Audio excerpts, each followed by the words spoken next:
Good morning.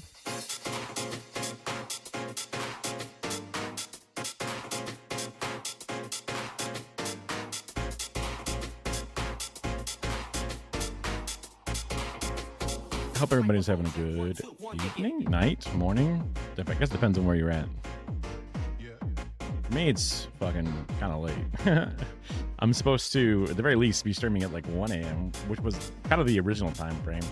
Then I was just really trying hard to get my stupid YouTube don't play automatic. Attack of the on.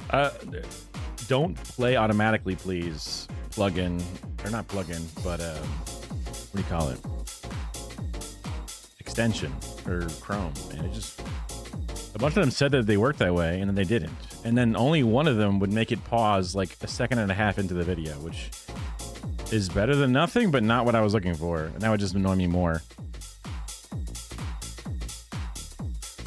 I can pause it faster than that.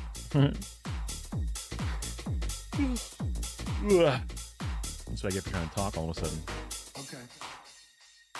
So I'll probably start off light. Start off a little light. Come on. Got a couple of nerdy videos too I could pump into if I really feel like it. Yeah. Yeah. Come on. Okay. Yeah. Yeah. Come on. Yeah. Yeah.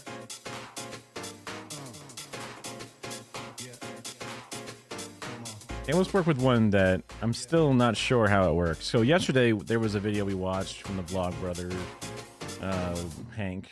Oh, maybe Hank Green made a different video than this one. Ooh. A different channel. I don't remember if his channel is actually called the Vlogbrother or not, or if it's just called Hank Green. But anyway, because maybe his second channel is one where it's more casual and bad. This is a topic I've heard before from others, and it's interesting to me a little bit. Good morning. Good morning.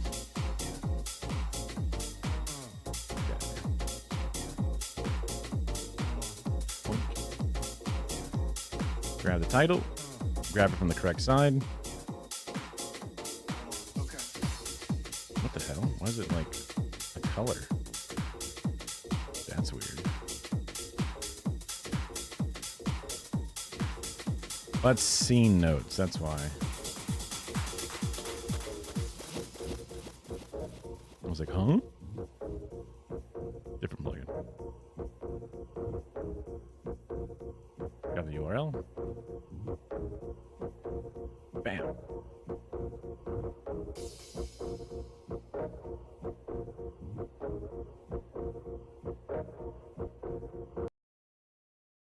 Good morning. I think it's called aphantasia, is when people can't imagine like objects in their brain.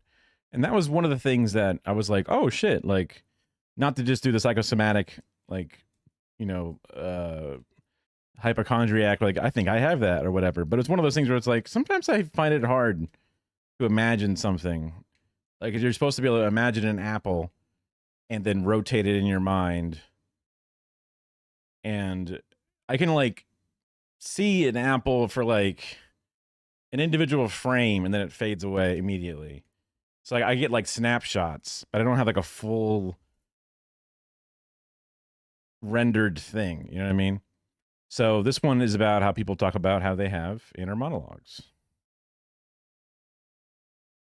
Good morning, John. So I've heard Good morning. that some people have what they call an internal monologue, a constant string of words that runs through their minds, almost as if all of their thoughts are had in words. And yes, I'm being kind of tongue-in-cheek here because I realized that I don't have an internal monologue because I kept seeing people saying, apparently some people don't have internal monologues. But I think I'm the normal one, but actually I know I'm not, and we'll get to why later. But first, I feel like I have to explain because people will then ask me how I think if I don't have an internal monologue, and it took me a while to sort of get to the bottom of how to describe this. I mean, I definitely think in words.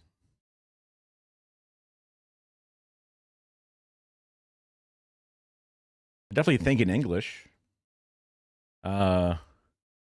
I've even thought it's interesting when people have multiple languages. I'm like, oh, like what is your brain language? Like when you're bilingual, especially if you're bilingual, like you're taught multiple languages at once as a kid, and you kind of don't only have a first language, you just have like pairs of languages that you learn.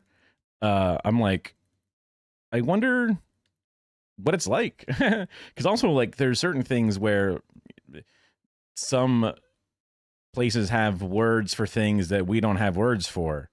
Um, or they have multiple words for the same thing. So I wonder if like just the vocabulary you have available in your inner monologue or in your brain think, if that can shape how you're able to then, if you maybe feel things more frequently or not. Like the whole like Schadenfreude is a thing that we don't have in English, where it's like, oh, the joy of seeing the pain of others or whatever, or someone that deserves to be in pain. And then you're like, haha, take that or whatever. Maybe they have less words for laughing about things in general. Yeah. I mean, like, because when you don't teach a person language, there's supposed to be like this thing where like they become like a feral person or something, or you don't talk to them. And you know, I have no idea if any of this shit has ever been like factually figured out or whatever, but Wittgenstein is all about that. Like how Mowgli from the Jungle Book is supposed to would according to some people be a feral human and not really domesticatable, right? In comparison to, you know, an average kid, because they just have an internal monologue that's just like an ape or a beast instead of being a man or whatever. I don't know how legit that is. I don't know how racist that is or whatever, but that's just the thing that I've been told, which made me think a lot about. And then even also there's times where I have a certain thought, or I have a certain, I need to like, I have a problem and I'm thinking about the problem a lot. A word problem in a math class. I'm just sitting there looking at it, reading it, or something's weird, and I go, "This doesn't make sense." And I take the paper, you know, I look at it like way too long. I'm sitting there just struggling with it, and I walk up to the teacher and say, "Hey, okay, so this is the thing," and I read it out loud, and then as I read it out loud, I go, "Oh wait, now I understand. Finally, never mind, crap." And that happens a lot, and I feel like there's some kind of like a barrier you have to go through to make your mental thoughts and turning them into like human words. You have to go through like an encoding process, and that can give you perspective to try to like, and then there's even times where like I feel emotions and then trying to describe the emotions. Like if Kara and I are like having an argument or something, I'll be like, oh, hold on, I'm feeling these things, and then trying to really push them through just a dictionary filter to turn them into words makes me really like look at like this weird emotional orb and go, where does that fit in? Like, how do I actually make this into words? And sometimes when you feel a thing and then you try to actually find the right words for it, you realize more about the thing than you even did before you ever like actually tried to turn it into words. Like it gives you a perspective on stuff. And then if you have a whole different dictionary of words to use, wowee, you could have a whole different, you know, interpretation of your emotions and all kinds of stuff. So I'm pretty sure I think in words, but I think in like combinations of words, and then I mean, it must be words, because like otherwise I wouldn't understand it. You know what I mean? But like turning it into words, but that doesn't make sense either. There must be like this layer that is just like the id or the subconscious that impacts me, and then at times I then translate that. But even then, translating it in the mental mind, it's kind of like speed reading, where you just sort of like look over it really fast, but you don't actually do a full breakdown of every letter, I guess. Yeah. But I think in thoughts. Like when a thought becomes necessary, it sort of floats into my consciousness, and then it might bump around with some other thoughts, and they might even interact with each other and then make new thoughts. Like when I think of you, I don't think of the words John Green. I think of John Green, the bubble. That is the things about you. Honestly, you're a bunch of bubbles. Does he make these videos because he said at the very beginning of the video, "Hi, John"? Does he make the video specifically to just his brother? You're not one thing. You're like all a bunch of things that all kind of stick together in the shape of a. The some people don't have an inner monologue thing is a miscommunication on what they term actually mean, because the idea you have to explain something to yourself because there's some other self that explains it. but you have to wait until it vocalizes is nonsense. Yeah, I mean, like it's constantly a narrator saying everything out loud would be much slower than like I am hungry is what it would have to say in your head in order to, other than just feeling hungry, or like this foot hurts. You know, you would just feel the pain. I guess maybe those are like physical things compared to thoughts, but like oh, like when I hear the washing machine get done, I hear the little jingle it makes in the garage, and I go, oh, the shit is done, is what I say to myself, but it's like it's fast, and the words are like not they're words, but they're not really words, you know.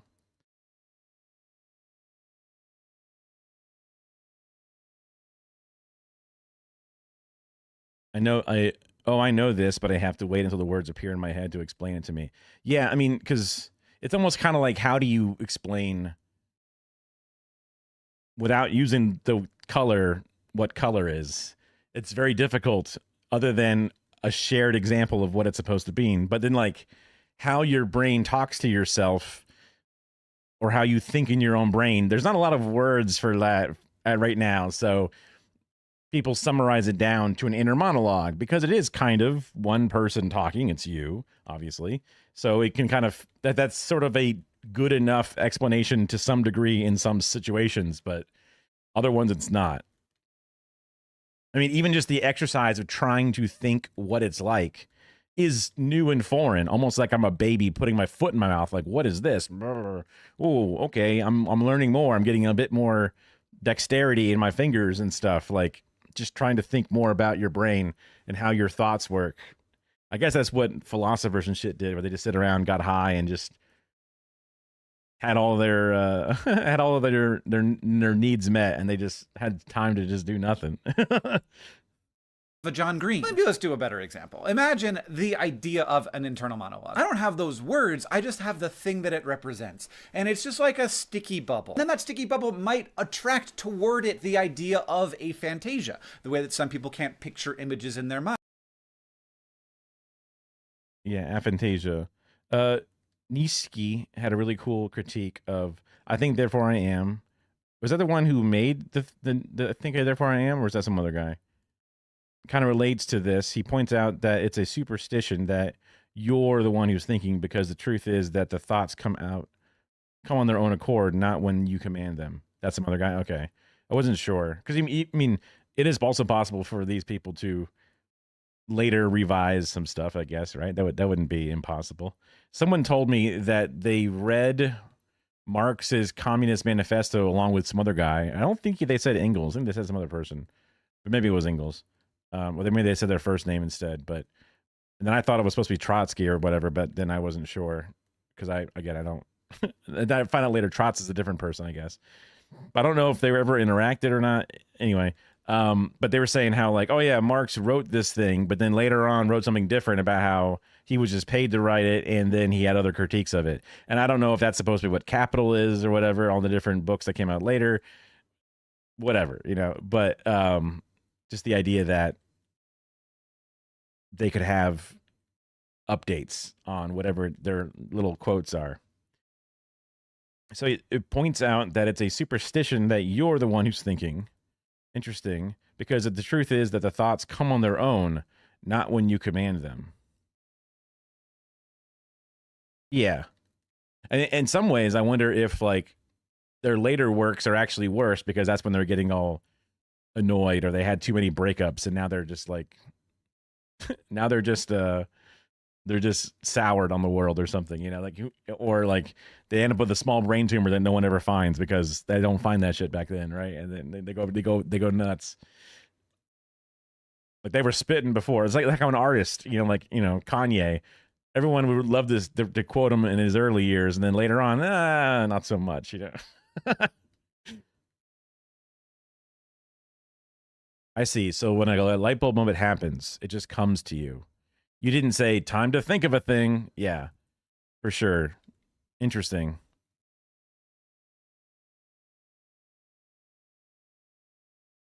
I mean, honestly, when I was attempting meditation at one point or another, they're like, you have to clear your mind and not think of something. And then it's like, bro, when you say that, all I can do is think of things. Things are just constantly popping up like whack-a-mole, and I got to be like, stop, I can't think of you. And the more I try to not think of something, the more I'm thinking of something. Yeah. You know? But they are showing, you know, they do come to you. Yeah, it definitely comes to you. I guess my brain is just a little asshole contrarian. Like, oh yeah, you don't want to think of something? Well, now you're thinking about not thinking about something. I mean, it's like, no. Or trying to go to sleep, and then like every cringe moment from history just relives itself in your mind, and you're like, please. I have work in exactly 4 hours and 15 minutes. I'm sure everybody has done that thing. It's just like being on the treadmill. Trouble sleeping is where you lay in bed and look at the clock and do clock math nonstop about how much time you have exactly to sleep before you have to get the fuck out of bed and whatever number of hours. And you're like, that doesn't seem like enough sleep. That's not going to be good, you know? And maybe they will briefly come together and be an idea where maybe someone who has aphantasia might be more or less likely to have an inner monologue, and it would be interesting to know which one of those it is, or if it's neither. Those thoughts will come together in the way that I just described, but without the words that I just used to describe them. I do experience the words, though, when I start thinking about how I'm going to write them down or say them to someone else. At that point, I kind of do have an internal monologue, I guess, like a bunch of words that are conveying the thought to me before I convey them to someone else. And that seems real. It seems like thinking the thought, just feels a little less efficient than thinking the thought. It's work for me to say all the words to convey the thoughts. But maybe if you... I mean, that sort of feels like a good representation of what it is, where there is the essence of the thought, what is in some ways just a raw emotion, but emotion is what feels like the best way to describe, because an emotion is not like words in your head. It is just feelings and impacts in different layers and different severities. So when you have these thoughts, they can just kind of hit you similarly how an emotion hits you, but more of a cognitive side than an emotional side. And then when you then translate that to then try to then really turn it into a plan or turn it into a written thing or words, there is a translation.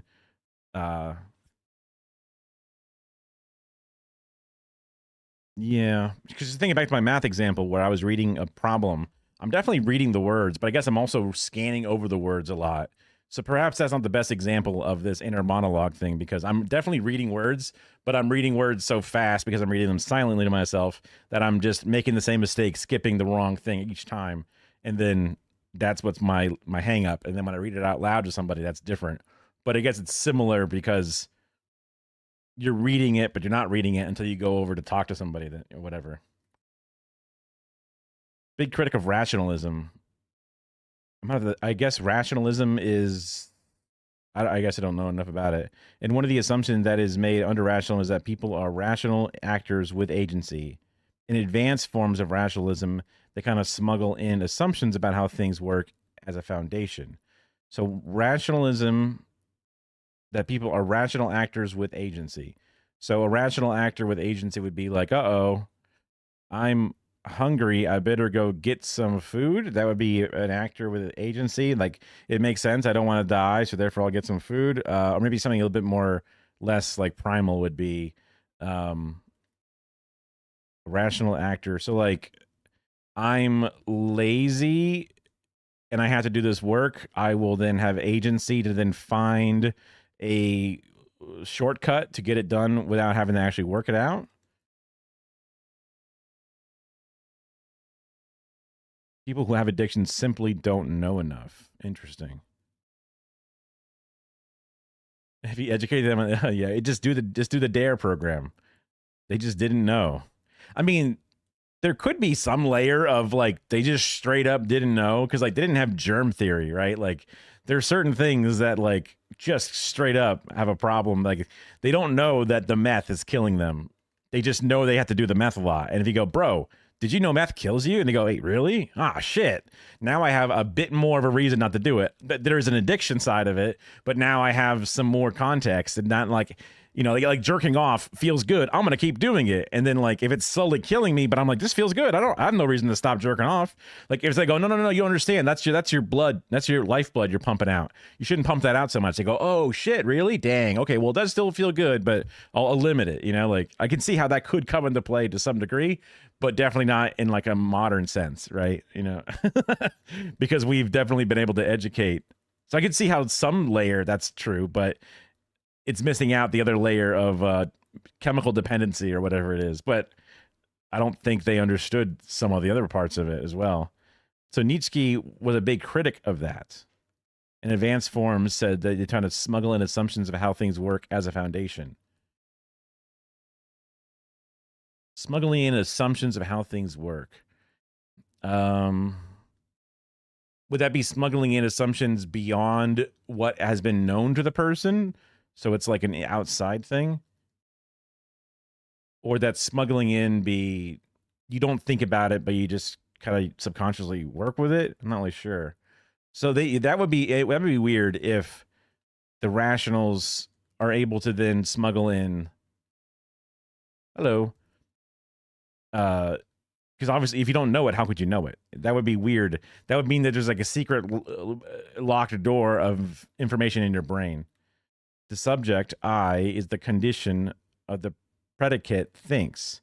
It thinks, but that this it is precisely the famous old ego, is only a superstition, and assuredly not an immediate certainty.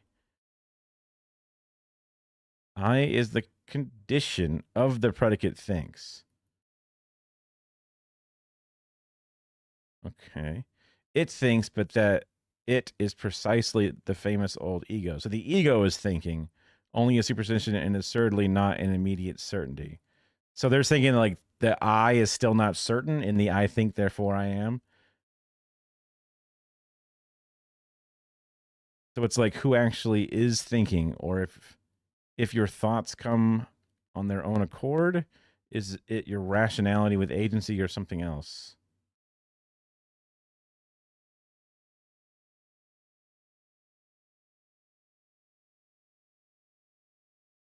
I guess it's a bit of both, because like I could think of something. Like I can think to myself, I want to think about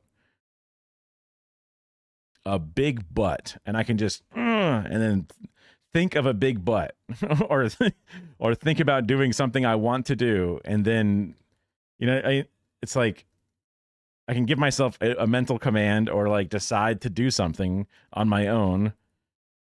Agency is like whether or not like it's predetermined or not, right? That feels like it's almost getting into like a religious decision whether you can even control yourself. Because if you can't control your own thoughts, then I guess you aren't an individual thing, and you're just an NPC, sort of. Because there's definitely thoughts that happen on their own, and that through either outside stuff, understanding of the world around me. That when I hear a thing, I understand what that is. I might be spooked by sudden noise, but then a thought is, wait, that's thunder, you dumbass. I go, yes, thunder, thank you. That's not me actively thinking it. I'm just responding to the stimulus around me. And I guess you're always surrounded by something.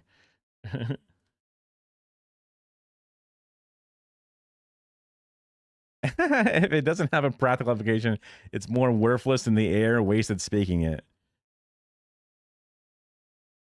I think, Nietzsche. I read N wood as N word, and I was like, huh? And I was like, oh no, it makes way more sense.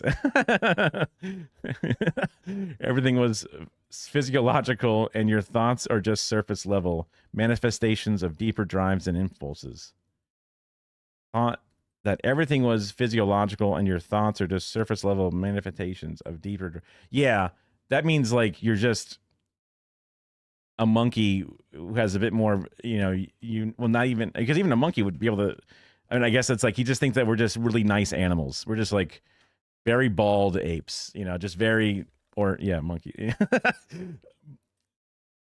Weird that Nietzsche would think himself to be such a worthless fuck, or not like worthless, but just like not as important or as unique as he is describing. I don't. Is it the guy that did the what is it? Nihilism? I guess that would be. Is that the guy named Nihil who made nihilism? I feel like I've heard the term Nietzsche before. We're talking about this thing is about some people have inner monologues, so it's like it's just a lot of it's somewhat interesting to think about how you formulate thoughts, how they come to you, how you interact with them, how much you command them. And he's saying that he doesn't really have inner monologues.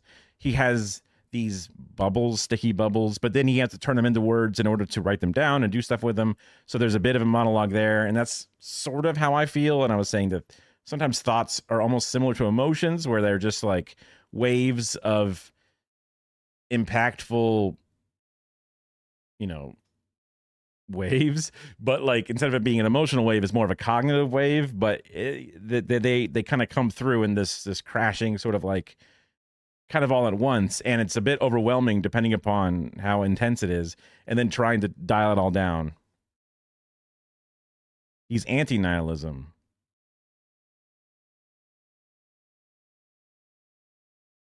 Rationality and agency is very differently to how most people do today. Yeah. Interesting. Philosophy is definitely one of those things, but it's the same idea. If it doesn't have a practical application, it can be a bit worthless. There's some practical thing here.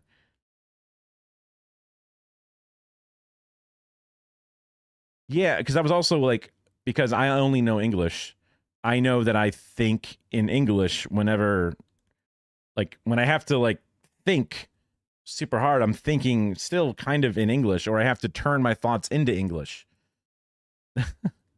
And that is that can be limiting. And I was wondering how often people with multiple languages, especially if they learn multiple languages as their first language together, like, oh, look, we're bilingual in this house. And the baby learned both English and Spanish at the same time.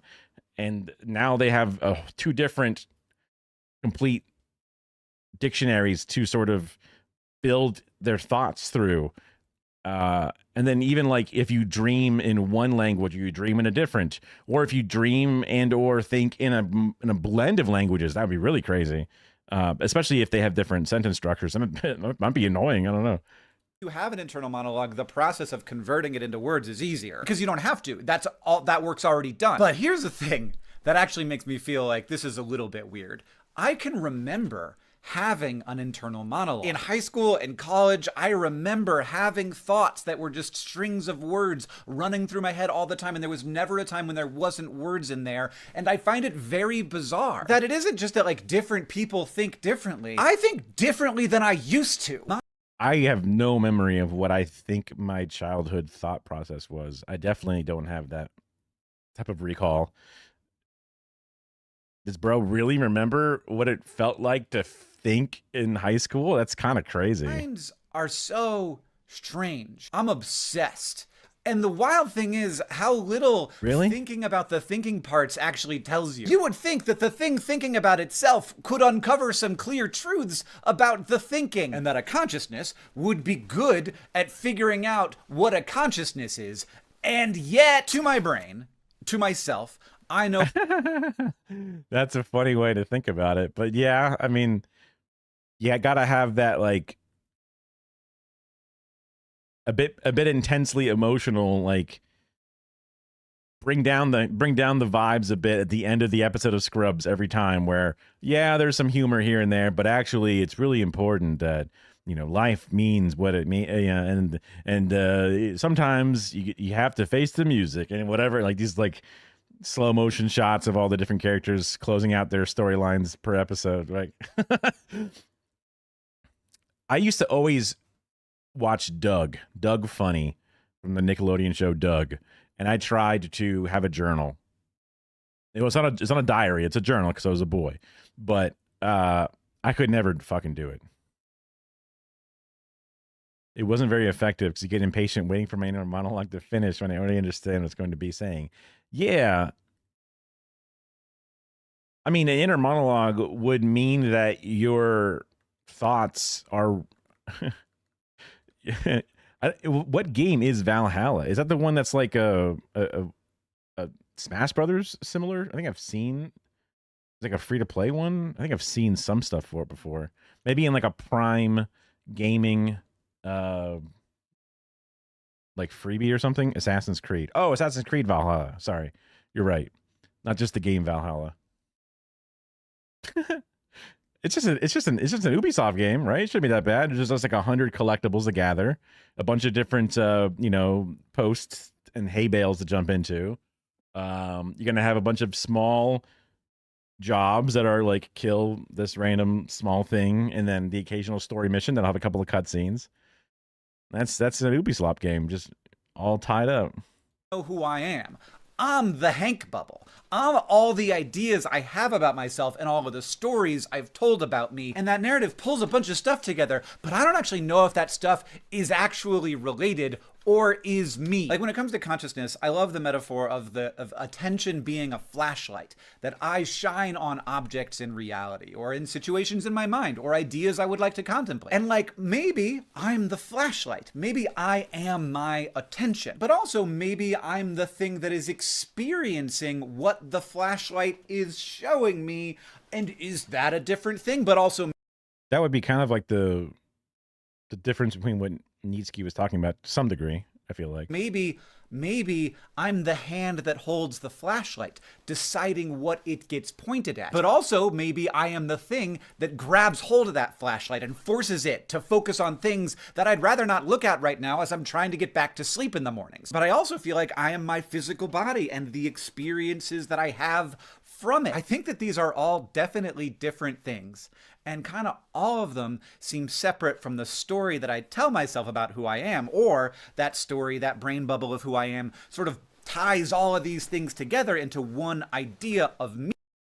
Now that's trippy and interesting, because I was gonna say I feel like you would be all of those things, but if each of those things are sort of individual, like the body is just the meat, the brain is the consciousness, but then there's also layers of the consciousness that have a thought part and then a translation to words part, and that is almost like different lobes of the brain, if you want to simplify it down to where these individual things happen, and then transitioning those thoughts into the different sectors of the brain, which then kind of makes like a multifaceted form of consciousness, which then also means people with like the split brain thing that we talked about however long ago, they would have a permanent adjustment to the balance of their things, because that other lobe is now independent in some ways and then cut off from the other. And then it kind of creates two fractured subversions of yourself, still contained within one flesh suit. It's interesting to think about how like your ghost, your consciousness, your soul is not just one simple thing, but a combination of many things. And you can lose parts of your thing. Getting a stroke can really impact parts of your personality and parts of your recall and parts of lots of things, because a sector of you is now, been damaged or removed. It kind of creates this living version of not just like your experiences, but also just your way that you interact with your experiences. It's, I guess, deep or whatever, but I guess it's also humbling to realize that there's still more complexities that could be explored and benefits to gain from it or something. Why would you put something with poison arrows in a melee challenge with no healing? Ooh, challenges. I always like those. Well, I mean, I don't know obviously what that game's challenges are, but like whenever there's like in Doom, there'd be like, oh look, a weapon challenge. You gotta like use this weapon to clear the room, and that's like the challenge, but then gives you an unlock point. Or in like Batman Arkham Asylum, you would go into like the little like training room, and there'd be different individual challenges that then give you some kind of reward, whether it's just a cosmetic or something weird. But they're like nice little bite-size things that you can get in and get out. But sometimes they're fucking hard, but that's kind of the point, is making them hard.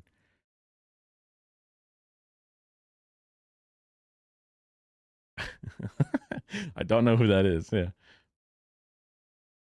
A lot of rationalism in progressivism / Marxism that was later revised in critical theory. But most of the criticisms failed to permeate wider left wing thought, which is unfortunate because many of them are very good. Oh. I mean,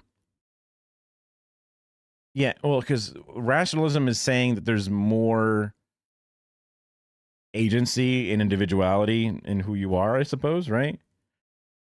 And then the other versions are like you're just the NPC and you're just along for the ride. Basically, is your consciousness is just the point of view, and you're just kind of like spectating for the most part. That's definitely an incredible oversimplification, but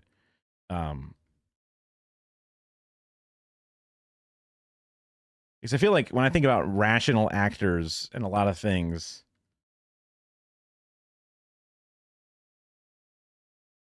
that humans are like thought privileging by default.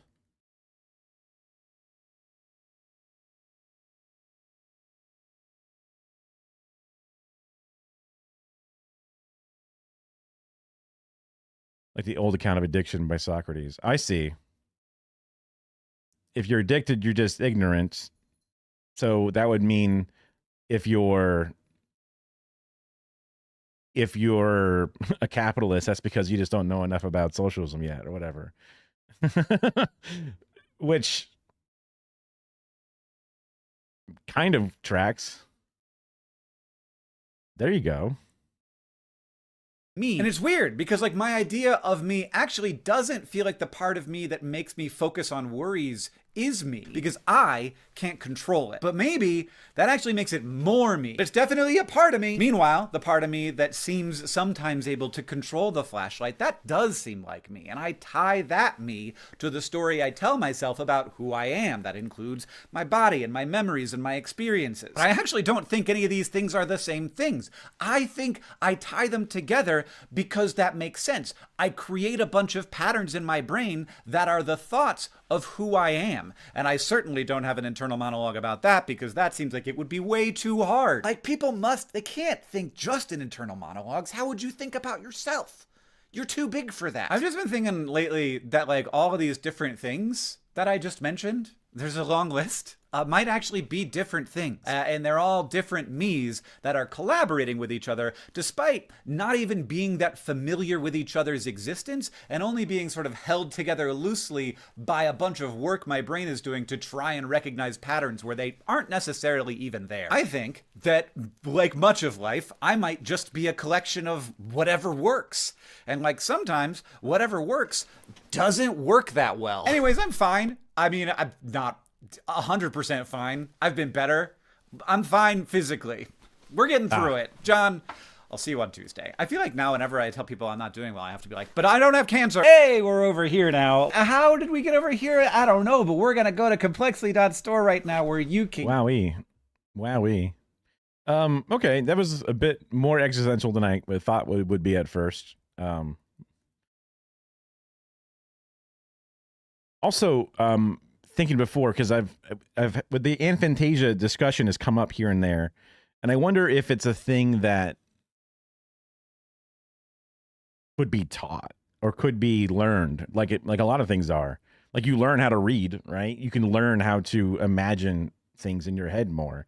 Like the skill and the ability is all there. It just has to be practiced. Kids might just happen to start through whatever one reason or another imagining things, and they get better and better at it. Class consciousness, while definitely not totally problematic, makes a lot of optimistic, rational assumptions about human nature, which actually turn out to make incorrect predictions about how history would unfold. Accounting for that is a lot for what later critical theory was about. It just makes it harder. It just makes it more challenging. It makes it more of an achievement. Think of it like a level 1 Elden Ring no-hit run. You're just more of a badass if you can finish it. Just get good. Don't get hit and hit back. Easy. No issue.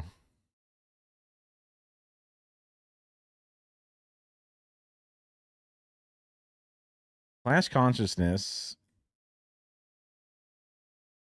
makes a lot of optimistic, rational assumptions about human nature. Like we work together, we share things, maybe, which actually turn out to make incorrect predictions about how history would unfold. Well, there's a lot of uncertainty when it comes to history. Obviously, accounting for that is what a lot of later critical theory was about.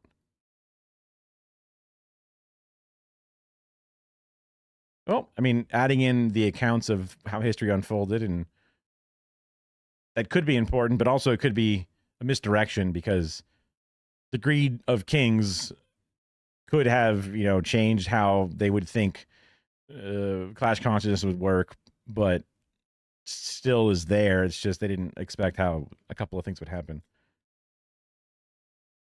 Really? I figured melee combat would be one of the... I guess there's other throwing stuff or whatever in the game.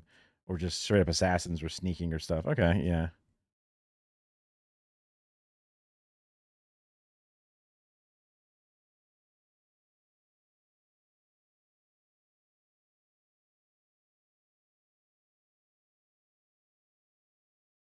I mean, I suppose that might definitionally be an assumption. Like, it's assumed that these social animals will work together, but that's just because that's just what that means, right? Okay, yeah.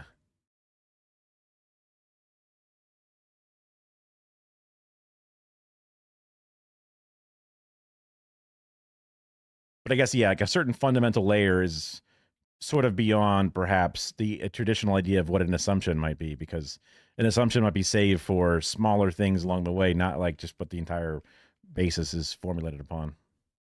So this might be a good time to then go with a video that I was told to watch about authoritarianism, which is not necessarily related to Marx or whatever it is, but I should know more about it. So this episode is brought to you by Ground News. Of course it is. Why is it not? There it is. Okay. Everything's brought to you by Ground News. Ground News sure does have a lot of money, and I know a few people are very suspicious of it. But get your bag, I guess. Especially if it's like it doesn't even require so many signups or whatever. It's just talk about it and that's it. But like, if it ends up being a really bad thing, I guess it sucks if that's the case. I don't know how I feel about sponsorships. It's one of those things where like I feel like I don't do them. I would never do them myself because I think that they're bad. But then I would not neg on somebody else getting their bag. But it's like, well, eventually I have to make money, right? Eventually I have to make money. Assuming that I'm not going to have to just go back to a day job and then just, quit this whole adventure or whatever. But there also is other ways to make money that aren't selling out your values and stuff. But yeah, I mean, yeah. Ground News sells itself as it works and it reads all the different sides of the political spectrum. And it's always funny because whenever you see someone reacting to a Ben Shapiro video and they go through the Ground News sponsorship, they'd be like, look, here's an issue that right wing says good things and left wing things say bad things. And then the opposite, other people who like this video be like, look, these left wing papers said this is a good thing. And then the other right wing paper said this was a bad thing. It's kind of funny how they'll both just utilize the service for what I assume everyone is still using it for, which is being on whichever side or team or whatever, they're still working with their, because that's what regular people do is they work within their biases for the most part. But it's selling itself as if it's this like, not even centrist, but just like being able to observe the impact of how the media landscape is twisting stories or whatever, which should be available or it should be interesting for everybody, but everyone kind of just turns it into us versus them, sort of. It's loud. Authoritarianism, the practice of eating only people who have published books. Wait, that's not right. Authoritarianism, truly one of the words of all time. A decadent 7 syllables long and wonderfully vague. If you've ever had a conversation about politics, and if you're watching this channel, I'm sure you have, you've likely heard someone use the term, or maybe you've even used it yourself. It's popular in pretty much every corner of the mainstream political spectrum. Ooh. Some of it was assumptions about pro-social behavior, like Marx predicted in A Contribution to the Critique of Political Economy. Man, I have not read, because I've never even heard that string of words before. There would be a shift in capitalism that would usher in a stage of revolution because of the contradictions he observed. That's where like people say like, oh, socialism is inevitable. Capitalism has to fail because of endless growth, hits a wall eventually, and then basically has to explode. That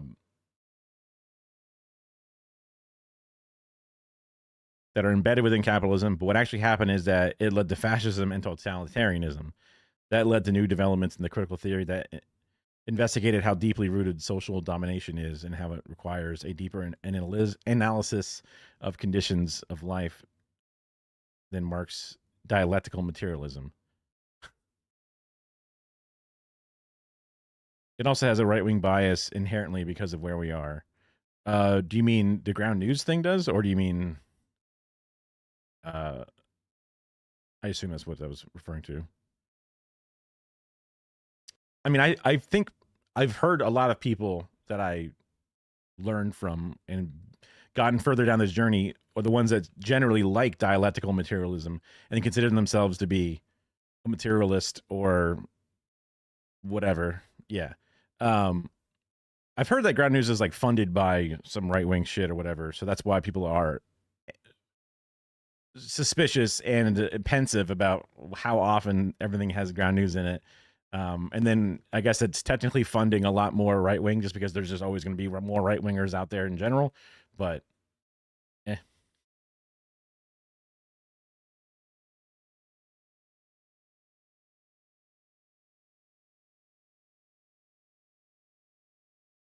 those things led to fascism. No, I didn't think you were. Yeah. There are plenty of new developments in Marxism. It's more of a field at this point than a dogma. Yeah, it's also, yeah, exactly. It's just a couple of dudes just sitting around going, and thinking it down and then writing it down at one point in time, and then things expand outward. So to think of it as a constitution that can never be changed, or a Bible that needs to be interpreted as it was originally formed, it's that's a lot of pressure to put on a couple of guys. Outperforms capitalism. I mean, you can literally see China go burr. Capitalism does have the ability to compete. It will go extinct. Does not have the ability to compete. It will go extinct like the feudalism did, or federalism. I'm not sure if that's actually. It's just I've never, other than federalists or whatever. I don't think I've heard of federalism. It's just that some Marx initial assumptions turn out to be problematic. Oh, did he have like, I don't know, anti-gay stuff or something? And some of that is because or anti-women stuff. Yeah, feudalism. That's what I thought. And because it came out of optimist, rationalist, and idealist assumptions. Yeah, I mean, I guess that's kind of like me, where I've been told I'm a humanist because I just believe in humans and want to see humans succeed, and definitely see the most path to success through socialism, and also the most ethical form of economies and governments seem to be socialism, because it's all about taking care of each other. It's a historical necessity that this will happen, and then it didn't happen. I mean, it just hasn't happened yet, but I guess that's one of those Nosferatu things, or Nosferatu's the vampire. Whatever. You know the one I'm talking about, the one that makes predictions. Nostradamus. Got it. Okay, I got it before I saw a chat come up.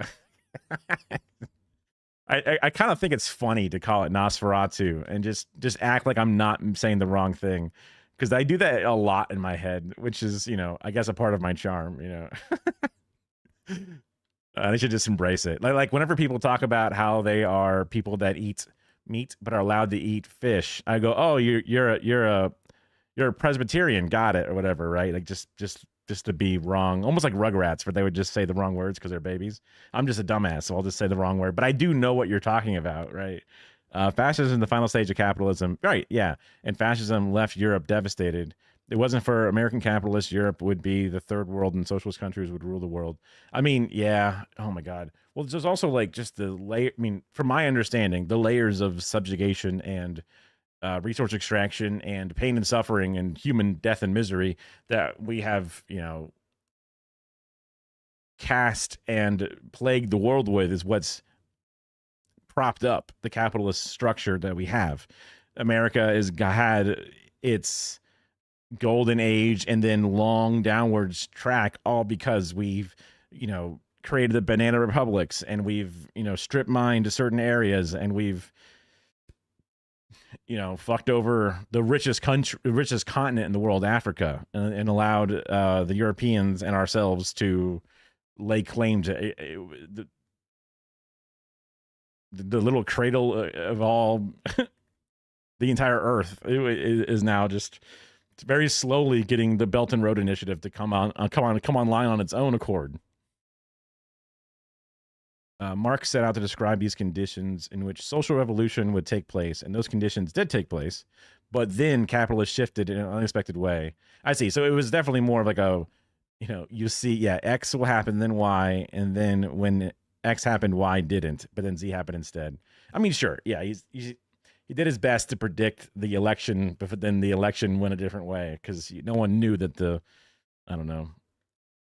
Everyone would have assumed the grab by the pussy tape would mean they wouldn't win, but then it still happened. Or then the Comey thing happened, and the October surprise or whatever, right? Something happened. He made a pretty decent guess based on the circumstances.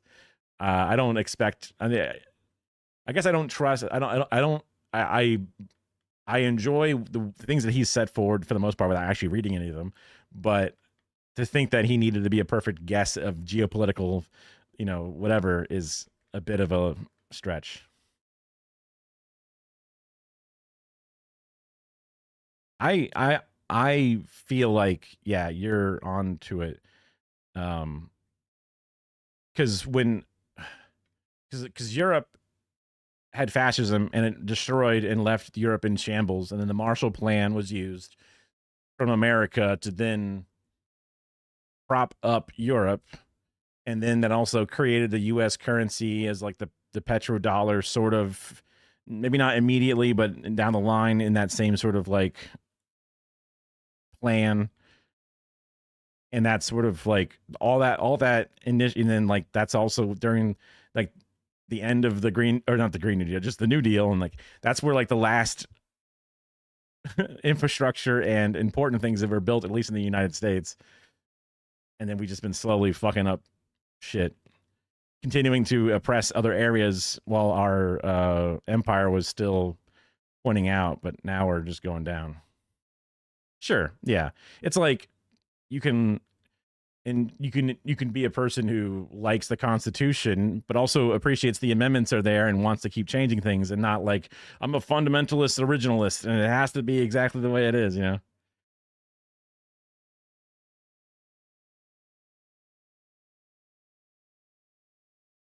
Fair. Yeah, it's another prediction that was wrong. Yeah.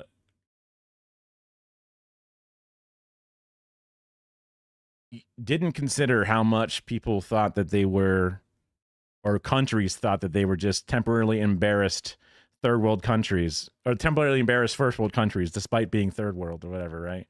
But also, we also like put a bunch of shitters in place in those places.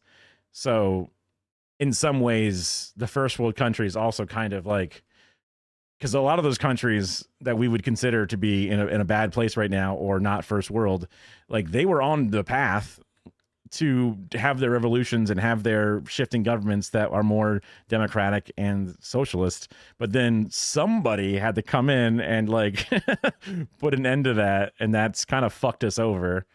Well, maybe that's not every example that you're referring to, but yeah.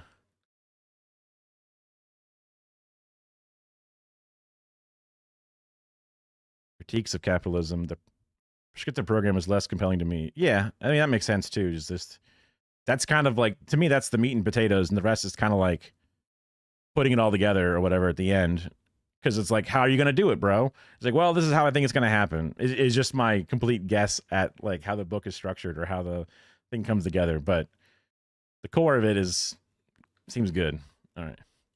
Liberals, conservatives, the dreaded centrists, and even some lefty groups like anarchist and libertarian socialists. But what does it mean? And what gives it so much weight in the political discourse? Well, that's what this video is about. We've got a pretty poor understanding of what a Libertarian socialist. I've heard that Chomsky is a bit of an anarchist, whatever it is, but that's a libertarian socialist. What a wild combination of things. authority is here in the West. But I bet we can fix that. Let's start with the generally accepted definition. Authoritarianism, favoring or enforcing strict obedience to authority, especially that of the government, at the expense of personal freedom.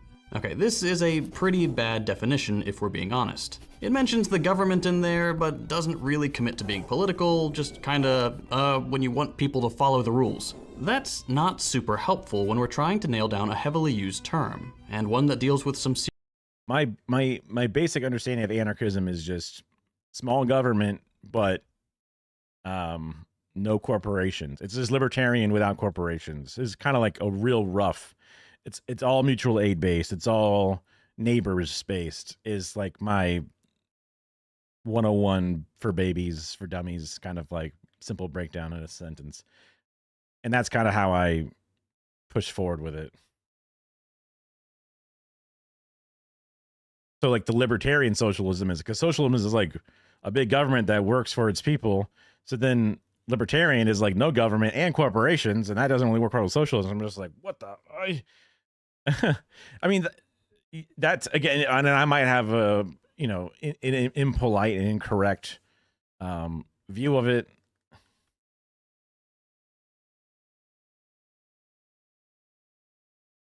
Russia, China, Cuba, Chile, Vietnam, Burkina Faso. I think we saw a little video about that not that long ago, or watching like Carter or somebody else watching it. South Africa, no leftist movement has ever had any success, has come from the first world. Lenin was right.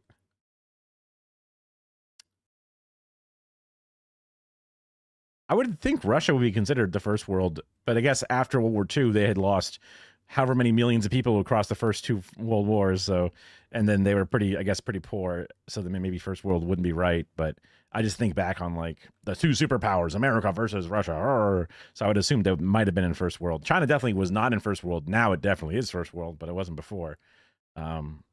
Cuba, yeah. Not Tsarist Russia. Yeah, that makes sense, because that was the time specifically. I mean, honestly, the fact that it crawled out of Tsarist Russia and became the power it was, and it had lost as many people as it did,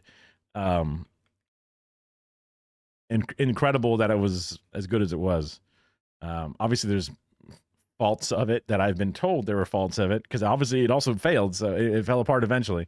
So, yeah, I think I watched the movie Anastasia a long time ago, like when I was in high school. So I got a small taste of it. Basically, the Tsarists were a bunch of like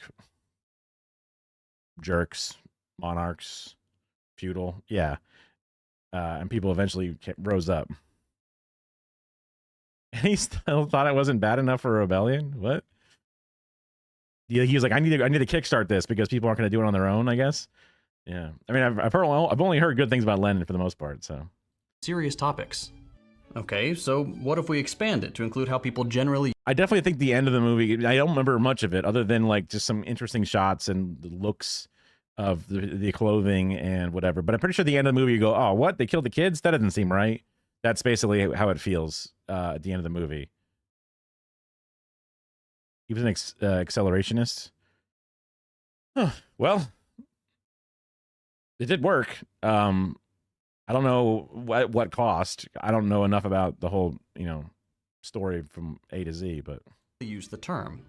Generally speaking, when someone uses the word authoritarian, they are often, but not always. I gotta say, I appreciate the two of you in chat so much, because like I learned so much.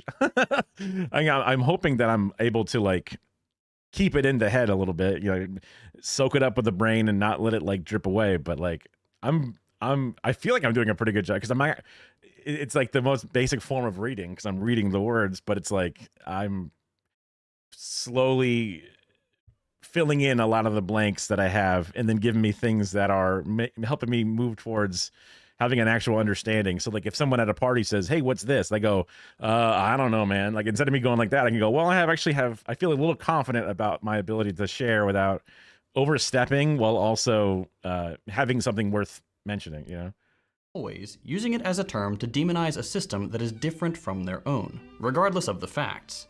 They're using it as a synonym for totalitarian, a word you don't really hear much anymore. It's sort of fallen by the wayside in favor of authoritarian. Yeah, I mean, I would never have been able to properly change if I've heard it totalitarian and authoritarian, and I'm basically in my head they're basically synonyms, but I know there's supposed to be a difference. Accelerationist never met any application. He's an accelerationist, never met any application. He just kept saying it's too early for rebellion up until people just rebelled without him. He's like, oh shit, you know, about to miss the school bus. Gotta go, gotta go. He's running away with like a piece of bread in his mouth, like he's some anime character, you know, going to a high school anime. With his little bald ass head. Yeah.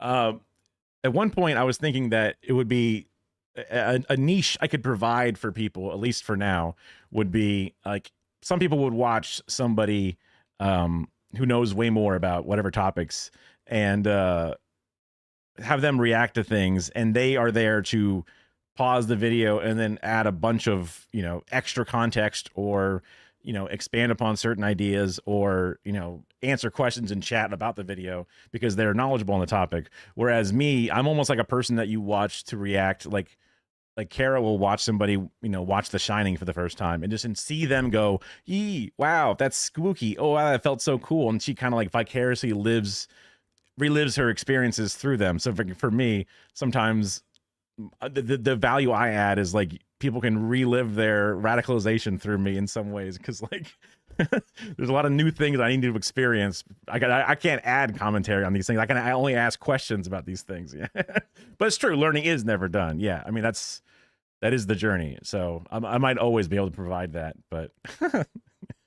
kind of like using the word commie as a slur has been superseded by tanky in the last few years. Same idea, different era. Both of these words, authoritarian and totalitarian, have been leveled at fascism and communism, often in a direct attempt to conflate the two. This is largely due to the US's extreme anti-communism post-World War II, to the point that they'd lump in their former friends, the people without whom the Allies could not have won the war, with what most people believe to be the greatest evil in history. Yeah, okay, yeah, that's all well and good. People use a political term vaguely to demonize their opponents. Big surprise. My dad would be like, yeah, well, Stalin killed however many in these famines, and he would say a bunch of things. My dad would love to bring up Stalin and how bad he was. He probably, like many people, believed that the U.S. was the ones that really won the war. But he might still remember that. Because, like, my grandfather was a child during World War II. So, technically a part of the greatest generation, but not actually, like, it would be like the youngest of them. Should have killed more. No Russians left. The big question for me is human nature, because even people who minimize the role of what we can expect from human beings have to account for it. Human nature, because people who minimize the role of what we expect from human beings have to account for it. So you think that like evil is a part of human nature, and if we minimize the inner evil, then we have to how do you account for the evil? Well, it must be material conditions or whatever. It's often just concealed in a very deep assumptions.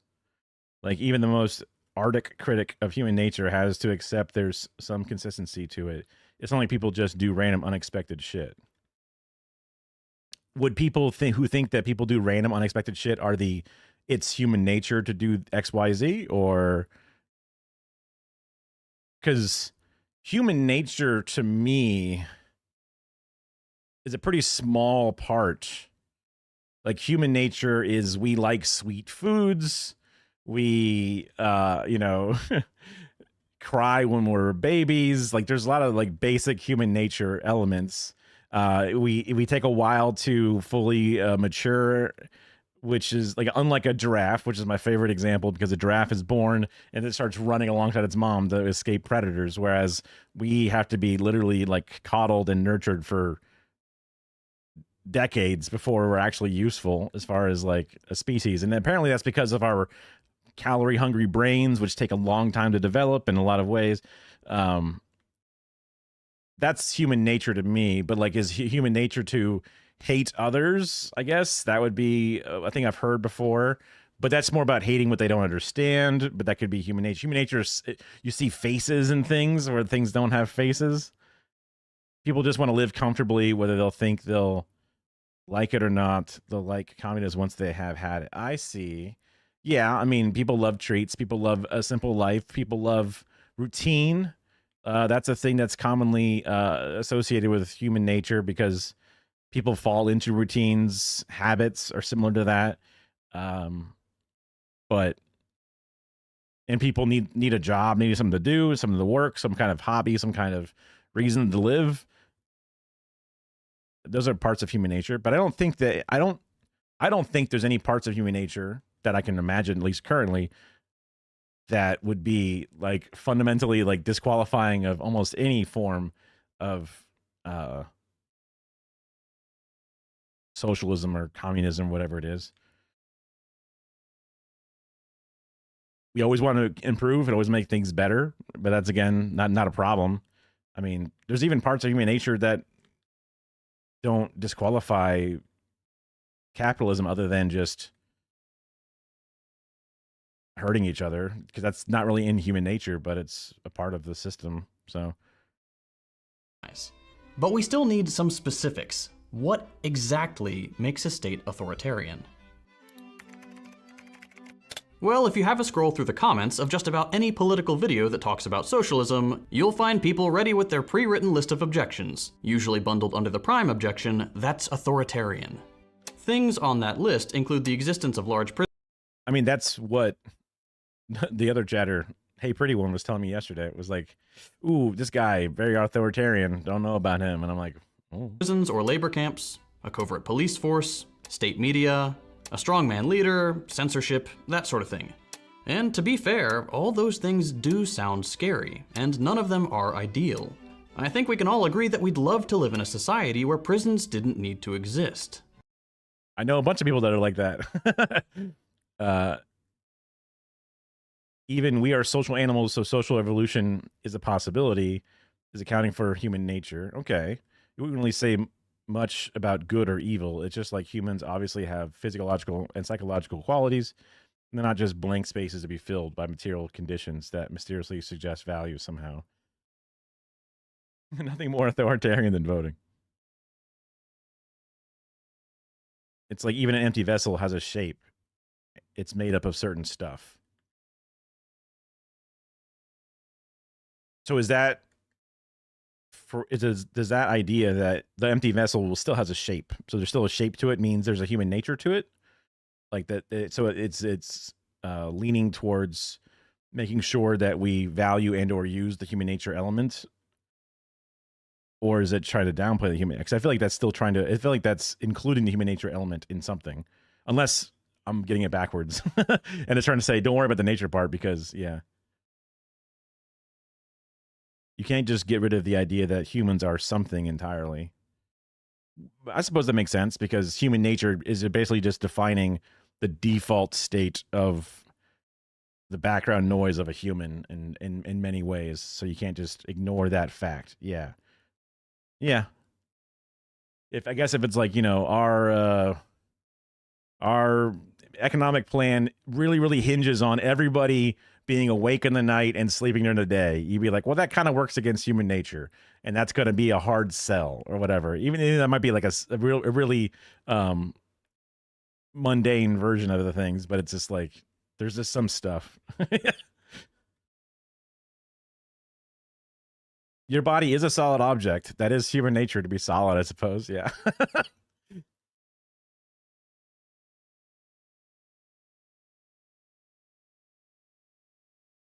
I can't, well, I guess probably because they wouldn't have worked. I can't think of a system that would avoid the solid objects part. Maybe somebody will come up with something where it's like, somehow, I guess when people think like, when certain people think that like, hey, the Second Amendment means I can fight a tyrannical government with my AR-15, and it's like, good luck, you know, like, I don't think that's going to work. Yeah. But let's not get ahead of ourselves. Before we go any further, I want to emphasize that I'm not trying to attack anyone here. The objection to authoritarianism is present in a lot of different camps. People may define it a little differently. For example, a libertarian might call seatbelt laws authoritarian, while a liberal might consider the influence of the church on the government authoritarian. Meanwhile, my anarchist friends are yelling from the back of the room that the very existence of a state is authoritarian and we need to abolish bedtime. Again, teasing, no offense intended. Okay, we all on the same page? Authoritarianism is a red flag for a lot of people, and there are some specific objections we can consider. So, let's consider them. Here's what we're going to do for the rest of the video. First, we'll look at the list of objections as understood by liberals. And I mean that in the broadest sense. Liberals as in subjects of liberal states, not in the conservative versus liberal sense. Saying bedtimes are unjustifiable, saying that showers should not be mandatory, saying that, you know, just parents in general are considered to be authoritarian dictators. That's the jokes that are levied at anarchists a lot. So just take a shower, or, you know, whatever. And it's not, it's funny, I guess, to some degree, but also, like, I've also noticed a lot of people addressing that abolish bedtimes. Yeah. I've noticed a lot of people also conceding that it's generally the anarchists that, you know, who are doing the most direct action and mutual aid right now. It's like, who's the one manning the soup kitchens and, you know, helping the homeless right now? Who are the ones out there putting their bodies in the line, fighting against ICE detention camps? It's basically 90% anarchists, for sure. So they are allies for sure, even if they might still grumble if there is a state that gets implemented in an eventual victory. They're still moral and just allies. Then we'll look at those same objections as understood by the left. Again, pretty broadly speaking. Basically everyone from social democrats and beyond. Then finally, we'll consider a better way to understand authority and authoritarianism. Sound good? Interesting to not even address the right-wing side of things, unless you just consider liberal to be the right-wing side of things, but they practice what they preach, and they could be a little dorky, yeah, for sure, but they definitely practice what they preach, and it makes sense because in a lot of ways, their end goal is just getting out there and doing things for your neighbors. So if I could somehow enforce a micro socialism, I guess I would also feel pretty motivated to just get that one layer done, because it's just like, that's the whole thing, you know, that's what I want to see.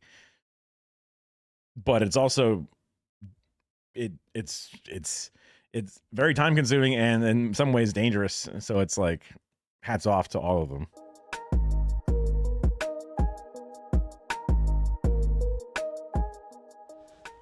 All right, liberal friends, I've got a pretty good idea of the kinds of places you feel are authoritarian. Top of the list, Soviet Union, the big one. Perhaps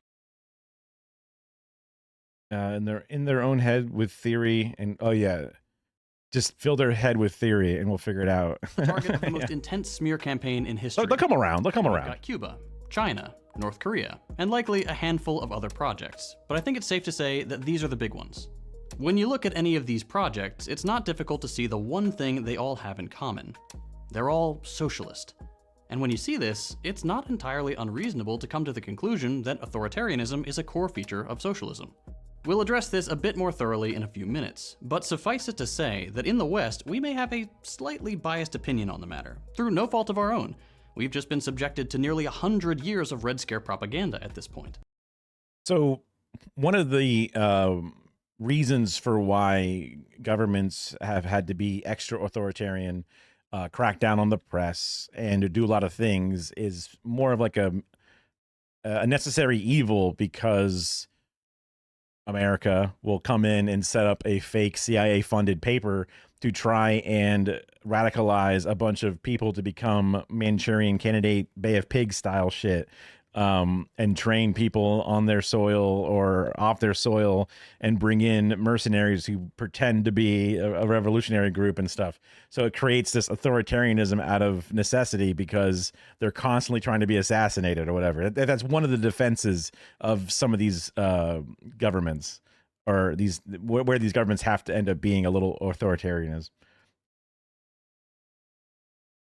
Wait, I love Red Note. I found my way to the communist lesbians versus anarchist lesbians part of it. Oh no.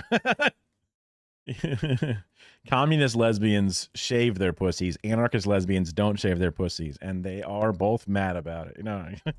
Everything we're taught growing up in the imperial core, especially in the US, points us towards the conclusion that communism is evil. Yeah, radio broadcast flyers and whole religions. Yeah, those are great examples of things. I mean, literally Radio Free Asia, Radio Free Europe, right? It's just like, oh, that's something, all right, you know.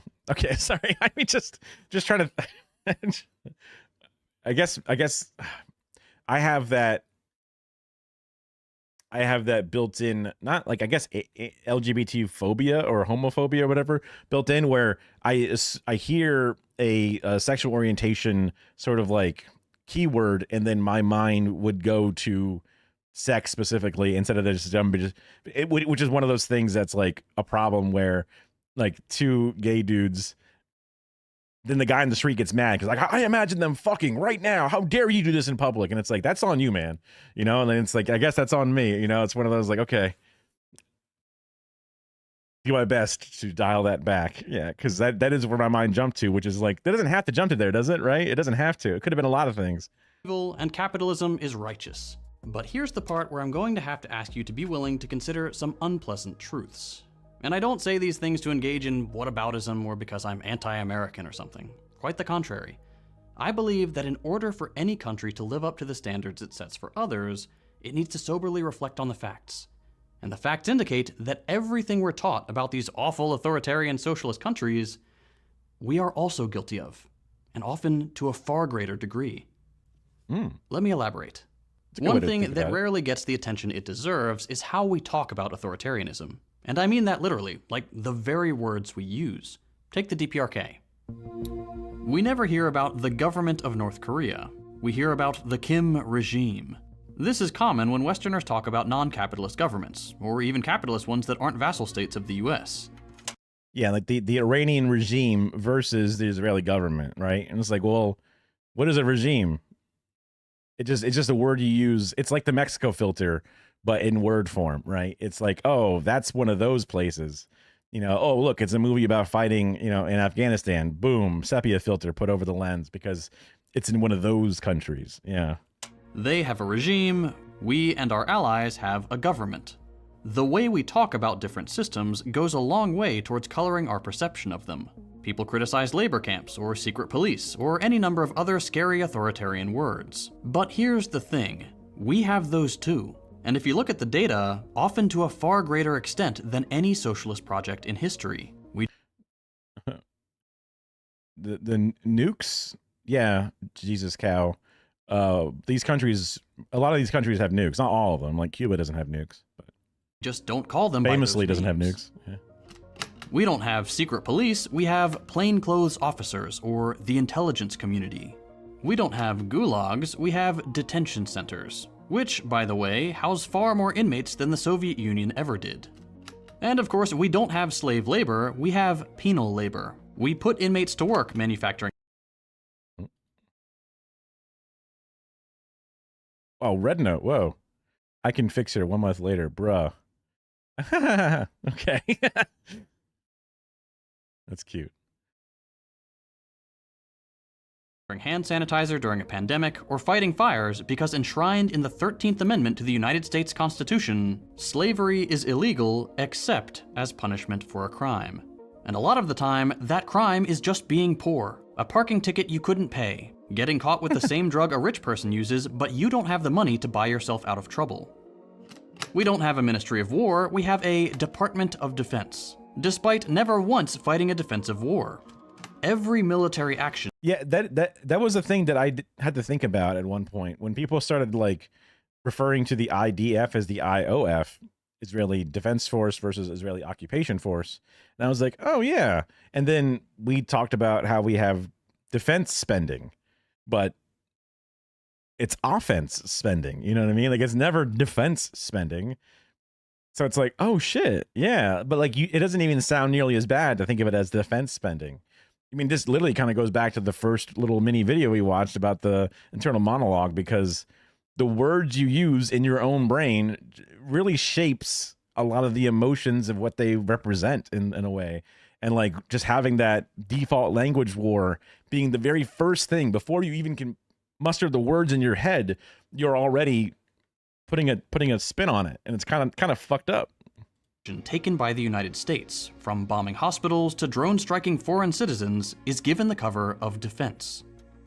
We don't have state media or propaganda, we just have news. Those news outlets are, of course, all owned by the same corporate interest who funnel millions of dollars a year. That one Sinclair Broadcasting video is so fucking good. I should get that and save it as one of my fucking things. I mean, I guess I can always just search for it, but I'll just save a Google search.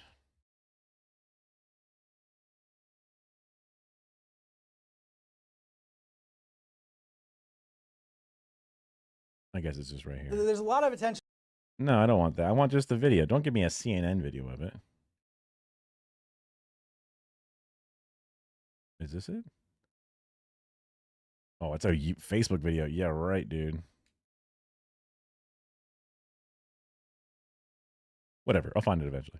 Into government pockets to make sure their profits are secure, and their anchors dutifully repeat the ruling class's ideological positions. This is extremely dangerous to our democracy. This is extremely dangerous to our democracy. This is extremely dangerous to our democracy. And this is extremely dangerous to our democracy. Their guys are dictators, ours are presidents. Their state has a regime, ours has a government. We are free and happy, they're oppressed and miserable. Our nuclear arsenal is for deterrence. Theirs is a threat to global peace, despite the US being the only country on Earth to have ever used nuclear weapons. And we did it twice, on civilians, on purpose. We have a democracy, they have a dictatorship. Despite, by all accounts, places like Cuba and China having far more representation and opportunity for democratic involvement than places like the US. So the way we talk about government structures, characteristics, and actions matters. Without even knowing it, we can end up falling prey to some very subtle, very sophisticated propaganda that... I mean, just thinking about it in this context, whenever somebody says, "Oh, you wouldn't want an authoritarian state," it would be, do you not consider what we currently live in as an authoritarian state? Because by many definitions, it wouldn't be a stretch to define what we have as authoritarianism. There's definitely authorities. You're literally afraid to do X, Y, Z because that breaks the law. I mean, it's kind of there's authorities that dictate what people can and can't do, straight up. You know what I mean? Like, that's the intensity of it is perhaps more oppressive than you think. Especially now with free speech fucking going away. Thankfully, I've got no motion and no viewers, so I'm at no risk of like being detained at the border or whatever it is, you know. Not that I even go international anyway, but primes us to hate people we've never met, whose economic and government structures we know nothing about, and with whom we share far more in common than we do with our own leaders. Okay, fine, but those are just words. Who cares what we call our stuff? All right, let's talk specifics. In a striking 2012 article by Adam Gopnik called The Caging of America, the author notes that, quote, "Overall, there are now more people under correctional supervision in America, more than 6 million, than were in the Gulag under Stalin at its height. And this is coming from an American writer with a thoroughly liberal worldview. It's a poignant comparison because, as we all know, Stalin, gulags, and the Soviet Union are the trifecta of what the average person sees as authoritarianism. The fact that we're doing worse than that, even if you buy the inflated numbers of widely debunked books like the Black Book of Communism, should tell you." My thought would jump to, if I was trying to steelman their argument, I suppose, if I'm using the words properly, what was the population? So height of Soviet Union miles. What's the population?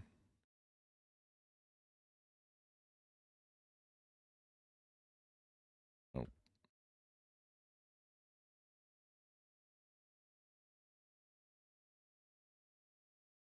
Oh. It's finding the height of them, which is funny to do. Thank you, AI, for that. That was not what I was looking for. Peak of Soviet Union population. Now it just gives up. Russians reached a peak of 58.4% of the world population. I wonder if that is a good way to think about its percentage of the world. Yeah, I forget not the voting, but there's like a anti-communism thing really. And also when you become a citizen, you have to say I'm not a communist. Like that, even if it's not like technically illegal to declare yourself one or whatever, because there's like, you know, you can apply for the Communist Party, you know, in the voter registry, whatever it is, but that's like a joke party. There's straight up questions that say, are you? Yes, no. And if you answer yes, you're, you know, invalidated. So they've had a bigger percentage of the population because the US population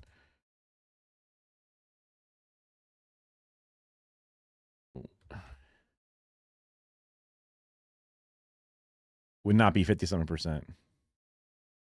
Oh, I thought someone, because, well, I guess it was like, so I looked up, like, is it to be a cop for Halloween? Yeah, there's something like, yeah, so the Communist Act 1954, American law signed by Eisenhower, that criminalized membership. I mean, that's straight up what it does, right? But then maybe this law was then like repealed or something, right? That's like where they say it's not technically illegal. In the run up to this, attempt to create a branch of a party. But yeah, in 1961, the Supreme Court ruled that this act did not bar the party from participating in the system.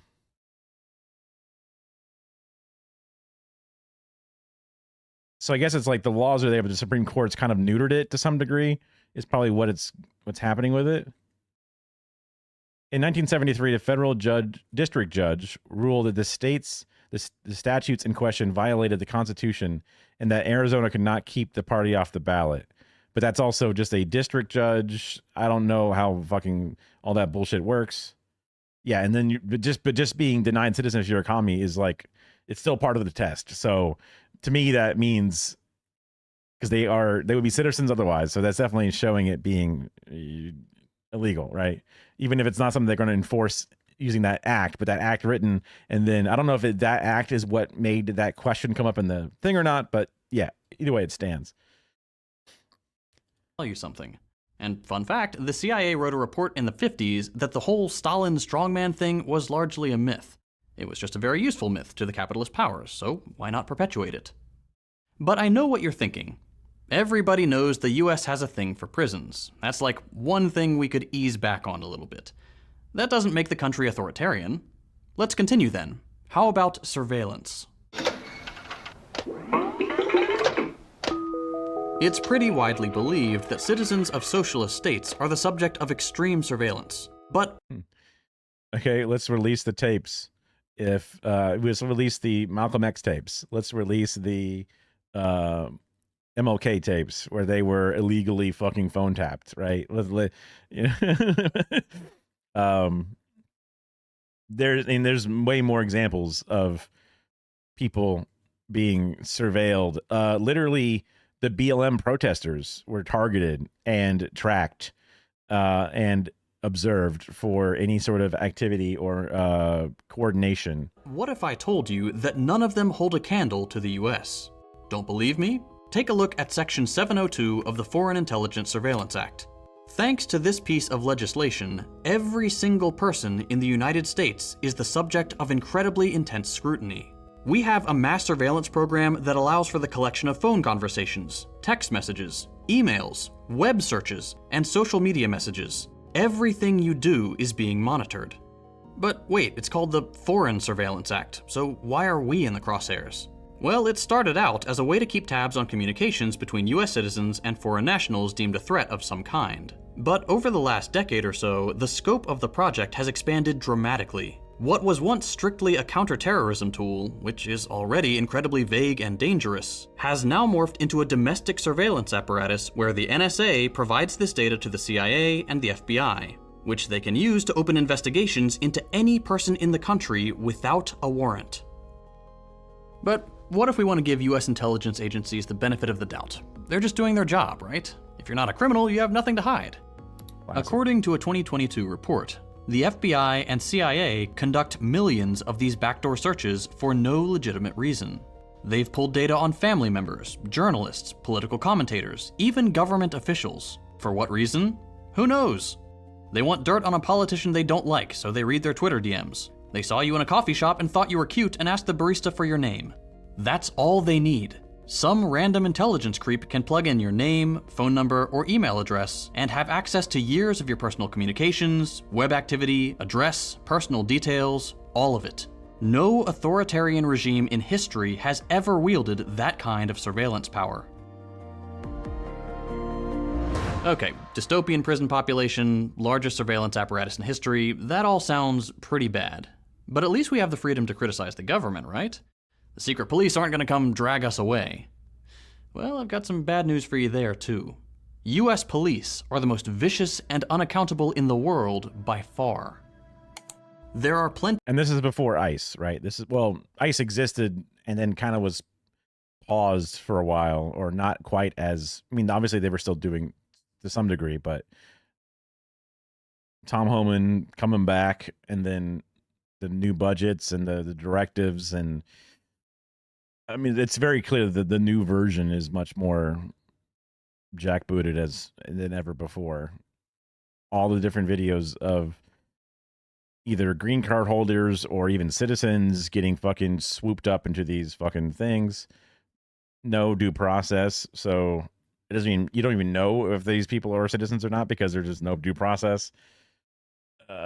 Then this is all before all of that, but there's still, you know, this is still a poignant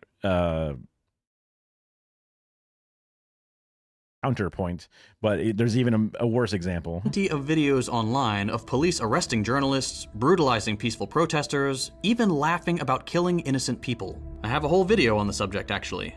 But here's the gist of it. According to ongoing reporting, US police kill over 1,000 American citizens per year. 1,000 people, and I can hear the objection already. Yeah, well, some of those people were probably criminals.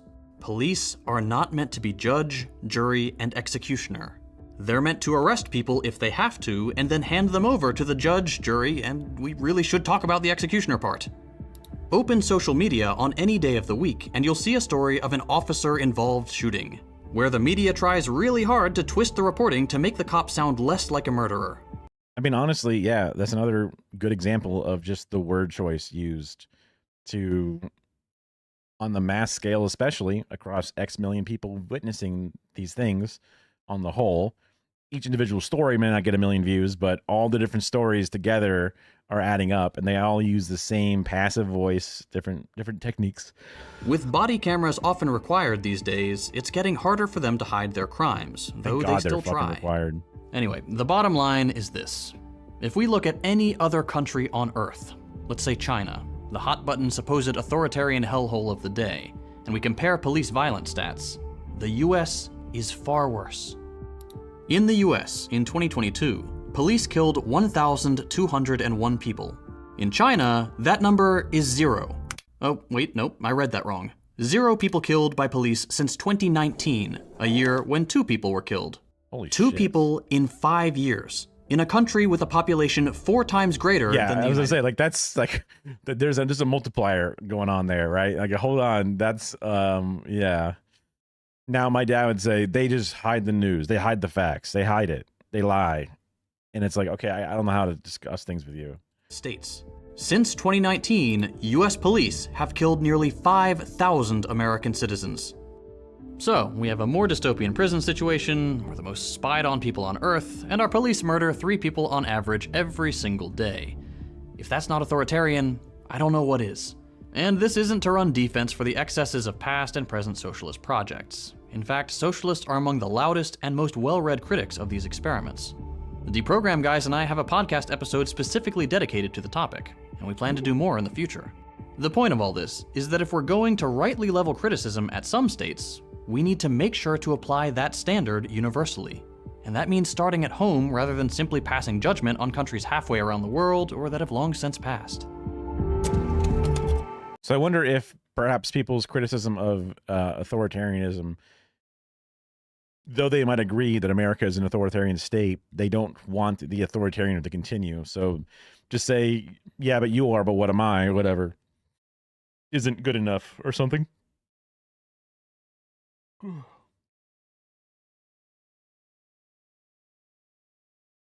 God. University of New Hampshire. Is that where the 7 confirmed? But yeah, I mean, they knock on the door and they shoot the dog, which is just kind of, yeah, I mean, because they can get away with it pretty much is the only reasoning I can think of. Because it's not like the cops don't even have fucking, that's where the quote is from. Gotcha. That's where it's not like they don't have protective gear for bullets, let alone dogs. And there's also like ways you could, and also these dogs are not, you know, threatening people or whatever. And even if a dog is getting wild or whatever, there's less lethal ways to handle a dog than just fucking gadding it, which is just so cruel and fucked up.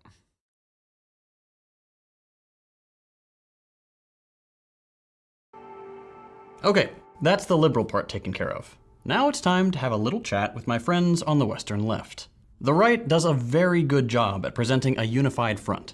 The capitalist class and the forces of reaction are incredibly powerful in the imperial core. The left is already on the back foot, and we have been for many, many years. This is why it's frankly absurd how much infighting goes on among the left.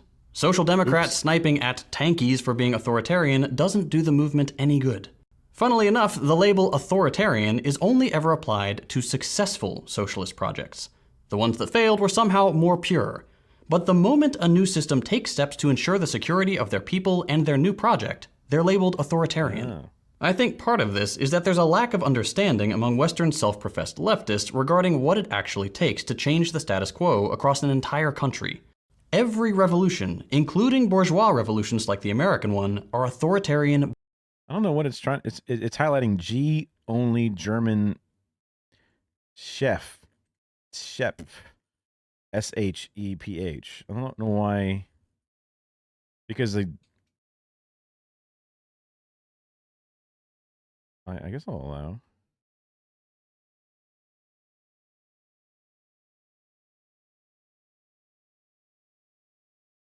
Right. Yeah. Yeah. Maybe it was like killing only German or something is what they were going with, or only German. Maybe it was only German she or something. I don't know. By default. Those in power will never give up their power without a struggle. They're not going to let you. It just held it. It didn't say what it was, and it didn't even say it was added to my thing. It just said thanks for your feedback. I'm like, okay. It's just automod trying to learn, I guess. Because they saw only German and like, oh, well, what does that mean? But it's like some things could be only German. Like the flag is only for Germany, right? The German flag is just for Germans. You vote out the very system that benefits them. To understand the nature of revolution a little better, let's go back to the man himself. No, the other one. His sugar daddy. There we go. Friedrich Engels. This large beard wrote a brilliant little piece called... You can tell he's the sugar daddy because his beard was nice. That's the difference. Yeah, Marx was like a hobo, and then called On Authority. It's like a page long. None of you have any excuse not to read it. It's linked below. But here's the part that I think is most applicable to this video. Have these gentlemen ever seen a revolution? A revolution is certainly the most authoritarian thing there is. It is the act whereby one part of the population imposes its will upon the other part by means of rifles, bayonets, and cannon. Authoritarian means, if such there be at all. And if the... Damn it, I was like scrolling through the thing and I missed some of the wording. on authority. It's like a page long. None of you have any excuse not to read it. It's linked below. But here's the part that I think is most applicable to this video. Have these gentlemen ever seen a revolution? A revolution is certainly the most authoritarian thing there is. It is the act whereby one part of the population imposes its will upon the other part by means of rifles, bayonets, and cannon. Authoritarian means, if such there be at all. And if the victorious party does not want to have fought in vain, it must maintain this rule by means of the terror which its arms inspire in the reactionists. Would the Paris Commune have lasted a single day if it had not made use of this authority of the armed people against the bourgeois? Should we not, on the contrary, reproach it for not having used it freely enough? Therefore, either one of two things. Either the anti-authoritarians don't know what they're talking about, in which case they are creating nothing but confusion, or they do know, and in that case they are betraying the movement of the proletariat. In either case, they serve the reaction. While it might not feel good to be called out from beyond the grave, it's so important that we understand what Engels was talking about here, because it's still true today. If a mass of people decide they're done with the current oppressive system, rise up, build something new, and then fail to protect the gains they've made, their project will be destroyed. We've seen it many times throughout history. The reactionary elements in society won't go away, and people with wealth and power before the revolution will still have that wealth, and will have likely fled somewhere like the US where they can agitate for military or CIA intervention. This was the case in Chile in 1973, when the democratically elected socialist president Salvador Allende failed to take preventative measures to ensure the vicious reactionary class and their US-based co-conspirators couldn't undermine them. Long story short, the Chilean right wing launched a US-backed and US-funded coup to overthrow the government, eliminate Allende, and install a fascist military dictatorship that plunged the country into recession and suffering for decades. In order to avoid this happening, a budding socialist project, or heck, any project, requires police, it requires the shutting down of reactionary outlets, the banning of certain kinds of speech. There's a reason Germany banned everything related to the Nazis, for example. It's because they wanted to keep that sentiment from spreading as much as possible. It requires an intelligence apparatus to listen for terrorist plots, which were all too common post-revolution. In East Germany, the reactionaries would routinely attempt to blow up civilian train lines. It requires prisons to keep these people off the streets. And historically speaking, the socialists have been much better at using prisons for rehabilitation rather than just packing human beings away to rot like we do in the US. These things may not be morally correct. Rehabilitation, aka re-education, right? But like it or not, they are necessary. And that's something that every system has agreed on. I would love nothing more than to see an alternative work, but it never has. Maybe one day I'll be proven wrong. That would be amazing. But to the people who believe it is possible, you need to ask yourself how it's going to happen. We've seen what the people in Tsarist Russia had to do. We've seen what the Cubans had to do. We've seen what the Vietnamese had to do. What the Chinese had to do. What the Americans had to do to separate from the British. Your anti-authoritarianism, while I genuinely believe it comes from a good place, is handing an easy victory to the capitalist regime. They want you to play by their rules. It's their game. You play by their rules, you lose. End of story. One final thing that's important to note is that this anti-authoritarian stance is very much a Western thing. And I think the reason for that is that we here in the Imperial Core are in a very privileged position. We can hold these naive beliefs because we don't have any skin in the game. We're not the ones under the boot. We're not the ones whose resources are being extracted, or whose homes are being bombed, or whose cities are being occupied by armed invaders in the name of freedom and democracy. We have the luxury of condemning others because we've never been on the receiving end. Think for just a moment what it would be like if your neighborhood was occupied by a foreign military force, doing unspeakable things to your friends and loved ones, taking your belongings, burning homes, torturing people in the name of national security. What means would you resort to in that situation? I can't answer that for you, but it's something to think about. I know this has been kind of a heavy video, and for a lot of you, I'm sure this is the first time you've been asked to look at your home country more critically. If you're interested in learning more about any of the stuff we've talked about, there are links in the description. We all have a responsibility to choose our words carefully, apply labels correctly, and hold our own nations to the same standard we expect others to meet. Maybe it's time we retire the word authoritarian and try to engage with the facts more precisely, more honestly, and in good faith.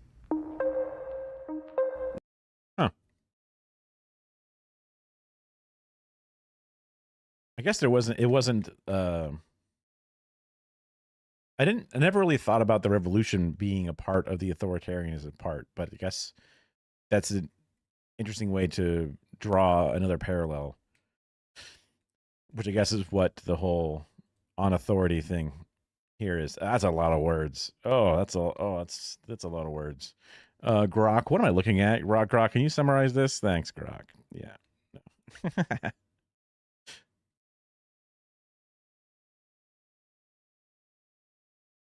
My takeaway would be I would need to think about. Well, I guess one of the big things is just reflecting on the two layers are we have an authoritarian state now. And chances are whoever you are is pretty okay with it.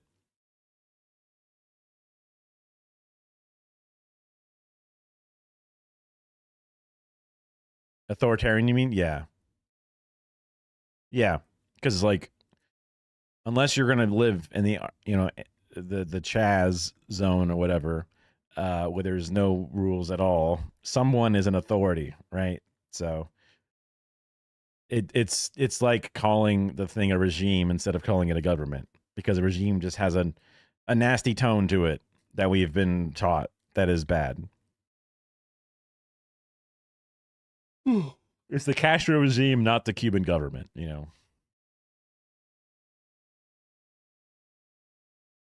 So thinking about things as take a look at your own place and decide what is authoritarian about it and not. And then also think about how many non-authoritarian revolutions have happened, or not as authoritarian revolutions have happened, because they still had police or whatever, and then were destroyed. We all get distracted by food. It's just human nature.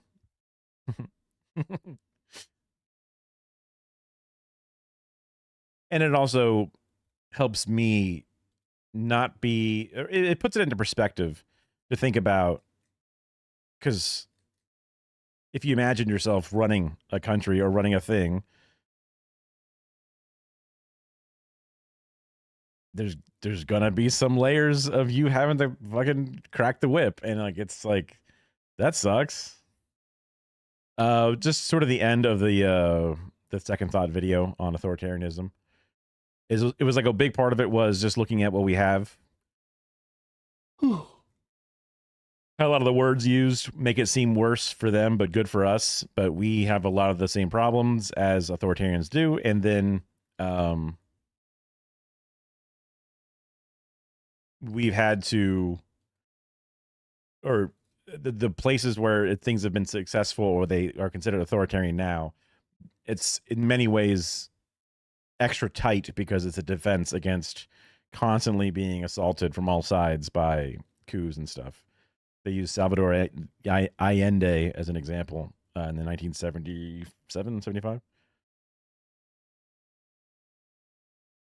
Which makes sense. But then they also equated the Engels paper, well, the On Authority, which you can see behind me, which is just a giant page. It's a single page, but if you put that into a printer in fucking 12-point font, that's going to be a couple pages, I think. Maybe I haven't printed the thing out in a long time, but anyway, that thing also talked about how a revolution is also an authoritarian thing. Anybody who wants to then, bring back the old regime, that's going to be, you need the authoritarians to stop it. So that was another angle I had never really thought about before. I'm yawning a lot. Let's take a look at something a little more lighthearted. Oop. How many times can Loud.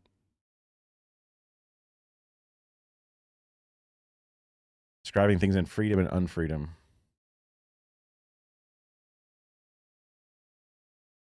We have a lot of freedom, at least we believe we do. And then we've kind of ignored a lot of the unfreedom that we have.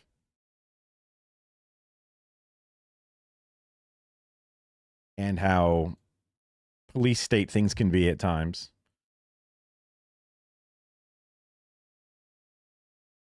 A brief history on energy drinks. A person get tugged? Well, we have found the limit at extratug.com, where you can see exclusive content that I say dirty things in. Go check it out.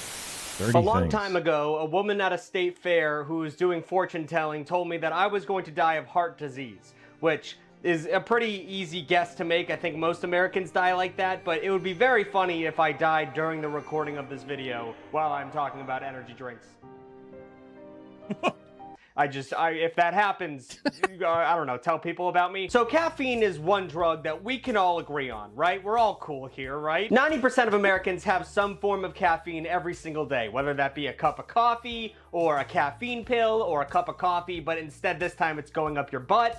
For most of the 20th century, actually, coffee was our go-to jittery juice. When I think of someone sipping on a hot cup of joe, I usually think about, like, long-haul truckers, exhausted educators talking shit about their students in the teacher's lounge, and NASA scientists in short-sleeve shirts and long ties and glasses, smoking cigarettes and being racist and misogynist. I only know about NASA scientists from, like, period piece movies. But at the dawn of a new millennium, a new fatigue fighter entered that arena, and that fighter was brightly labeled, extremely advertised energy drinks. These drinks aren't something you sip at your cubicle while looking over some goddamn spreadsheets. These are the kind of drinks you crush on your forehead before you pick up your skateboard and you go out and you do some cool skateboard tricks with your hood rat friends. I don't know anything about skating, but that seems pretty par for the course. The Western world is always getting more extreme. Everyone wants the most of everything, which is why you can't find normal Tylenol anymore. Seriously, it's all extra strength, which is kind of ruining the whole point of extra strength. But that mentality is also present in our ever-churning need to want bigger and bolder delivery systems for caffeine. But just how insane will energy drinks get? Well, hopefully not as insane as their beginnings. Flashback. Chris, do a flashback at it, please. In 1886, Atlanta chemist Dr. John Pemberton was working on a tonic for heartburn and nausea. And this was the 1800s, so the answer to such an issue was, of course, a ton of sugar in a carbonated beverage. And while Mr. Pemberton was fiddling around with the formula, he accidentally stumbled his way into inventing Coca-Cola. Of course, this predates the term energy drink by about an entire century. Ooh. Someone who doesn't believe freedom is a possibility on a philosophical level. For me, what matters is like flourishing, and humans flourish when they're given the capacity to act in systems that are diverse to account for the individual paths of flourishing. I mean, yeah, I can think of a limits on freedom that makes sense.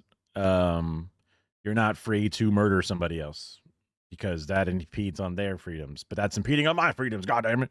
You know, like there's certain things that there's no such thing as 100% free, just because like free speech, 100% free speech isn't even allowed. And even the most, up to the most, but not quite the most, but you know, the penultimate, the most free speech defender agrees that there is reasonable limits on things.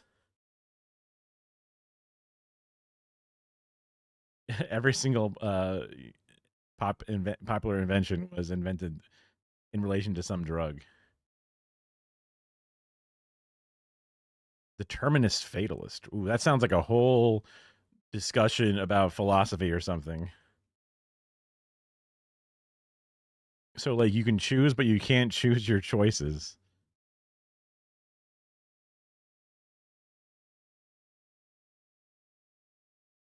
I mean, you definitely choose your choices.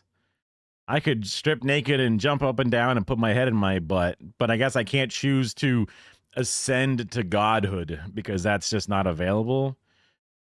That's me doing my thing where I like to stretch to extreme examples to test the limits of an idea. And if that's supposed to be like, chemistry is chemistry, you don't care, it has no effect on anything real. Well, chemistry has effect on things real. Mentos and Coca-Cola. Boom. Or Diet Coke. Excuse me. Diet Coke. Boom. Chemistry. Volcano. Paper mache. Vinegar and baking soda. Boom. Volcano. The choices debate. Oh.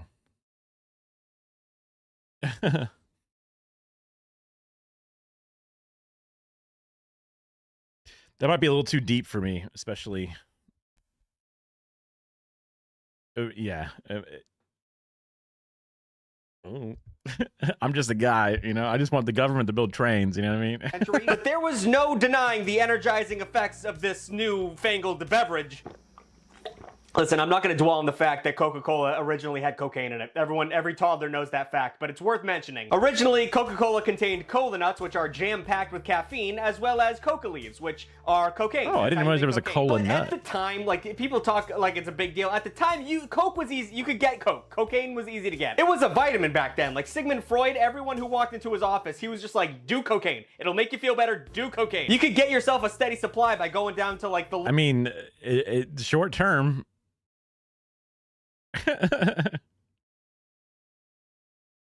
that might be what that sort of like brownish taste is supposed, like when I think of a cola, it is specifically that brown thing. Like RC Cola is brown, Coca-Cola brown, Pepsi Cola brown. There's a cola brand of drinks, and then there's other drinks like, you know, the Sierra Mists and other things that are like lemon lime sodas, but they're not colas. Orange sodas, all these different types of like things that again just don't have the cola part. So I assume it must have brown in it somewhere or look brownish. Although there's Crystal Pepsi, which has no brown in it, so it might just be all a fabrication that we just made it look interesting to make it look brown. So I don't know. Local drugstore and just picking it up over the counter. No one was regulating this shit. But as the ill effects of the drug became better understood, regulation and eventually criminalization occurred because Uncle Sam is a narc. As early as 1903, Coca-Cola contained trace amounts of cocaine, and by 1929, Coca-Cola was fully cocaine-free. But I would love to try a Coca-Cola beverage between the years of 1903 and 1929 because I just like a little trace of that energizing buzz of cocaine. You know, just a little bit, just everything in moderation. But when God opens a door, he closes a window. I didn't say that right. Just after 1 year after Pemberton's hit of Coca-Cola, Lazar Adelano, I think that's how you pronounce it, a Romanian chemist, first synthesized amphetamines. You know, speed, that And I didn't know the history of amphetamines, but if I had to guess someone were to invent it, it would be someone with this name, because that name is insane. It's getting late. I shouldn't be drinking this. But Lazar wasn't that interested in his discovery of getting people tweaking like a motherfucker, and the concept of amphetamines was shelved for nearly 40 years. But in I don't know. I think maybe when I was juggling all my stupid extensions trying to get YouTube fixed to make it pause when I first open a video, so that way it's easier for me to like load it up for the stream.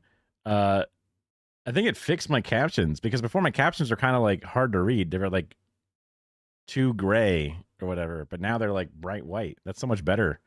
I didn't even do that intentionally. It just kind of happened. 1932, amphetamines were suddenly cool all of a sudden, because this is when Benzedrine inhalers were introduced as a nasal decongestant. And this was coincidentally around the same time, cocaine was banned. So, you know, it seems like, I don't know, everyone's trying to get high all the time. Surely we'll get a grasp on that horrible concept at one point in human history, correct? So when you think... I mean, I've never done cocaine. I guess it's not super surprising, but... I wouldn't know what it's like. Think of inhalers, you're thinking of a chubby little kid with asthma, but that's not what this is. These were practically just cotton swabs just dripping with amphetamine liquid. And I think it should come as no surprise that people liked them, people loved them. People loved their amphetamine cotton. Benzedrine inhalers were available over the counter without a prescription, so they were super easy to abuse. Not only that, but Benzedrine salts found their way into medications for, you know, depression and weight loss, and it's hard to be fat and sad when you're practically taking the jet drug from Fallout. It was even widely administered to American soldiers during World War II, because if you need a soldier to run fast and aim... Wait, what? Huh? Why is it looks like German helmets, and then also, I mean, maybe Germans had those helmets. I don't know. Yeah, I mean, yeah.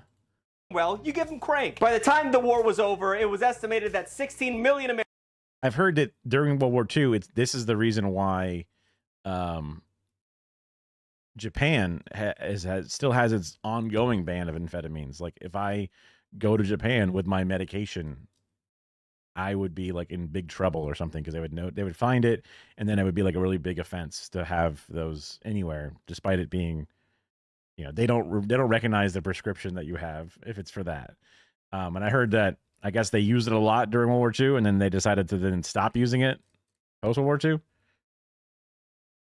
Yeah, I mean, knowing that the Americans had the go-go juice as well is a thing I didn't have in my, but it makes sense if considering how Coke had cocaine in it just 20 years before or whatever, right? So Americans have been exposed to benzodrine pills. But this normalized Americans' obsession with, amphetamines, but also just getting a quick hit of energy throughout the day. And before we judge the old Americans for their amphetamine obsessions, how many of you are on Adderall right now? Ritalin, Vyvanse. Judge lest ye be judged, you speed addicts. Chris, if you could put up a statement on the screen right now, Tug supports all form of mental health medication and treatment. But don't put me saying that in there. Just put it on the screen. The amphetamine epidemic wasn't just a problem in America either. Japanese soldiers had been giving methamphetamines during the war, and the country faced its own post-war drug epidemic. In the 50s, the country passed a series of laws to curb drug use, and in the wake of these laws, the first modern energy drink was born. And I'm a little So Vyvanse, that's one of the ones that's 24-hour, right? It's like an extended release. Because I was trying to get my doctor to let me try that one. Because right now I'm taking twice daily Adderall at like the highest dosage or whatever. But I suck at taking things twice a day. Like, I'm like, okay, I took my medicine at whatever time and I gotta, I notice it wearing off or whatever, but then I have to like make sure to like try and balance the right time to take it. I'd much rather just have one medicine I take every day at the same time, that I'm always dosed at the approximately appropriate amount. But having this, especially when your sleep schedule's a little messed up, like it's so much harder to have a double dose thing.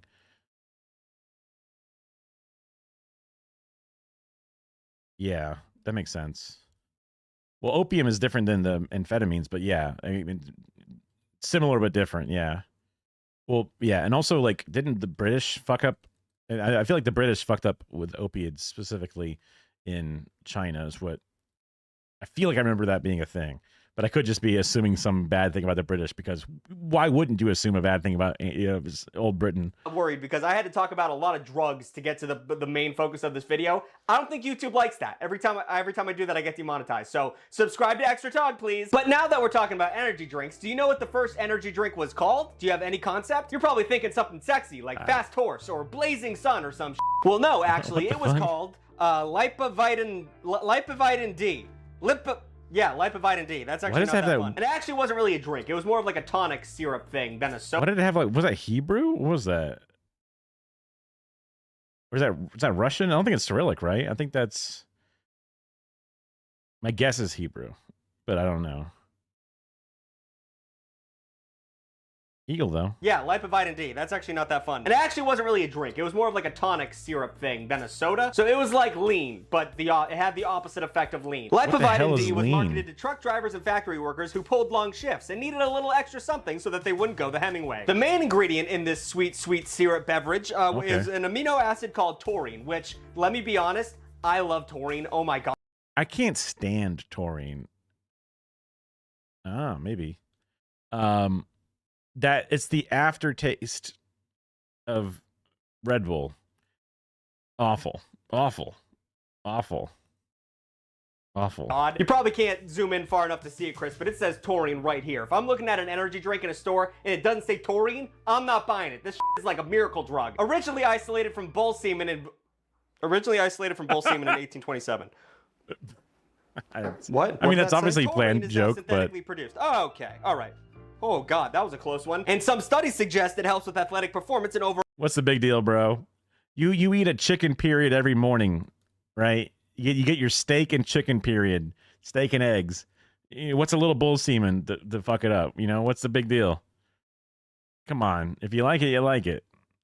What's the big deal? Overall energy. So bull nut or not, if this works. And although other energy beverages have outpaced the original, you can still buy some Liptivan. The biggest bottle of Liptivitamin D contains up to 300 milligrams of taurine, along with a warning label stating that people should not consume more than 100 milligrams a day. But hey, if that's the case, why would you give me all of it at once? I'm a dumb American. I'm gonna drink that all right now. Moving forward, in 1976, a pharmacist called, I'm not even gonna try that one, created a new energy drink with caffeine, taurine, and B vitamins. He called it this.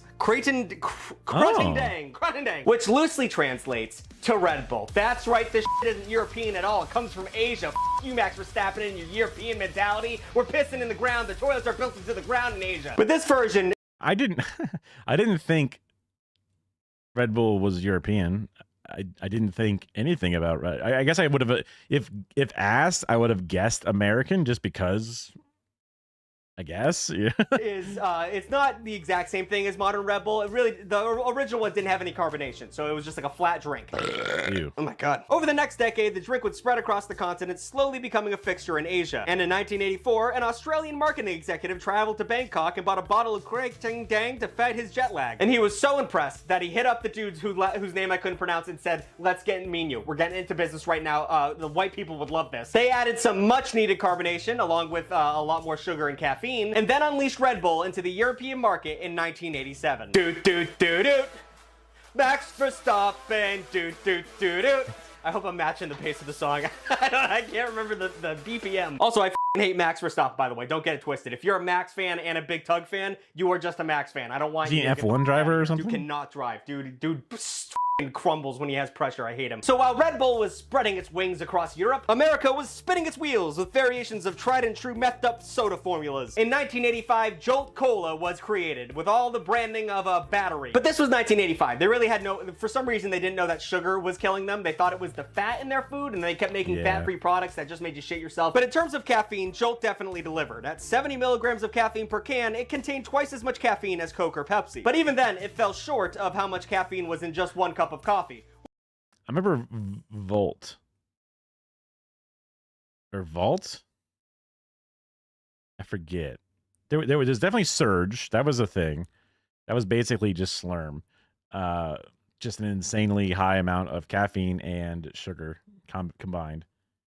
Which is surprising. I didn't expect that. That didn't stop people from wanting it, however, because within a year it had already reached $1 million in sales. Due to its high caffeine contents and aggressive marketing to young consumers, Jolt was often at the center of controversy and faced criticism from health. I wonder if this is what they used to make Buzz Cola, because this is for The Simpsons. Kind of makes sense. Oh, I guess it's a little different with its styling. I thought it may have had a bolt on it or something, but I mean, yeah, Jolt and Buzz, yeah. Advocates. And to be honest, critics were right, because it seemed like, 12-year-olds were bringing 6 packs of Jolts to sleepovers like they were bringing a 6-pack of beer to a day drink at a frat house. Ironically, Jolt, for all its flaws, was made with real sugar, while most major soda brands were using highly processed corn syrup. However, they also added something else in the Jolt soda, which wasn't good that they were doing that. The original formula also contained small amounts of lithium citrate, which is a real drug. This is the stuff doctors give people with bipolar disorders. Like, it's not really something to be around with. I have to assume that it wasn't. If someone said this to me, I'd be like, I don't believe it was the exact same thing that is for specific bipolar things. Or it must have been in such a small dosage compared to the medicine dosage, because I feel like it would be such a noticeable impact on people's behavior or well-being that they would have been found out. But I could be wrong. It's just like the natural skeptic in me is like, I think that might be an over-exaggeration.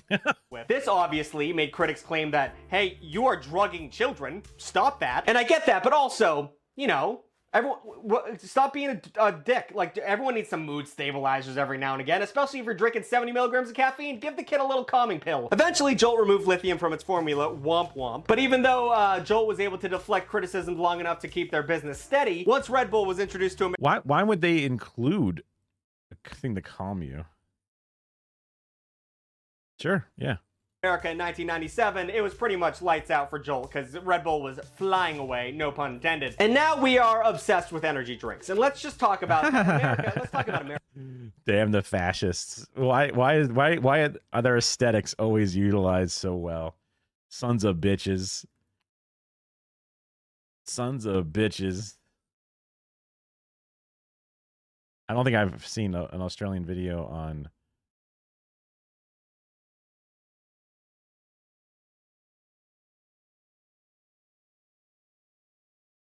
America. We might act like Puritans a lot of the time, but almost every single American is looking for a quick, cheap buzz almost all of the time. Once Red Bull gave a name to the need, we were ready to lap it up. Even though taurine started out with a bunch of scientists playing around with bull semen in a lab, which once again I was not aware of, from a non-existent market in... That's why you need to fund those services that they're trying to cut with Doge. You never know what bull semen's gonna fucking, do for you. it might turn into Red Bull, which everyone loves. You know, it gives you the go-go juice.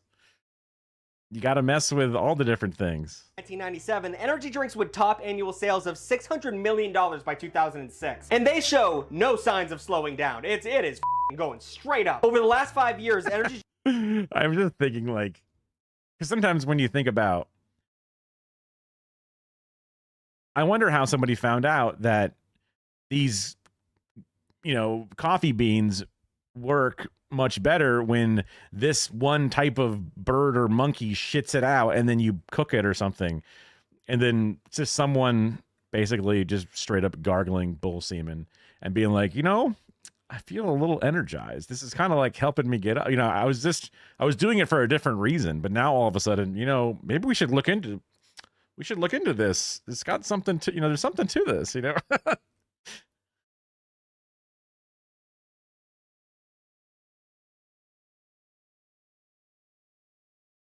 The things like the wine poisoning give you pause. Yeah. I mean, there's a couple of, I used to listen to the Behind the Bastards podcast for like a year or two. And there was a bunch of episodes about some of that early America, the Kellogg's guy, all kinds of weird shit. And it's just, I mean, this, you know, and some parts of this is the era of just wild times. So it probably, it might have been as intense. I mean, but this is like the 80s. It still seems like it would have had poison and cheaper. Oh, true. Dude, there's that. Oh my God, yes. The number of times to this day they still add lead to things, and it's like, could you just not add lead? Please, I know lead is sweet, but could you just not add it? I get it. It's probably cheap too because everyone's told not to use it. So it must be real fucking affordable, but why? Why did you use lead? You know, like even Panera Bread lemonade was like last year. They added, wait, was it lead to? Oh, that's right. There was something about that. Like, well, like Stanley cups, they seal the seal that's used to get the vacuum between the two layers of the metal. It's lead, and it's like there's probably something else you could use that's not lead. There's probably something else. It might cost a little bit more, only a little bit more, but it's not lead. You're already the premium brand. Come on, you know. And it's like you're not really gonna ever end up with it, but it's just now your factory workers are dealing with lead all the time. Like, why even have that? You know what I mean? Oh, the caffeine content was so high it was killing people. Also, lemonade. What the hell? Holy shit! I've never thought of lemonade as a caffeinated thing. Holy crap. Sales have grown by 73%. And in 2023 alone, energy drink companies have made $18.51 billion in the US. Now, are energy drinks good? Energy drink companies are like, wait, you're going to try to like make the work week a shorter work week and you're trying to give people more free time? We don't like that. We need you to be constantly depressed and have very short sleep. We need you to be, you know, under the boot of capitalism. We can't allow this. We can't allow this. Yeah. Good for you. Probably not, I would assume. I don't know. Apparently, the American Academy for Pediatrics think energy drinks are too dangerous to be consumed by teenagers. I think this looks like it's like a kid being sacrificed on an altar or something. I guess because the individual pie pieces makes it kind of look like it's a bit of like a pentagram sort of, but not exactly. And then, yeah, it's just like almost looks like his intestines are ripped out sort of, but then you realize it's just like a fabric. But I'm a grown man. Oh, okay? caffeine Many allergies. energy That makes drinks sense. contain the basic same formulas. A blend of caffeine, sugar, guarana, whatever that is, and taurine. And these are usually healthy for adults to have in moderation, occasionally. I'm not doing that. I'm not enjoying an energy bev occasionally, I'll tell you that much. And that's the thing. Energy drinks aren't about moderation. They're about defying the odds. Energy drinks are the liquid version of Tony Hawk. Do you ever feel an energy drink is really that energizing? Do you ever really feel... I don't think I've felt such, maybe like a 5-hour energy back in the day. I would feel this big because it's like a lot of vitamin B or something. And it was some people who didn't have allergies. Because I mean, like I've taken a lot of caffeine before, and I never. The closest I did was I took so many caffeine pills when I was so tired at work because I was working like an all-nighter. Like I worked, was awake, and then I went back to work the next day, you know, and it was like I was so tired. I was just taking maybe, yeah. That's an ADHD thing. shit. Oh, fuck. That sucks. Because it's like, I should never even buy energy drinks. There's no fucking point. You know what I mean? Yeah. Okay. That might be a thing, actually. Yeah. Because I never feel like there's like this, here we go. You know, it always just feels like it's fine. Whatever, you know? So like I drank a lot of caffeine, and I took a lot of caffeine pills in that one thing, and I was like tired, and I had taken a caffeine pill very recently to drive home, so I didn't like die. And then when I got home, I just went to sleep, and then when I woke up a few hours later, and my brain was like whipping around my head, like it was like inside of my brain doing the teacups, and I was just like, I'm gonna puke, and I just started like throwing up a bunch of weird mucus or whatever it was, because I gave myself like caffeine poisoning or something. I just had so much of it and then went to sleep, and that was probably a bad idea, but I was very tired, so I just went to sleep, you know. But I was like, that was very uncomfortable. But as soon as I threw up, I was like, I feel a lot better, and then went back to sleep. But because like the caffeine pills are like however many, you know, I don't know, 100 milligrams, 200 milligrams, whatever they are, and you would take them as certain. And there's definitely things that say don't take too many, but it's like that's for pussies, and I just did it, and now I was like, okay, I guess there is a limit to how much you can take, or if you do take this much, just don't go to sleep, because I guess my brain was still spinning literally as I was sleeping, and it got me so like I was like motion sick. It was weird. It was very weird. Man, in that 900. You know what I'm saying? It's like whenever Doc Brown said you can do whatever you think about. I don't remember the exact quote. If you put your mind to it, you can accomplish anything. That is one of the more fascist haircuts. Just thinking back on it. It's kind of an insane haircut. It's kind of wild. That mentality in a liquid form. And companies understand that. So that's why they crank up the numbers and give us exactly what we want. Which apparently, according to my research, is diabetes and heart attacks. Which whatever the people want, I guess. So I have a lot of statistics here, and this is the part where I turn off the reading comprehension part of my brain so I don't have a panic attack. So I'm just gonna kind of just vocally diarrhea real quick. To begin, on average, one energy drink meets or exceeds the recommended daily intake of sugar, which is 36 grams. Not ideal. One can of Red Bull has 27 grams of sugar, Monster has 50. 36 grams of sugar? I guess that's a lot of sugar. It sounds like not a lot. I guess like, it almost sounds like 36 granules, which is not what they mean. So... But like what, 16 grams in a pound? 16 ounces in a pound. Grams, those are the metric ones. Well, it's definitely not even close to a kilogram, that's for sure. 4, and Rockstar has 62. And of course, these amounts can increase the risk of obesity and type 2 diabetes. We all know that. However, I drink the sugar-free versions of these sodas. Hell yeah. And I'm in the clear because there are no downsides to drinking sugar-free sodas. Chris, take that down. Chris, why would you put that up while I'm making the opposite point? And then there's the topic of the large amounts of caffeine that come in energy drinks, which aside from the undesirable side effects like nausea, jitters, and restlessness, can cause spikes in blood pressure, which in most extreme cases can cause your blood vessels to rip or clot. Not to mention seizures, kidney stones, and muscle breakdown. Good lord, no one told me this about caffeine. I didn't know it could be that dangerous. And also, energy drinks have been linked to disruption with the heart's wiring, and this is where I stopped doing the research, because I did not want to know what that meant, because I'm in deep at this point, and knowing that information is not going to help. Huh. So at one point I had a thing where like there was like a node or something that caused the cycle of the different atriums and ventricles. This node would like trigger, and it would like make it like short circuit. There's a thing called like Wolff, Parkinson, and White, but it's not that one. It's a different one than that, but it's something apparently that was similar to it. So my wiring was fucked up, but I think it happened to my grandfather as well. Because when I was, going as a kid, just describing it to all my different family members and getting, they gave me beta blockers to help stop it. And then eventually they had to send in a little robot into my body and then like just cauterize it just to cover it in scar tissue, so then it wouldn't do it anymore. They say sometimes you just outgrow it over time, so that's what they were hoping for. And when you're a baby or you're young and still growing, your heart is a little weaker, so they don't want to accidentally like just go through it. Whoop. They added some weird things where you can like, so it's not getting any easier. Click and hold certain things and do stuff. So at least 34 deaths have been directly linked to the energy drinks. 5 Hour Energy has been blamed for 22 of them, Monster for 11. Ooh. Does that add up to 34? 22 plus 11? Is that 34? That would be 33, am I wrong? That's 33, that's not, okay.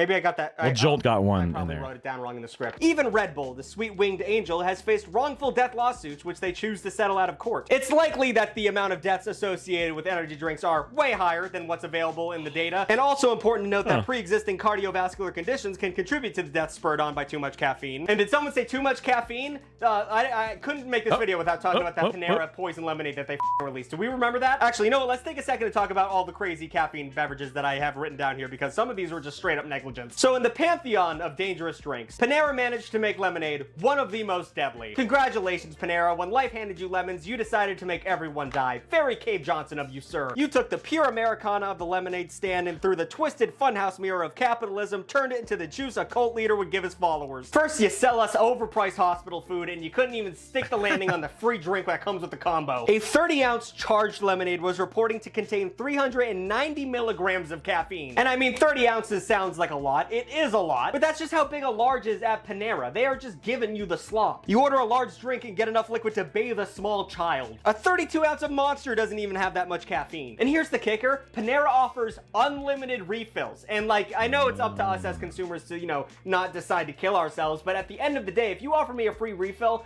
I'm going to drink more than one cup because I'm an American and I'm not going to lose money on this deal. And There was a couple of times when I visited like the DC area and restaurants there did not offer free refills. And I was like, oh my God, what the fuck? Is that like a Southern only thing?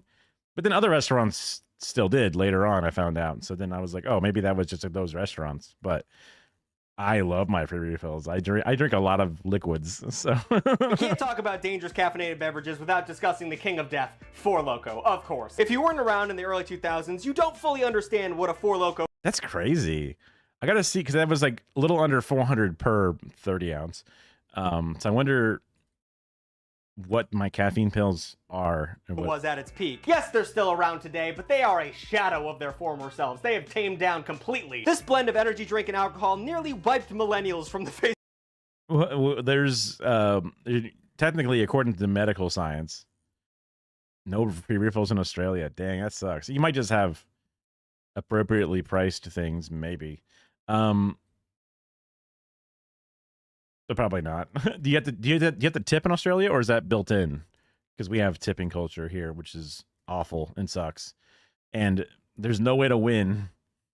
No tip? That's cool. That's cool. Yeah, it sucks because if you don't tip, you're just hurting a fucking, poor person. But if you do tip, you're continuing the tip cycle. And it's like, well, I'm not going to fuck over a poor person, but God damn it, Don't worry. Once we enact socialism, we'll fix it. Don't worry. It'll happen.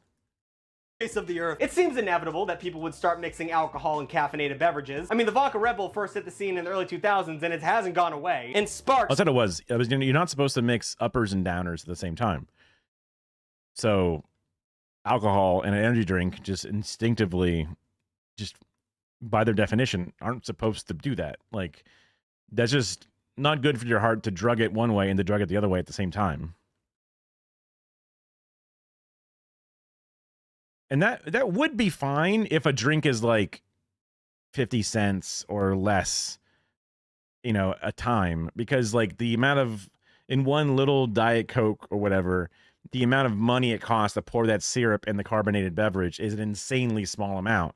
So in America, you pay $2 for a plastic cup, and it's like, you fill it up. You have to fill it up like 10 times before you ever even get anywhere close to the value of what the cup is supposed to be. So they make all their money on the drinks, even though they give you free refills. And that means you're trying to like take advantage of it while you got it. So while you're in the restaurant, you're just fucking it up. And then before you leave, you get that last little refill. China, it probably is too. You're probably right. Based off of how their subway rides are like 29 cents for a round trip. Not even a one-way, like it is when you're going on the subways in New York or whatever, which is just bonkers. Because they also have the best fucking subways and the high-speed rails. So, like, yeah. I mean, maybe some of the super long high-speed rail lines are a little more or whatever, but still, you get the idea. The first packaged alcohol energy drink was available in 2002. But these were the guiding lights that inspired 3 frat brothers from Ohio State University to create Four Loko in 2005. And every single word in that sentence makes complete sense. I was not shocked about any of those words. The 4 in Four Loko comes from the 4 original ingredients: taurine, guarana, caffeine, and wormwood.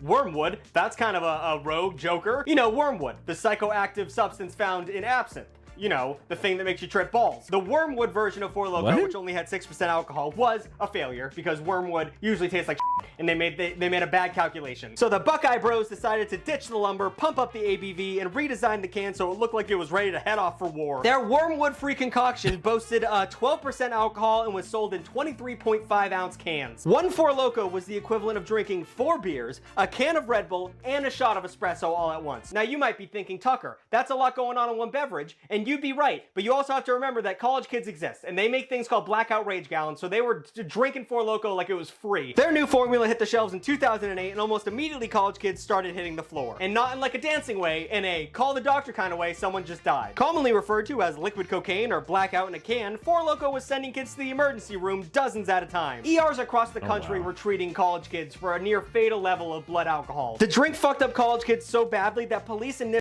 But like that would only spur them on more. If you tell them that like only pussies, you know, fall down after drinking too many Four Lokos, they're gonna go, hell yeah, I'll get one. Initially thought people who were drunk on Four Loko had been drugged, but it seemed to be working because in 2010 an estimated 60 million cans of Four Loko were sold. And by the end of the epidemic, all told, Four Loko was blamed for suicides, people walking into traffic, fatal car accidents, and a ton of violent behavior. Hell yeah. College campuses started to ban it, and then states followed suit. And a New York politician apparently even staged a stunt where they drank 2 cans of Four Loko in an hour under doctor's supervision, which I just to show it was dangerous, I guess, which we all knew, my guy. I feel like this guy just wanted to get drunk on the clock. Yeah, yeah. I'm a lightweight. Here I go. But that might make all the moms freak out on the local news story. So yeah, I guess. I applaud him for that. And he puked everywhere, which is hilarious. That's funny that he did that. Before Loko became an easy thing to dunk on in popular culture, and in that way it kind of fell apart. And it's very easy to dunk on because there is literally no justification for this product. There is no reason for this thing to exist. Its whole selling point was like, hey, this shit's fucked up. Like that was. That's freedom. You know, do you want the freedom to have it or not to have it? What do you want? I'm okay with them taking it away. I'm okay with them taking it away. I've heard good stories about it. It's a funny thing, but I'm okay. I like some consumer protections. I would appreciate EU's restrictions on bad chemicals. That would be nice. That was the whole bit. The FDA got involved, sending Four Loko a warning and essentially banning alcohol energy drinks entirely. By November 2010, Four Loko voluntarily removed the caffeine from their drinks, and the company had nearly $30 million worth of Four Loko that they couldn't sell. And every kid in my generation was dying to find these. It was like finding lewds, like from Wolf of Wall Street. Like, we knew these Four Lokos were out there. We just need to get our hands on them. We just need to get. Yep, my dad used to talk about Quaaludes. You need to be able to poison yourself. I feel like in entrepreneurial spirit, you can find a way to do it, not in a product sold on a shelf. You know, I feel like with a little go get 'em attitude, you could go get it.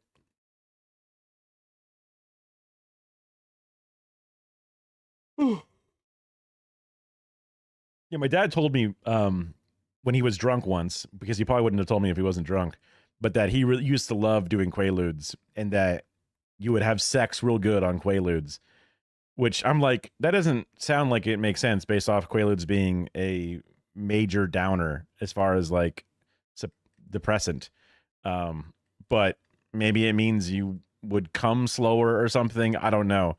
It might make him think he did. I don't know. It's one of those funny moments of like unintended honesty where I'm like, oh my, this is very interesting. But I was like an adult when he said it. It wasn't like I was a kid or something, but up like that. Four Loko loyalists were scrambling across their cities and snatching up the last of the original formula. Some people even held a candlelight vigil for it in Union Square in New York, while one New York City restaurant held a Four Loko night to send them off, and then the the state came in and raided their and destroyed all their Four Loko. It was a wild time. And now we're here today. I really don't have a conclusion for this. The energy drink history is way more up than I thought it would be when I started writing this video. Well, Jimmy did a lot of the research. Put up Jimmy again. I gotta keep giving him shout outs. He's so good. But if they're not adding alcohol to energy drinks, who knows what's next? I'm sure there's gonna be a kratom taurine mix soon. And no one get an idea from that, because don't do that. But whatever comes next, one thing. Is kratom that weird, like, not a drug, but it's kind of a drug coffee / weed thing?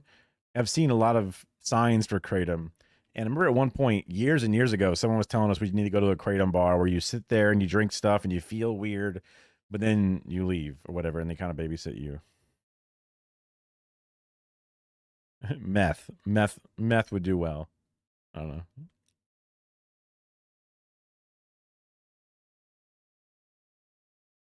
It's always sold out at the pharmacies, that's for sure. With a hair loss treatment, it would be,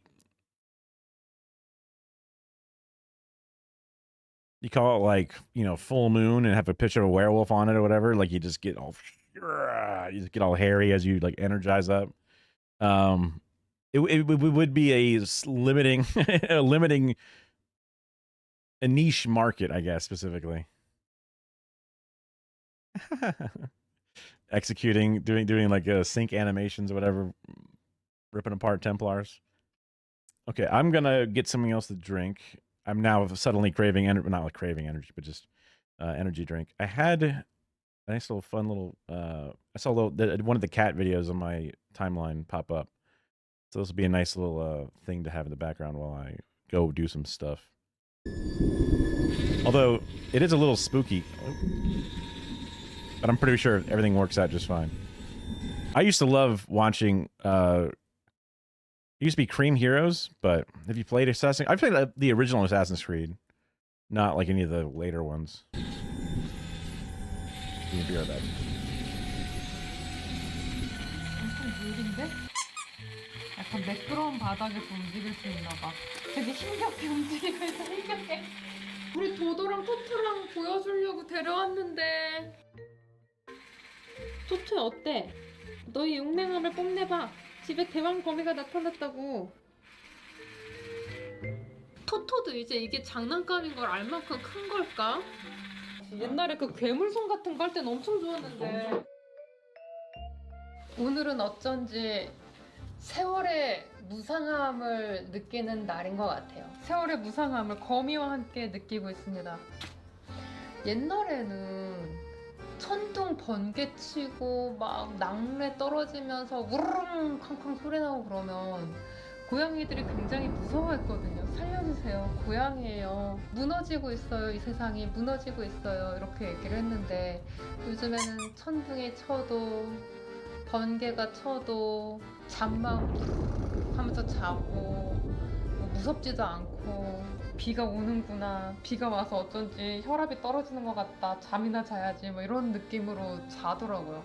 어제도 천둥 번개가 엄청나게 쳤는데 아무도 관심이 없어. 나만 막 야, 저 건물 뒤에서 번개가 쳤나 보다 반짝거린다 막 이런 생각하고 그랬었는데 고양이들은 전혀 아무런 생각 없이 에어컨 밑에서 배를 까고 자는 걸 보면서 아, 나이를 먹는다는 거는 무엇일까? 이런 생각을 다시 한번 하게 됐습니다. 저는 우리 고양이들이 어릴 때부터 이상한 걸 좀 많이 보여주는 편에 속해요. 약간 무서운 거미 그리고 집안에 외계인이 찾아온다던가. 연나 이리 와.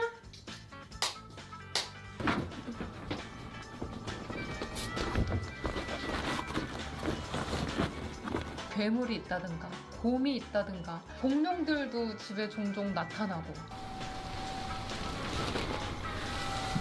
아무튼 희한한 걸 진짜 많이 봤거든요. 저희 집 애들은 처음에는 우와 저게 뭐야 막 이러면서 으악 고양이 살려 막 그랬는데 요즘에는 별로 관심도 없고 더 이상 이제 엄마가 갖다 주는 장난감에 좀 약간 무심해진 것 같아요. 약간 이런 거죠. 게임을 할 때도 처음 필드에 나가면 자꾸 귀여운 돼지 이런 거 하나 잡는데 Sometimes it's nice to stand up and stretch your legs.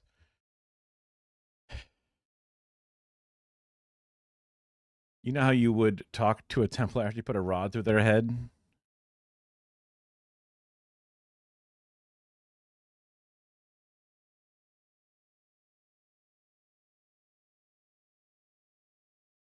I was trying to make a temple joke, as in like the temple of their head, but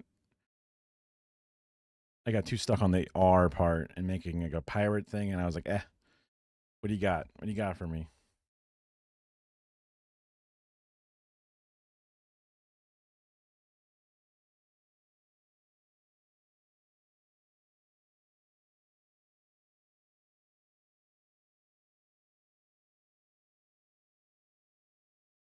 Also, this is Lulu the cat. Have you ever seen this cat meme of the cat walking into a room with these little legs? This is the channel that it comes from. It is a Munchkin kitty, which they've done stuff on about how it's bad and it's a rescue, whatever it is. You entered the dream world and talked about shit. That's what I'm talking about.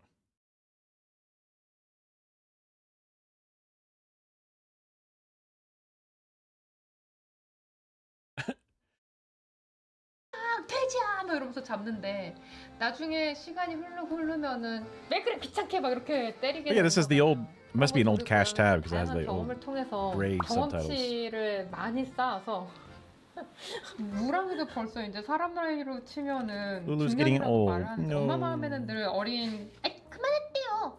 전 아직 귀여운 아기 고양이라고. 오 귀엽게 이렇게. No, sleepy kitty. 그래요. 볼때기가 저렇게 통통하고 눌리는 걸 보면 귀여운 것 같긴 해요. 너무 귀엽다.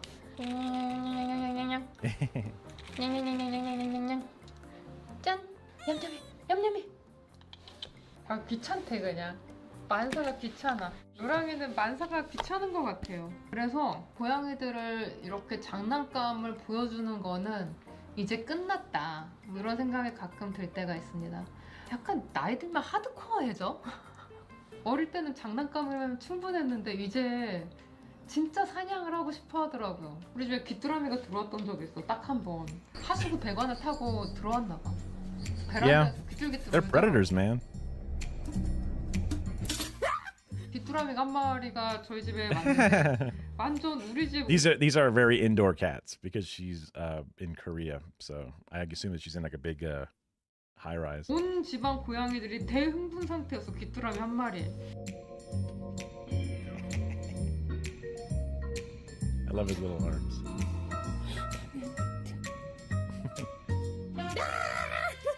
이런 거미는 진짜 좀 조용히 해 잠드는데. 야 버릇없이 엄마 얘기하는데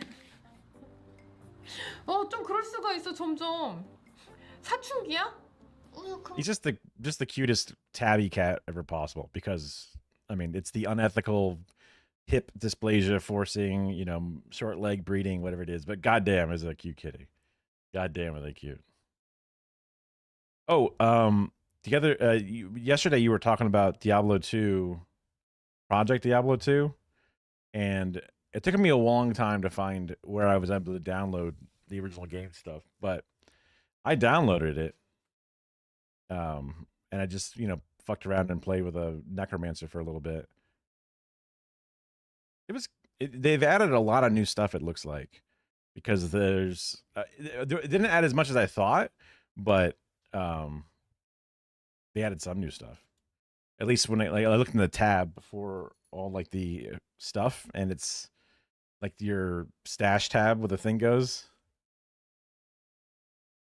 Oop, I have the resizer turned on. I should just minimize it.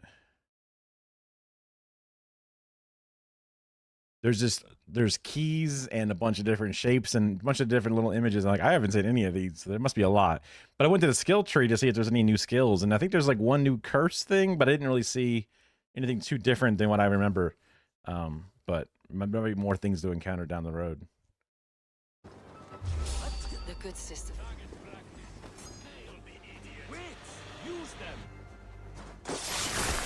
Oh. It's like Sniper Elite, where you get to go like into their brain. Oh, wait, is there more to it?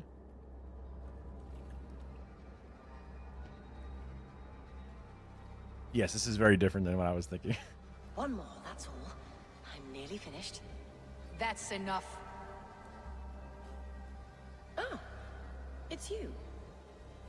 For all the dead we collect, dear sister, you and I are equals.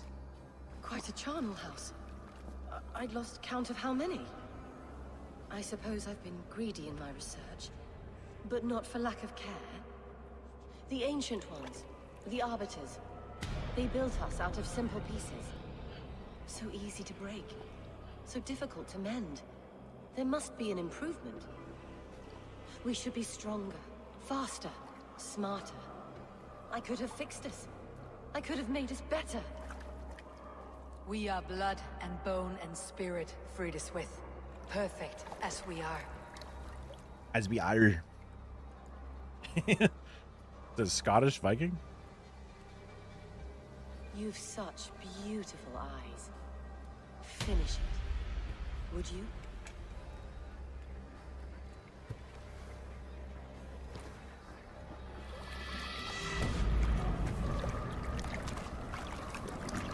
It's Norwegian? Okay.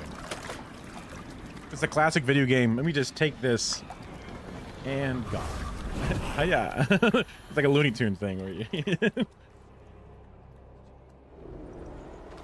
and gone. Huh. Oh man, I was scrolling through my feed and I've watched a decent number of Northern Lion videos, but once I got to a certain point in my YouTube feed, it was literally just nothing but like all 4 videos across every single row, Northern Lion videos. It was just like the algorithm gave up and said, fuck it, you get this now. And it's just like, okay, I get it, you know? Okay, fine. Iron Mouse situation is crazy. Ludwig. I have not really been much of a VTube enjoyer.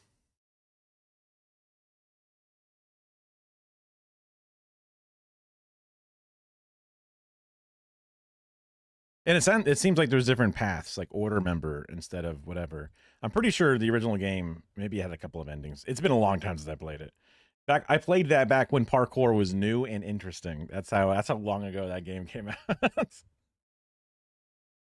Let's see. So we can do the Austrian wine poisoning. I thought it was Australian because I just saw the first part and just finished the word. I didn't realize it was Austrian. It's supposed to be a while ago, considering Europe has good protections, but maybe they, oops, they messed up. We can watch that, but I know somebody's already seen it before, but maybe that's where some interesting parts come. It's up to you guys. I can play something else from my list.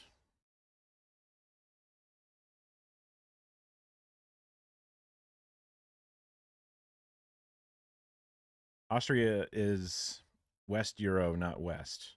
East Euro, not West. Okay. It was, I think I had like the Big Joel video about Kanye West and the Daily Wire. It's a little old now, probably, but other videos about government censorship and AI, investment bankers. Big difference between EST and West Euro, East and West Euro. Yeah. Okay. I guess that would be more like a Russia, USSR style. But I always thought of Austria basically as just Germany too. That's how I've thought of it, because Arnold Schwarzenegger comes from Austria and he sounds German. But yeah. Yeah, I don't mind watching this. I just didn't want you to be, like, oh, this is the 30 whatever minute that he's going to pause a bunch on something I've seen before. So if I copied it right. Oops, I did the wrong thing. Down the Rabbit Hole looks familiar as a logo. I feel like I've seen it before. I don't know if it's just like a YouTube channel I've seen before, or if I've seen it on Twitter or something at some point back in when I was on Twitter more.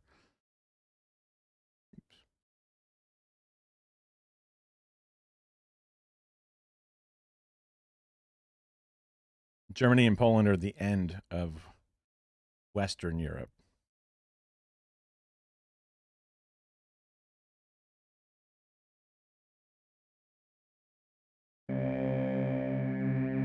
I'm really bad with geography, as in case I wasn't, like with many things, I'm really bad with geography as well. Yeah. While known to many from the most affected areas, the 1985 Austrian wine poisoning is often a hazy memory to those in Europe and entirely unknown to those outside of it. When asked about it, people will mention the unwitting consumption of hazardous chemicals and a mass public panic, but the details will be muddled or contradictory.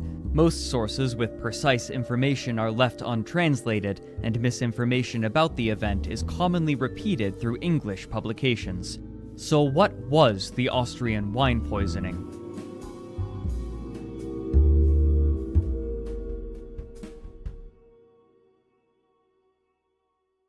Yeah. During the 1980s, Austrian wine had a reputation in Germany as a cheaper alternative to domestic and Italian wines. Often found in grocery stores, these wines were made specifically to meet the high demand for sweetness from German consumers, and the sweetest wines could consistently be priced the highest. The chief difference of Austrian wine, however, was that much of the industry had been arranged for mass production. First, vineyards would leave the grapes on the vine as long as possible, allowing them to ripen. If left for long enough, the producers would gain the legal right to label their bottles as the sweet and lucrative Predikatswein. So, I've learned that fruits get more sugary as they ripen, or at least this makes sense to me because I learned that bananas specifically, the more brown they are, the more sweet they are. So there's more fiber content in a banana, and then as it ripens, that goes down, and then sugar goes up, because I guess you're able to actually digest the goop inside.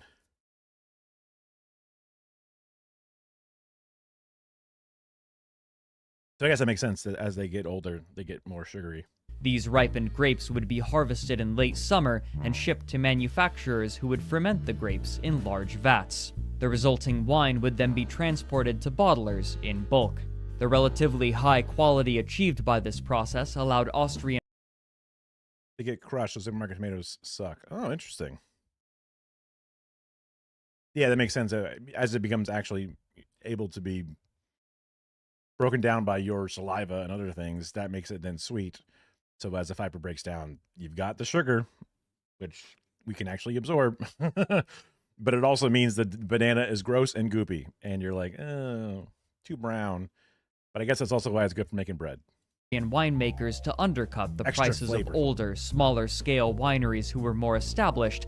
And But wouldn't grapes ripen? Oh, does the ripening process stop? Well, like bananas ripen off the vine; they're just sitting there. So wouldn't grapes naturally just keep ripening regardless, especially during the fermentation process where you just let them sit? So I guess I don't understand the difference between plucking them off the vine and then putting them into a vat to ferment versus letting them sit in the vine a little longer and then plucking them off and putting into a vat. And in the end, I would assume it happens one way or the other, because it's not like you're eating the grape later in the vine process. You're just fermenting it, which is just letting it sit for a long time and turning into gross, poison. mass production made for a more reliable source of wine. But after years, this production grew from prosperous to suspicious. Maybe it gives it a little extra percentage on the starting point or something like that. I mean, like you were saying, that it was kind of a legal loophole to sort of like allow them to classify it as a sweet one, even though you're just trying to get the higher price label. During the 1970s, the amount of Predikatswein being produced surpassed feasibility, and Austrian investigatory bodies began seeking warrants to test this mass-produced wine in order to discover precisely how these seemingly impossible numbers were being achieved. Without evidence incriminating particular wineries, however, the courts refused to grant these warrants. Even if they could investigate, the Austrian authorities were understaffed and overworked, allowing the wine industry in the country to operate largely. Fund the police. Fund the wine police? The ATF, I guess, technically? Weird. Those damn liberal countries, I tell you what. Well, I guess this is a bad case, I suppose, so maybe they should have. Be unchecked and unsupervised. In one instance, a wine merchant arrived at a cooperative with his tanker to collect wine, but as they were pumping wine into the truck, the man noticed that they had attached a second hose. Investigating further, he found that they were pumping water into the truck as well. Enraged, the man refused to take the wine and approached the Austrian wine control, who told him that they would be unable to begin inquiries for another 6 weeks due to the massive amount of work they already had to perform. Finding this answer unacceptable, he then approached the Ministry of Agriculture, who revealed to him that there were only 18 inspectors tasked with overseeing approximately 60,000 companies. With such a state of affairs, there was little question that adulteration of wine. I mean, okay, so increasing inspections, increasing regulations, keeping a tighter look at corporations, that seems like a good thing to me. Or at least is the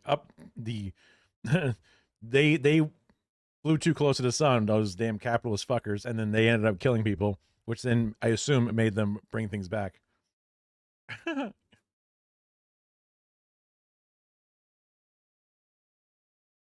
You did what the Norse could never do, which was overtake London, right? Wasn't that a thing that they were never, because of the rocky shores and other defenses, whatever, they never quite conquered?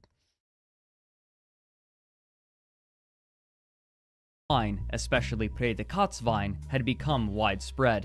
In 1975, the Chamber of Labor and Employees in Salzburg, Austria, performed both chemical tests and expert taste tests on 76 different bottles of Austrian wine. Of them, only 20. It does seem like if they had a lot of like scheduled inspections or whatever, if somebody was bringing up a severe case or a problem, they could expedite emergencies or whatever, but I don't know, maybe they had different workflow. There was a bunch of different suspects in the line. 3 were properly labeled and 56 were defective. But what investigators couldn't have known was precisely how large the problem had grown or how far winemakers would go to make a profit.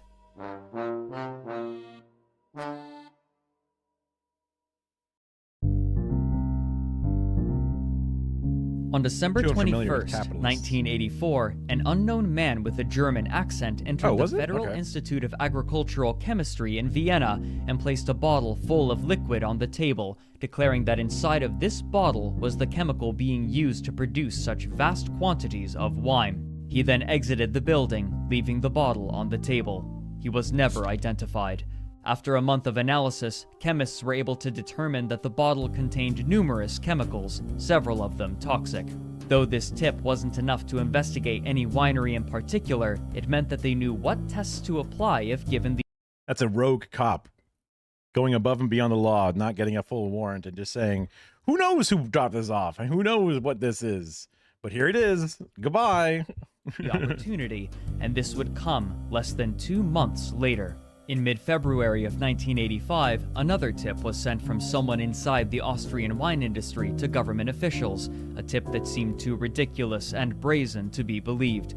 A factory owner was purchasing large amounts of a chemical, one of the chemicals from the mysterious bottle, and attempting to write it off on his taxes as a business expense, claiming that it was all to be used for his small tractor.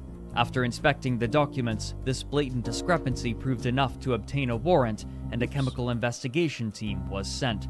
Upon their arrival... Again, just getting so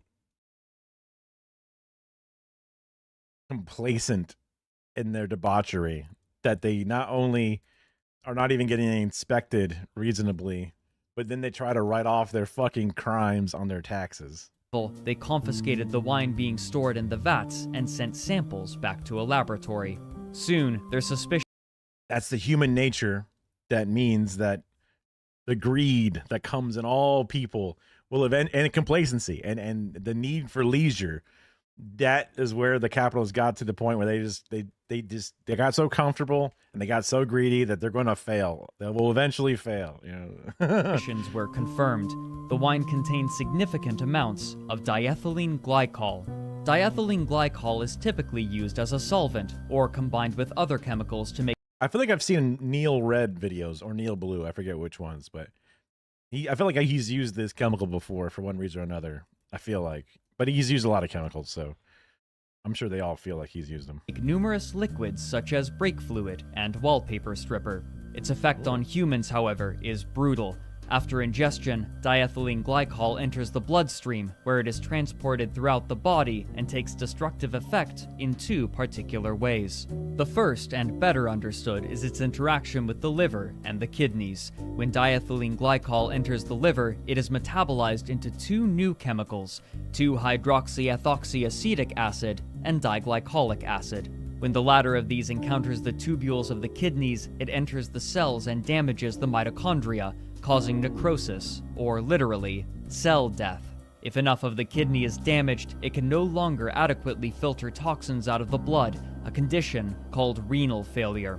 This eventually leads to metabolic acidosis, where the blood becomes too acidic for the body to use. The second and more poorly understood effect is that on the nervous system. Through mechanisms apparently still unknown, ingestion of diethylene glycol causes damage to the myelin sheath and axon of nerve cells, making them unable to properly carry electrical signals. You're trying to get fucked up, right? Well, here you go. This is the ultimate you get fucked up drink. So, just a faster one. Just call it Four Loko, or I guess, I don't know what the word crazy is in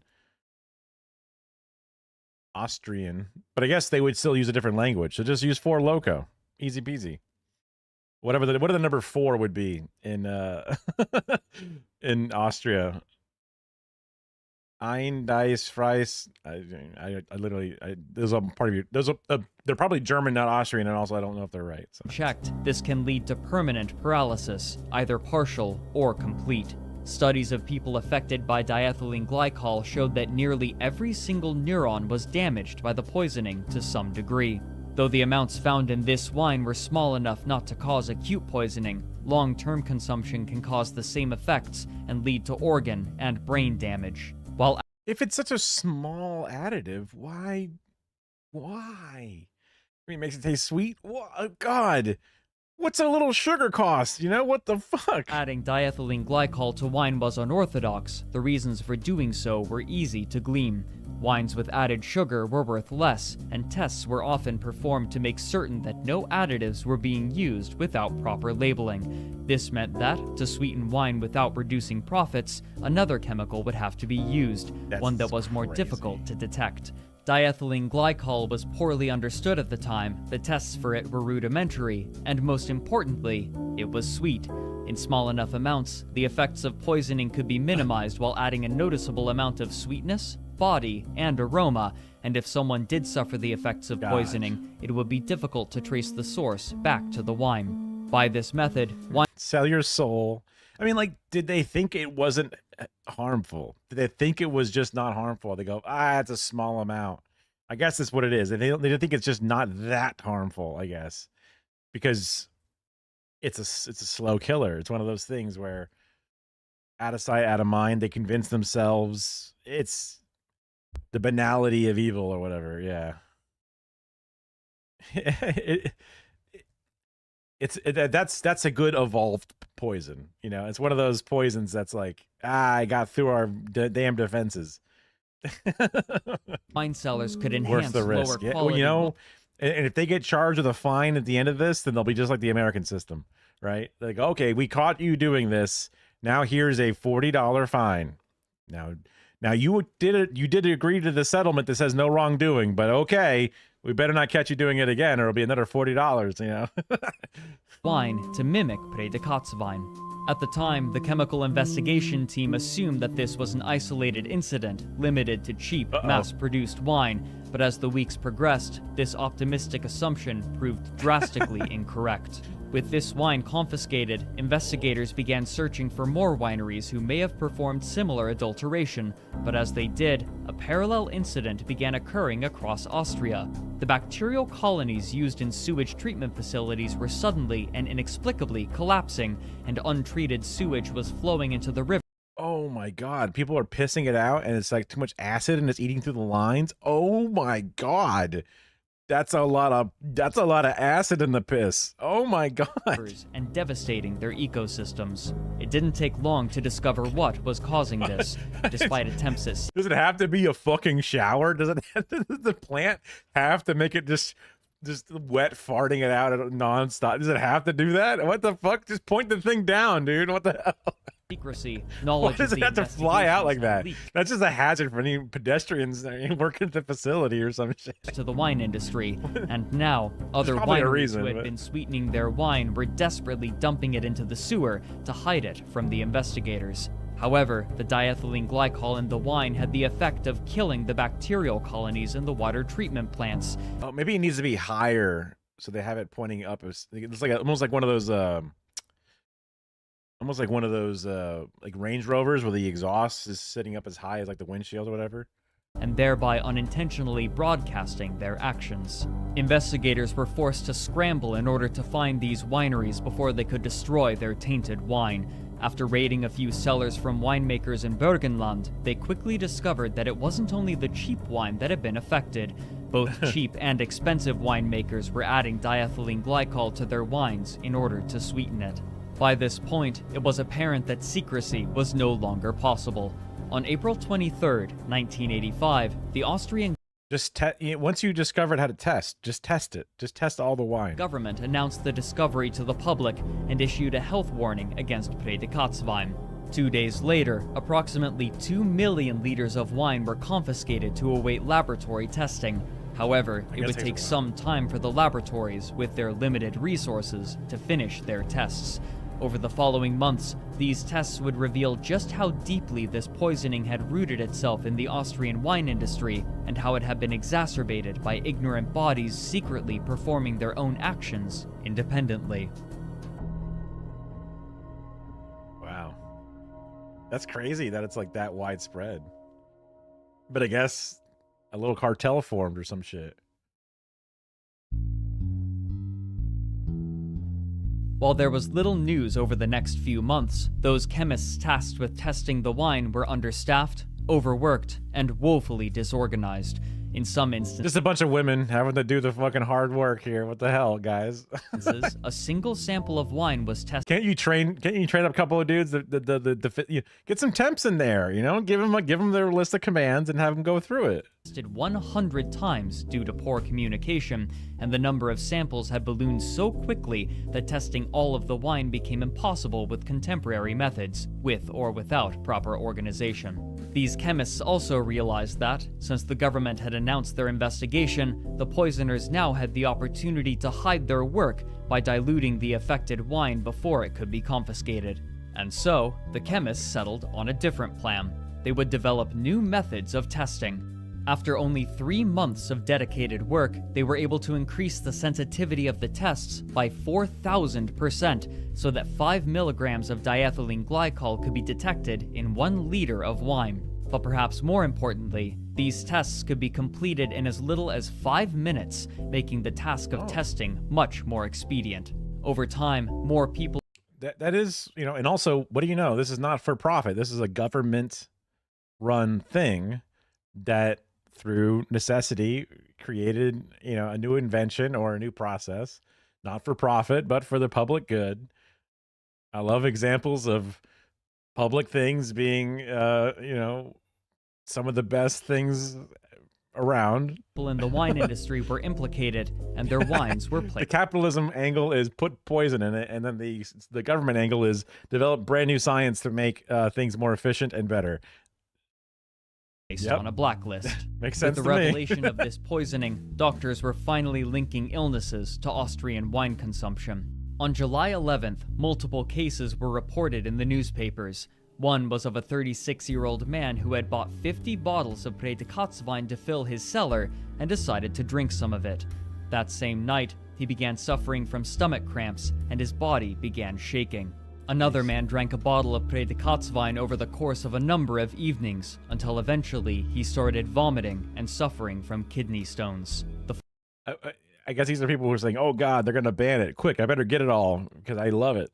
Following day, Which July sucks. 12th, a report was released about a family who had gathered for their 77-year-old grandmother's birthday party, and the 11 adults all shared bottles of Predikatswein.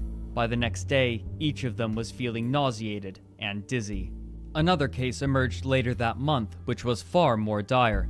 4 years before the tests for diethylene glycol began, a retired German man had been on vacation near Vienna, where he drank large amounts of sweet wine, then bought another several liters to take back home with him to Munich.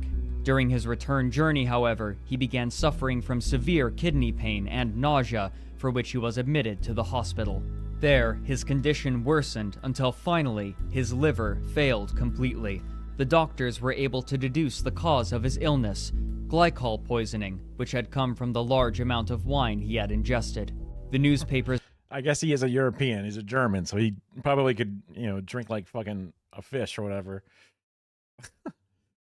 I'm blown away. I think, oh man, I may have saved it. I should probably pull up my... initially reported him as the first confirmed death of the poisoning, but this was refuted a few days later when the man provided an interview to a competing newspaper in which he dryly noted, "I am fine now," and recounted his poisoning from 4 years prior. This last report revealed a concerning fact. At first, it was believed that the usage of diethylene glycol was much smaller in scope. This event showed that wineries have been adding the chemical to their wines for over 5 years, and as laboratories continued testing, this scope only widened. The oldest bottle discovered with the chemical was bottled in 1976, meaning that this had been occurring for nearly a decade at the least. Then, on July 19th, it was revealed that a single bottle of ice wine contained 16 grams of diethylene glycol in it, enough to sicken an adult and kill someone susceptible to it. That same day, advertisements appeared in numerous newspapers internationally, purchased by the Austrian Wine Propaganda Office, who were desperate to salvage what public goodwill they could.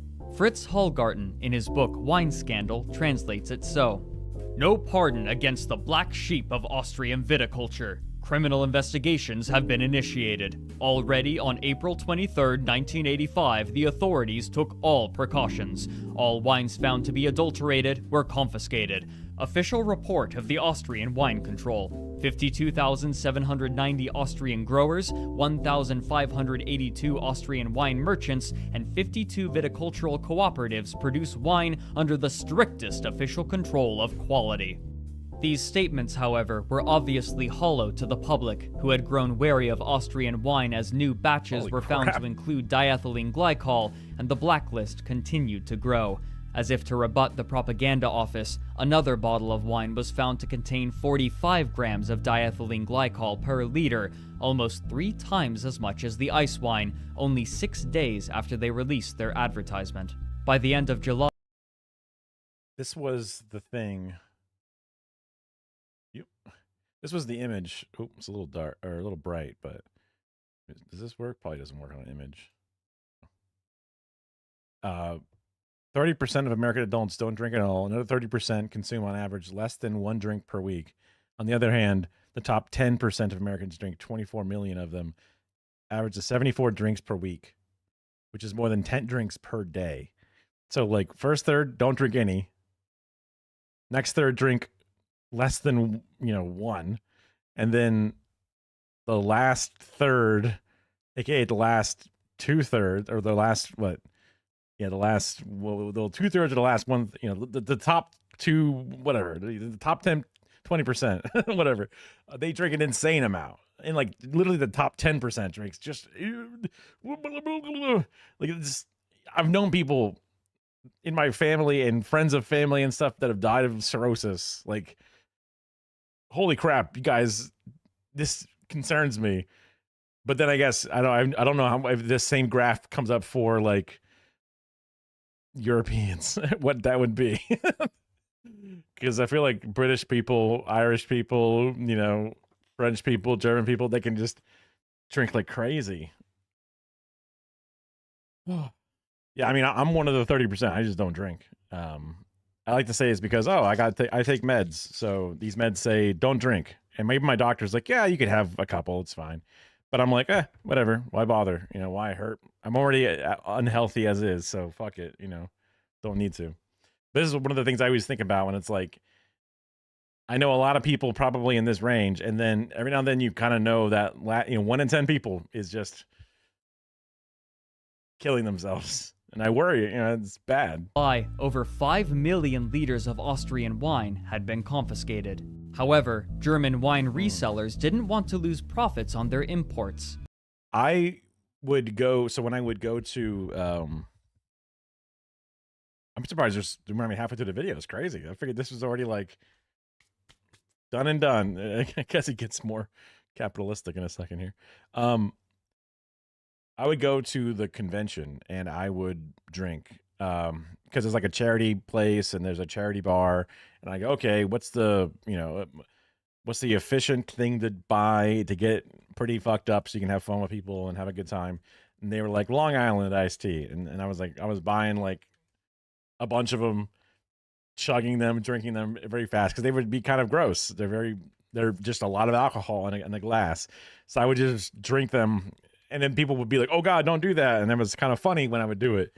But then, the first year I did it, it was fine. Got a little hungover, whatever. I would go back the next year, do it again. I think maybe the third year I did it, I was like, got really sick for the first time. I just got like super duper sick.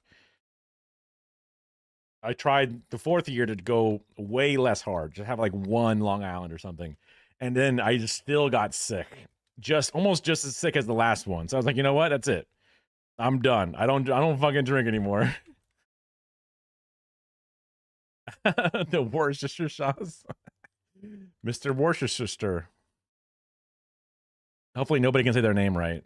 That'd be perfect. And so, they silently re-exported their Austrian wine to other countries who were still uninformed about the poisoning. Soon afterward, these countries placed similar bans, but only after numerous drinkers began to show symptoms of paralysis after drinking Austrian wine. In an odd quirk of linguistic barriers, Japan and China also ordered a ban on the sale of Australian wine, due to the similarity of the countries' names. In the course of testing this wine, numerous other scandals were inadvertently discovered, such as the fact that much of the wine market wasn't wine at all, but a special concoction named Kunstwein, which tastes remarkably similar to actual wine, yet contains no grapes. Wow. These people were like, you sons of bitches, had to poison people. We were over here making artificial wine that no one caught for years, and then you fuckers made them test our shit, and now we're fucked. Way to go. Supposedly, one company was making 100,000 liters of it every month. Around 1980, Kunstwein makers had begun adding diethylene glycol as well. But other scandals. Well, hey, you gotta sell it. You have a fiduciary responsibility to your shareholders. I didn't know that was a thing in Austria and/or at the time, but sure, why not? Were of much more dire consequence, and one explained the devastating effects that some people were experiencing from the glycol. One of the known treatments for diethylene glycol poisoning is ethanol, better known as the alcohol normally found in drinks. Ethanol reacts with the same liver enzymes as diethylene glycol, and if the enzymes are occupied by the ethanol, then the glycol can pass through the liver without being transformed into the toxic diglycolic. It's like curing a hangover by drinking more alcohol. It's like that. Glycolic acid, whereafter it is safely expelled from the body. This meant that, ideally, the ethanol in the wine would help counteract the toxicity of the diethylene glycol, and likely did in many cases.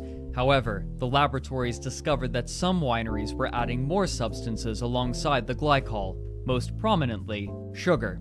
Sugar has the opposite effect as ethanol, instead increasing the toxicity of the diethylene glycol and working against whatever safety the ethanol. If they're just adding sugar, then you don't need the poison.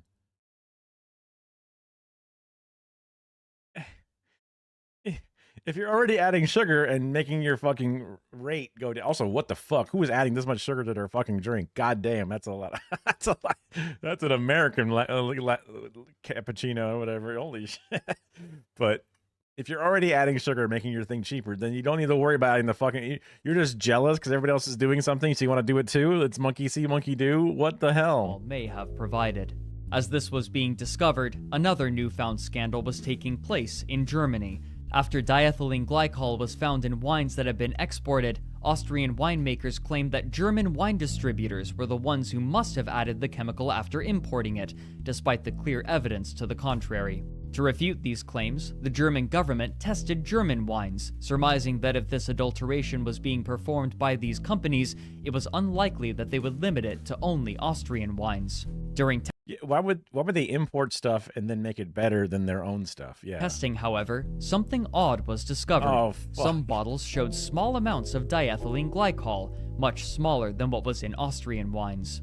At first, these German wine distributors suggested that diethylene glycol could occur naturally during fermentation, or perhaps in the pesticides used on the grapes. Chemists quickly refuted these possibilities. Then they attempted to blame the Austrian wines for contaminating their tanks, but these lies were thin. Such contamination would only result in trace amounts of diethylene glycol, not the 20 to 30 milligrams that were appearing in these bottles. So the reason was simple and was admitted by multiple sellers. They had secretly been mixing their German wines with Austrian wines to enhance the flavor. In the meantime, the German government blocked 10. Well, okay, so then, wait, did they know that at this point, should they have known that there was shit in it? But they knew it tasted good? Or they just go, man, you know, this Pepsi tastes better than my Coke. Let me add a little Pepsi to my Coke, and that way we get that Pepsi taste. 10 billion liters of wine from entering the country any further. But another revelation was perhaps more concerning. Toward the end of July, it was discovered that diethylene glycol. Bilko's hungry, so I'm going to give them their morning feeding. It's about time for them. Yeah, I mean, I could see how at first, but then when they found out, they're like, oh, you know, shit, you know, keep it tight, you know, tight lips. Let me feed Philco real quick. Glycol had been intentionally added to grape juice at a concentration of 1 gram per liter. While this was less than what was typically found in the affected wines, much less diethylene glycol is required to sicken children, and even if this amount wasn't enough to cause acute poisoning, ingestion over long periods of time could still cause organ and neurological damage, especially without the mitigating effects of ethanol. With vast amounts of information being revealed to the public in such a short time, the media began focusing on this wine adulteration more and more, and affected wine was given a name, antifreeze wine, after reporters somewhat inaccurately stated that the chemical being used was antifreeze. While diethylene glycol is used as such in rare cases, other chemicals are far more common for the purpose. Despite he just wanted to go outside, so I'd open up the thing for outside. This, the name antifreeze wine became the common term. By this point, the scandal had become a major cultural event, and so they said that it was for kids, but I think I may have missed what it was added in for the kids. Less than what was typically found in the affected time, the media began focusing on this wine adulteration more and more, and affected wine was given a name, antifreeze wine, after reporters somewhat inaccurately stated that more and how do the kids drink the wine? Do kids just drink wine in Austria? Vast amounts of information being revealed to the public in such a short time, the media began focusing on this wine adulteration more and more. And why were kids drinking wine? I guess it's Europe. I don't know. Was given a name, antifreeze wine, after reporters somewhat inaccurately stated that the chemical being used was antifreeze. While diethylene glycol is used as such in rare cases, they had a rough day down at the fucking mill, you know, they had to take the edge off. Other chemicals are far more common for the purpose. Despite this, the name antifreeze wine became the common term. By this point, the scandal had become a major cultural event, and a poke that glass of antifreeze looks exactly like what I'm drinking. was even created in its honor. Zum Wohl Glycol, or in English, cheers to glycol. With the public enraged, they began to demand answers to 3 questions in particular. How was the government involved? How had this happened in the first place? And why?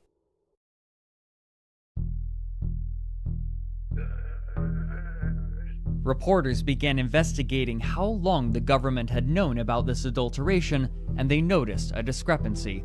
On May 10th, the Austrian government alerted German officials that contaminated wine had been exported to their country. However, while the German government warned about drinking wine in Austria, the public wasn't informed that wine for sale in Germany had been affected, meaning that German citizens were still unwittingly buying wine with diethylene glycol. What wasn't reported was that, on May 30th, the German wine investigators were ordered to stop taking samples, suggesting that somebody in the upper echelons of the German government wanted this poisoning kept a secret. It wasn't until July 9th, almost a month and a half later, that a warning was given to the public.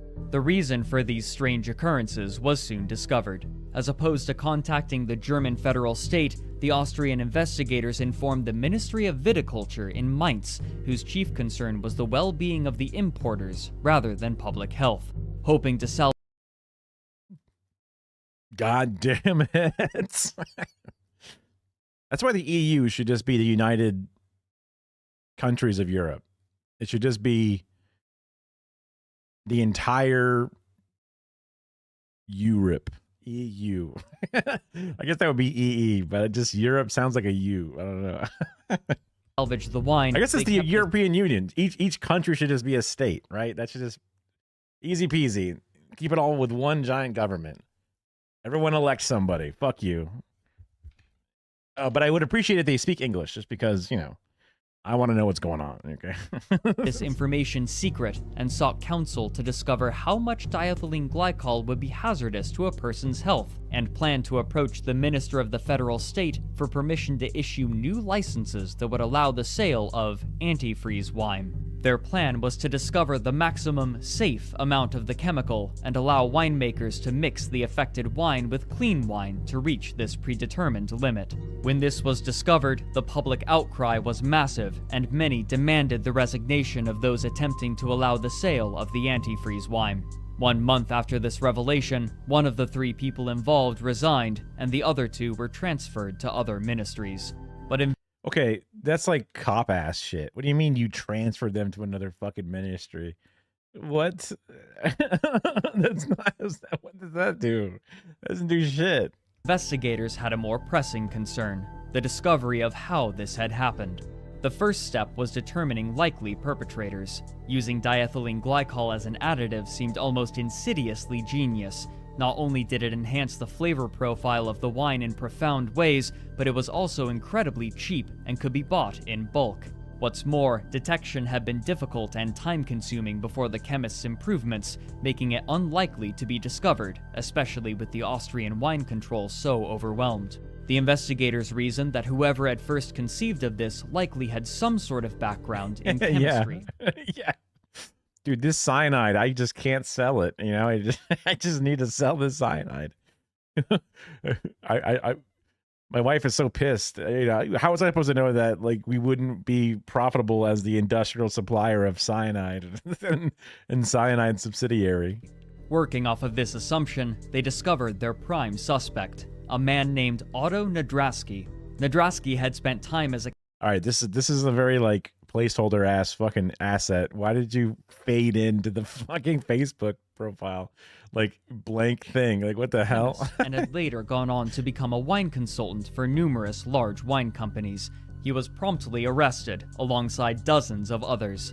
Though many of these people had to be let go due to a lack of evidence, enough were detained that, as... I mean, I get it. It's like the early to mid 80s, but they just look European. They got the smile of a European, you know. They court hearings proceed. Sure, yeah, but you didn't need to, it just seemed funny to just fade it into this like default image as if it's supposed to like represent. Yeah, I mean, like, but like it's like almost like an editor's placeholder. Like, oh, I'll find a picture of this later, and then they export it, and I forgot to replace it or something. You know, I'm just goofing. I'm just attempting to use my editing background to add something of value. The greater reasoning behind the scandal was made clear. During the 1970s, the climate of Austria was changing. Rain had become more frequent, and temperatures were gradually rising, which had an effect on the grapes. As mentioned before, farmers wanted to leave grapes on the vine for as long as possible so that they could ripen. And this would require a bunch of like meme edits and like fart sound effects and, you know, SpongeBob references and all kinds of things that just kind of go past me. And sweeten, but the extra rain was making the grapes plump up and fall off of the vine long before the end of the season, resulting in crops that were significantly more sour. In spite of this, production companies still had orders to fill. Many exporters had signed contracts with German importers for large quantities of sweet wine. A solution would have to be found, and so Otto Nadrasky got to work. As a chemist, he had stumbled upon the idea of using diethylene glycol as an additive, and so he experimented to find the correct balance so that the taste could be enhanced while avoiding detection. To aid this endeavor, he also added other chemicals that helped hide its presence and further enhance the taste of the wine. What's more, he discovered that diethylene glycol could hide the presence of added water, which would allow companies to dilute the wine and further increase their yield. Once he had ascertained the proper mixture, he handed the formula to the companies for whom he worked. From there, they... It's like there's barely any wine in this wine. Jesus Christ. They're adding, you know, a lot of water, a bunch of this other chemical. It's just like, guys, just make wine. What the fuck? Sold their secret to other companies. But it's also funny that this non-wine tastes better than wine. Like, they can't actually just make wine, you know?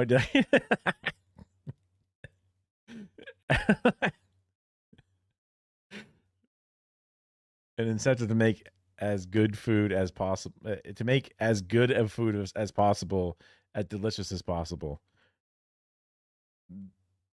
Instead of trying to make the least expensive poison. Yeah. But that's the problem, is that this damn chemical just tastes so fucking good. That's the thing. Like, because the wine they're making is whatever.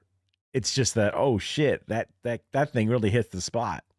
And over the years, more and more wine producers began using this idea until approximately 15% of all Austrian wines had some amount of diethylene glycol in it. Some companies tweaked the formula to add... Okay, that sounds not as... I was thinking it was like 85%. So the fact that it's 15%, I guess, is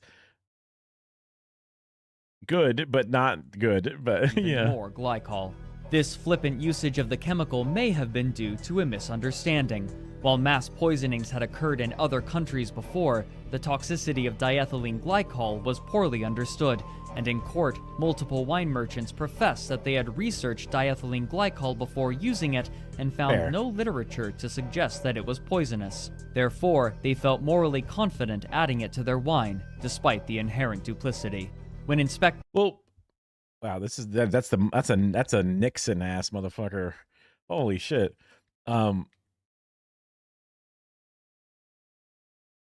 Just because someone used it as testimony doesn't... Someone's pleading their case. It's like listening to the defense attorney and being like, oh, well, it sounds like this guy didn't do it. So what's the problem? You know, it's just like, of course they're going to say that.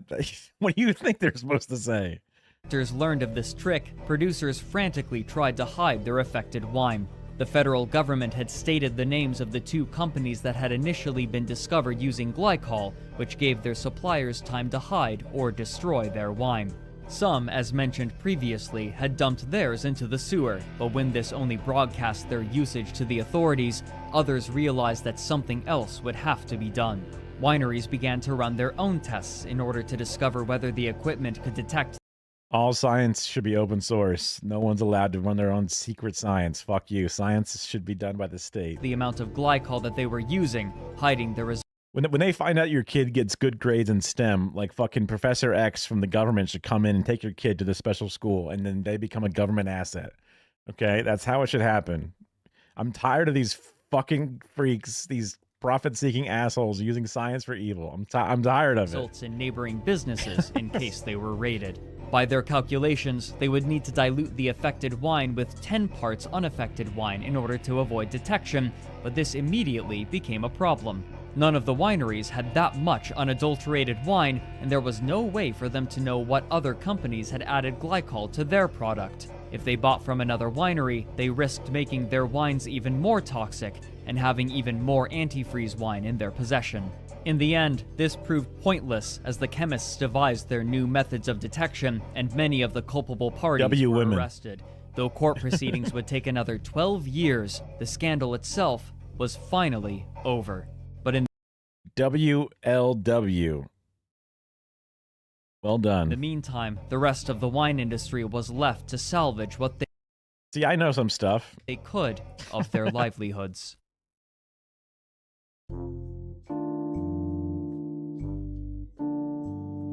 Even as countries lifted their bans on Austrian wine, consumer trust had been hopelessly destroyed. The government rushed new and stringent laws through legislation to ensure the safety of the wine and salvage the market, and one economist famously stated that everything would be resolved and... That's crazy. I didn't know that. But yeah.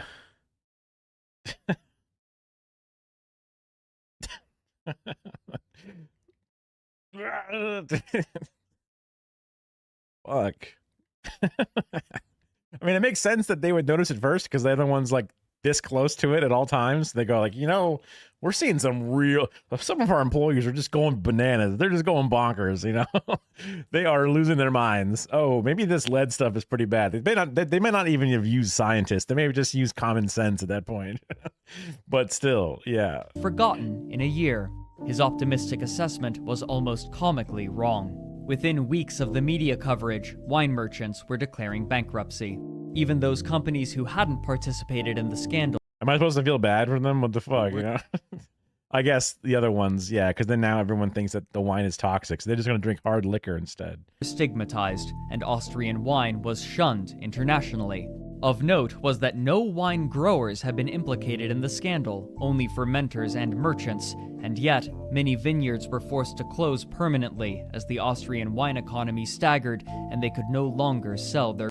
I thought they said that some vineyards, some growers were originally a part of the thing. I thought that was a part of it. Grapes, especially the lower quality ones. Those merchants who had participated, however, were indignant, and one defense lawyer blamed consumers for buying cheap wine without more careful consideration. These consideration of what? Ineffective, and many were... It wasn't like, now contains poison. It was not like it says on the fucking label. What do you mean consideration? I mean, I guess, everyone deserves a defense, but I don't know, man. Fucking defend yourself, bitch. Get up there and tell us why you're a fucking ghoul. Were given the maximum 10-year sentence. In the end, Austrian wine exports were down to less than 5% of where they had been only 1 year prior. Now it contains Despite poison. this, Yeah. some of the companies at the center of the scandal managed to avoid bankruptcy. According to official records, nobody had been injured by the glycol, but this seems unlikely given the scope of the poisoning.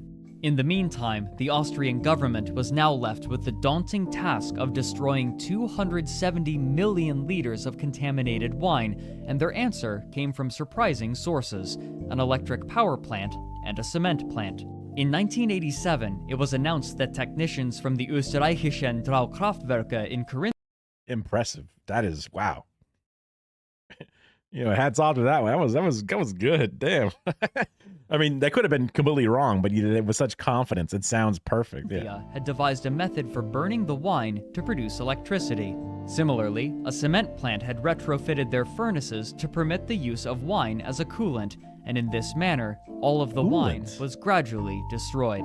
With the poisoning concluded, the country set about rebuilding their industry. Winemakers began a campaign to resist the harsh new quality control laws enacted by the government, arguing that the scandal wasn't caused by weak laws, but rather by a lack of enforcement. After they couldn't come to an agreement... It's your fault for not... Yeah, it is. I mean, it's good to... I mean, like, it makes sense because alcohol burns, so you might as well burn it for fuel, for something, a little bit. If that's a way to destroy it, I mean, how else are you going to do it? Pour it in the fucking lake? No. Or you spray it as a coolant, which then again probably ends up burning off or something, which then creates the cooling effect because it's taking the heat energy away. But hopefully those things vaporizing or turning into like smoke doesn't like then rain poison on people or whatever. I'm sure I'm sure they would have looked into that, but maybe not. I don't know. But I just think it's funny. They're like, yeah, well, you didn't enforce the rules good enough. And it's like, there's 18 people that test these things, right? What the fuck are you talking about? Like, we should have punched your ass harder. What do you fucking mean? Agreement with lawmakers, multiple irate farmers threw salads at Günther Hayden, the agriculture minister. Still, the wine laws held. While the... Also funny to just throw your lettuce at them. That's just, and then have it illustrated is also funny. But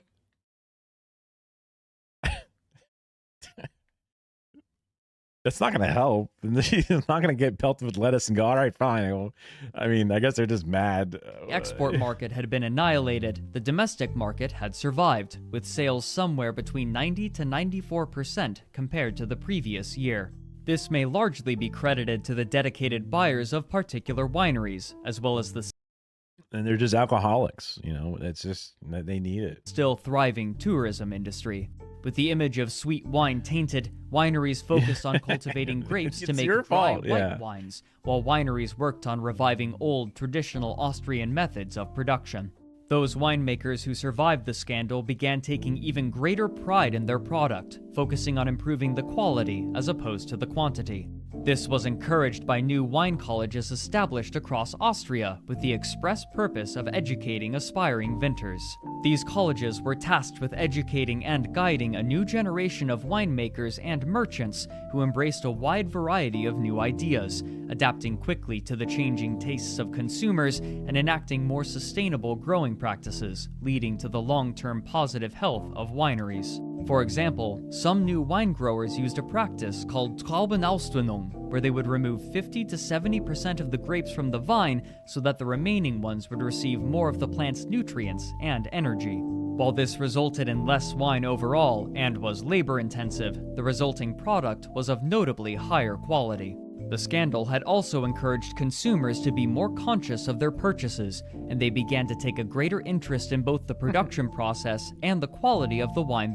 Yeah, that's definitely a fancy industry. It's better than like the shit shovelers, right? Like you feel, you know, it's all still work and labor and whatever, but you just feel a little fancier as you smell and taste wine during the day instead of plugging your nose all day. They were drinking, which in turn demanded a greater knowledge from producers and merchants. With time and with the new winery practices, drinkers began to buy wine in greater amounts once again.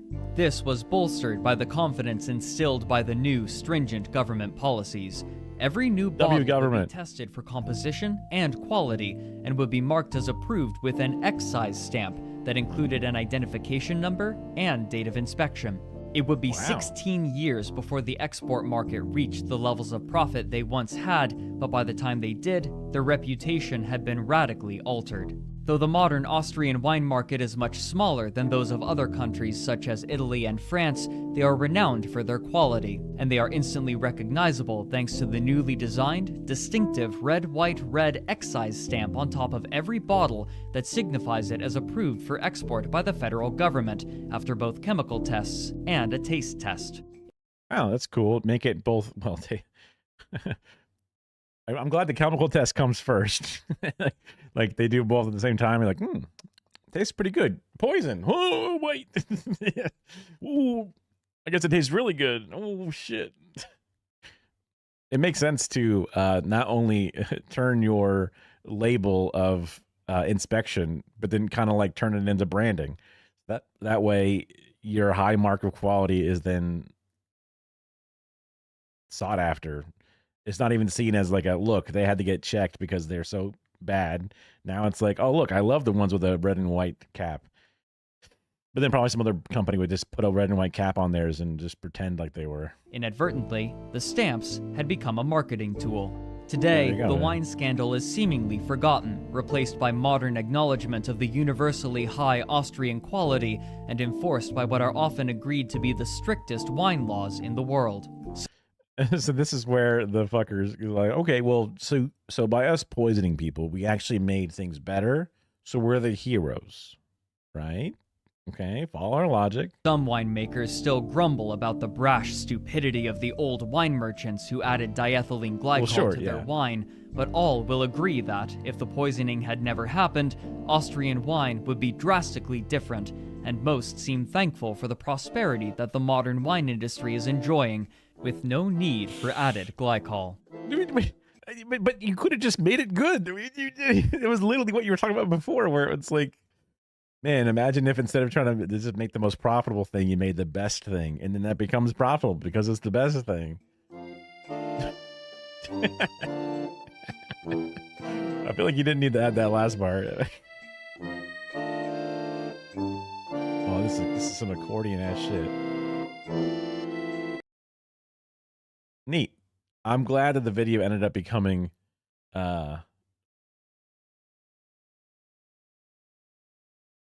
mean, I guess it's about corporations poisoning things, but it's just it feels similar to the things I normally watch, right? It's sort of on brand, if you will, for better or for worse.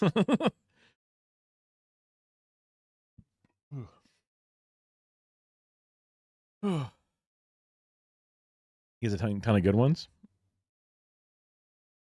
I could add it to my list of things. Oh yeah, the down the rabbit hole thing with the different stuff. Wow, Eve Online rabbit hole. Wow. Oh my god, that's 6 hours long. Oh my god. Okay. Oh my god. Oh my god. Okay. Okay. That's a lot of work, my man. But god damn, holy moly, that's a lot. My brother used to play Eve Online. They probably talk about the Goon Fleet just because, and that's again, what the hell? There's this like this Sonic thumbnail is not what I was expecting. Sonic Chew and Christian. Wait, is this the person that like was super autistic and making weird like Sonic stuff? I think I remember watching something like, it may have been this a very long time ago. Yeah. This is before they understood what autism was. Let's just be real. Okay. That's just, you know, it was just in its infancy. They didn't know how many vaccines that guy took. That's the missing link there. No, I was kidding.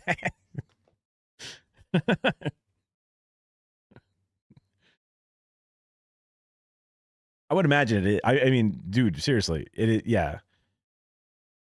That's. I mean, like I was making the connection, but like, yeah, that is them not understanding what it is entirely, and then just assuming this person's, you know, different, and then pointing it out. Because like I remember I would be on DeviantArt, and you could just see stuff out there. And you're like, okay, that's something, you know, whatever it is. There's a bunch of different things, a bunch of different subcultures and whatever. But there was always a community of people who really, really liked Sonic. And they also would generally not be the best artists at the same time. So it's what made it noticeable because it would stand out because like, whoa, that seems out of place in a traditionally, you know, art heavy area where usually people have, you know, honed whatever, you know, skills or aesthetics down, but it doesn't look wrong or whatever. It's a whole different perspective.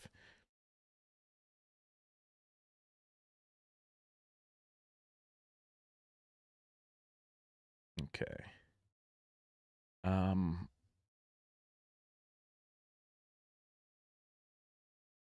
Oh, this is funny.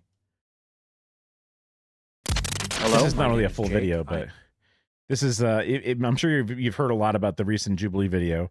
Not that Jubilee is like what people love watching right now, but there's the big Mediasan versus 20 fascists video, basically. And this is just a summary of what that is.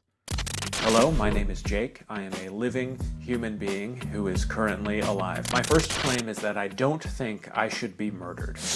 Hello. Hello. Okay, I'm going to talk really fast in order to make a half-baked point and just hope you don't call me out on it. Does it really matter if I kill you? Secondly, hold on. Please don't interrupt me. I have a family. Do you have a family? Answer the question. Yes, it matters if you murder me. To you? Yes. But to anyone else? My mother would be disappointed. That's exactly my point. Would anyone else? You're moving the goalposts. For me, it would feel really good to kill you. Like, amazing. Let me get this straight. You believe that you have a better right. I'm saying it would feel good. So you're all fine with this logic that we could just say and do whatever we want? No. Because last I checked, we live in a society and not a Blumhouse purge movie. No, hey. And clearly I'm making a pretty good point because everyone's trying to vote you out before I get to the end of my point, which is... I've been voted out. Shoot, I was actually really close to getting to the end of my point right there. It's been a pleasure. Cheers. My second claim is, please don't kill me. Please, oh God, please, Please. Please. Whoa. You got here fast. Yeah, well, I really want to kill you. I can tell. First off, I believe in respect. I show respect to everyone, no matter who you are. I believe we're better as a society when we respect one another. No, I appreciate that. Here's why I'm going to kill you. Is that a threat? It is just a statement. Where do you find these people, man? I'm just stating things, and you're being really divisive. Okay. Your car is parked, 30 yards from the door over here. Do you really think you can outrun all 20 of us and get to your car in time? I mean, one of us is gonna kill you. I mean, if not me, one of these other people. No, we're not arguing if it will happen. We're arguing if it should happen. I think so. Please don't kill me. I have so much to live for. It's actually illegal as well, and I'm calling the cops right now. I got voted out. Shoot, I was really close to calling them, too. Nice chatting. Cheers. My final claim is, no, please, help me, this is a trap. Hey, hello. I actually agree with your earlier point that you do have a lot to live for. You have a wife, you have kids. Thank you. Yes. I just don't care. Okay. I'm still gonna kill you. What about the 2019 NASA research paper that claims 99.9% of people don't want to be murdered? Okay, what about the research that says I don't care? What are your sources for that? I don't either. Well, pal, it sounds like you're forfeiting your argument. Okay, but it doesn't matter because we're all gonna kill you. Okay, yeah, really solid argument.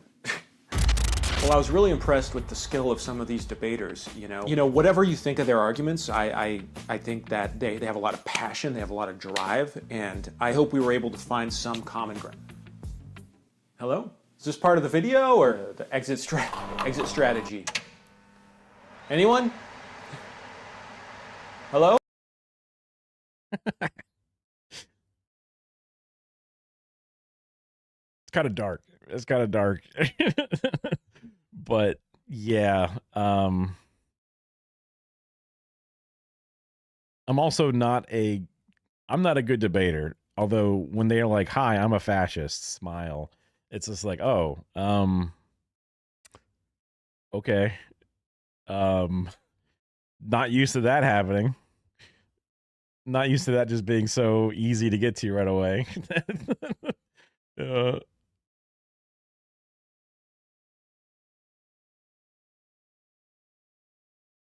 Let's try this.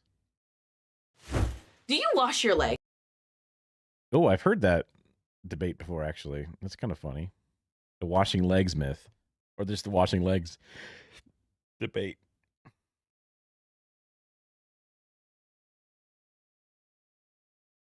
You're a leg washer? I'm a leg washer. I've always been a leg washer. Well, maybe not always. I think there probably was a point in time where I was like, the soap trickles down enough. But like I exfoliate because like when I wouldn't wash just thinking back, because at times when I wouldn't wash my legs when I was, a shithead kid or whatever, I didn't like how my legs would get like ashy. Even though I'm a white dude, my legs would get like, you'd scratch your leg naturally and there would just be this like white section of all this dead skin, and then your skin gets really itchy because it's covered in dead skin. So I use a washcloth and rub my whole leg down. I'm fat, so it's hard to get to my feet intensely, but I still get to them. You know what I mean?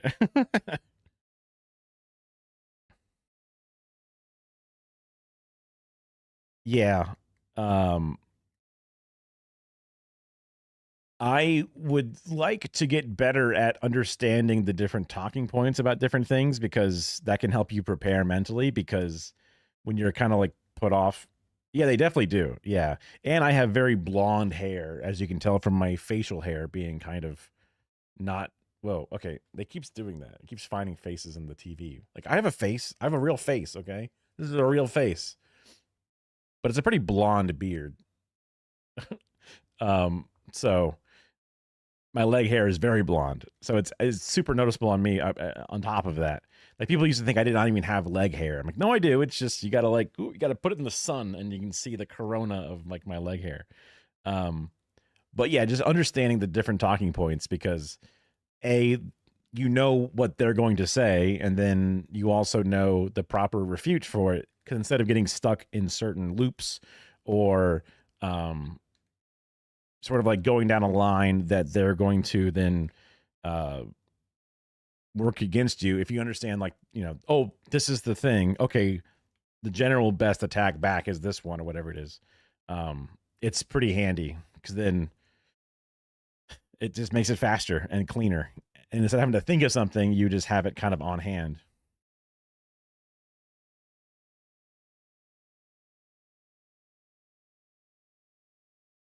Oh, geez. Okay. Well, good luck. We'll just be washing our legs in the meantime. Well, this is much smaller. I need to copy the URL, which I did before, and throw it in here. That's the wrong button. That's my go pee button. Okay. This one.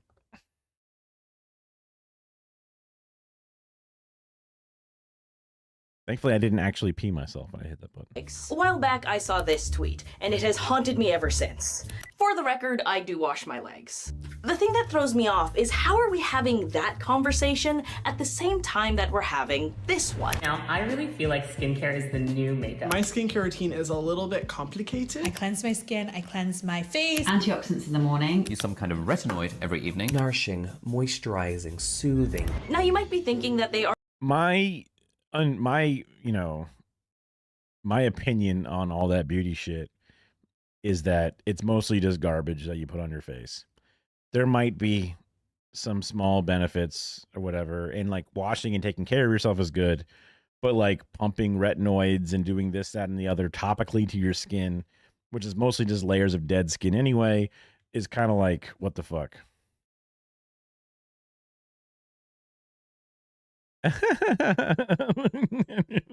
I mean, I don't wipe my ass because I have a bidet, not because I'm gay. It's a whole different thing. Although I do pat my ass with some paper at the very end to make sure it's actually clean and dry at the same time. But yes, the wiping is technically gone. Man, there was also something I heard about using soap on your ass versus just using water on your ass, and about how the mucous membranes get damaged with soaps. I wonder if that might be in here as well. Because I feel like for a very long time, because prior to having proper fiber intake and bidets, I had call it a butthole spray.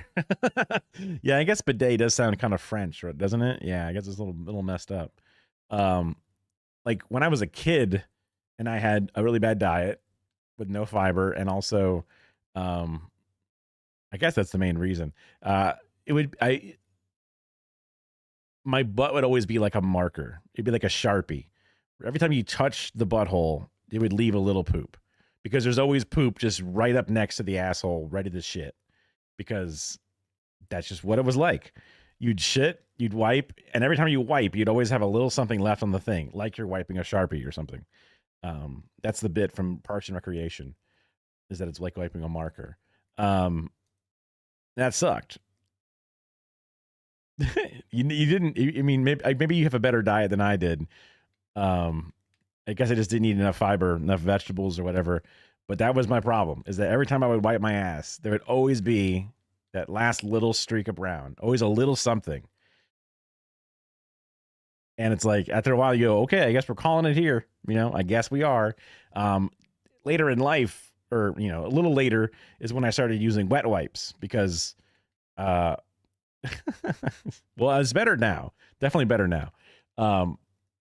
I loved wet wipes. And my theory was, imagine you smeared a bunch of peanut butter between the seats of a leather couch, and I give you a paper towel and say, clean it up, would you?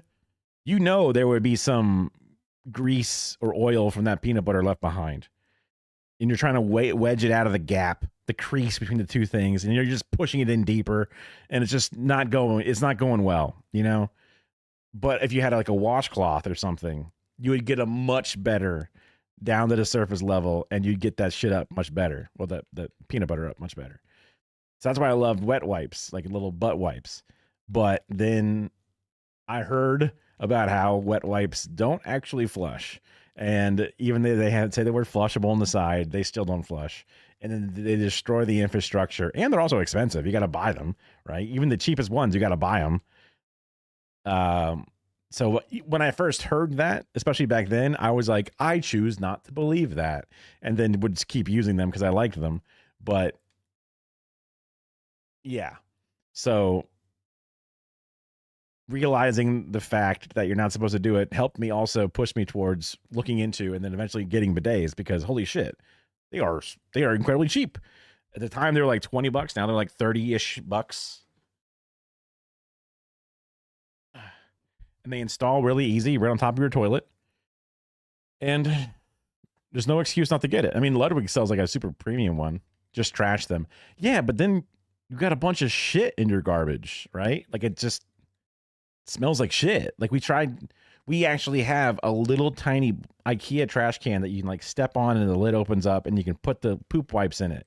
Like there was a period in time when we were trying to be more reasonable with the poop wipes, but it sucked to have this little trash can full of shit wipes. And then you'd have to go in there and then change it out. And then like that would be like just this thing of like, you know, dog shit, but it's human shit. So it's much worse. Do you not have an outside can? There's an outside can, but it's not like in the bathroom. You know what I mean? Like it's, you know, and if you got, you know, one wipe, I guess you can like run it outside, then come back in and then wash your hands. I don't know how you're supposed to use an outside can when you're taking a shit.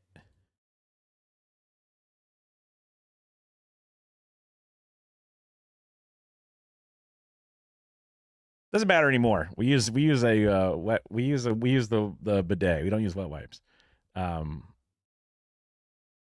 think we might still have some packages from like years ago, but we don't use them. Other than for like traditional wet wipe purposes, I guess. Which is not makeup wipes, because those are different. Those are like the little Neutrogena ones that are pretty good.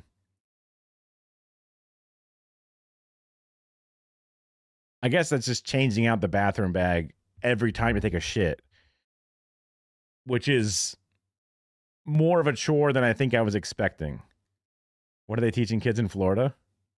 Dump the bathroom bag into the outside can when you're done. After every shit, you might shit like 3 times a day, 3 times a day, depending on what's going on. You're just taking all those trips out to the fucking, you know, out the side of the house, the garage, whatever. Then you're having to replace the bag every single time. What, you've never shat twice in the same day? Never? Come on. You've definitely shat at least twice in the same day. It's healthy to poop more, at least, you know, twice. How many poops should I poop? There's no single right number. Just give me the range.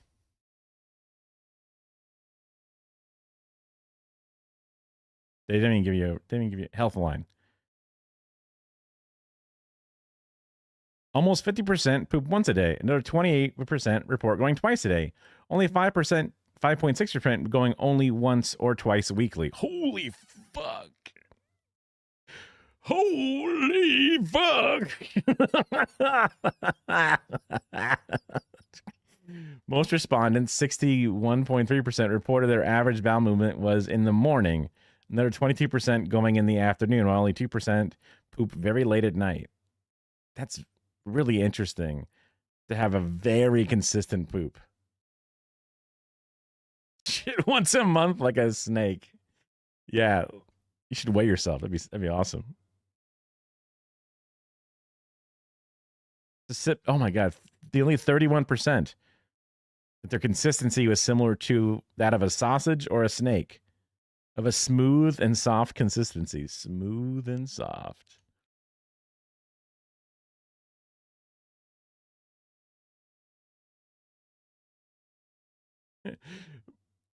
So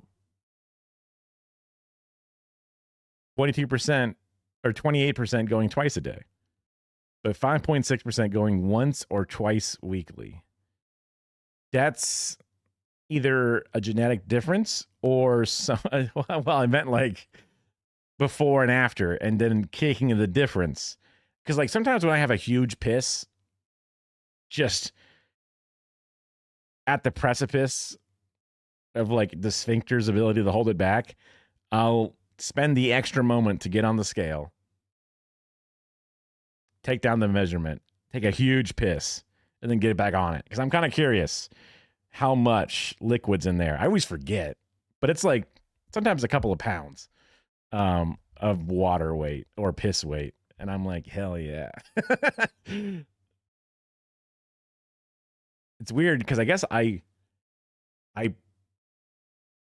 poop sometimes twice a day, sometimes once a day. But I might only pee also maybe like twice a day or something.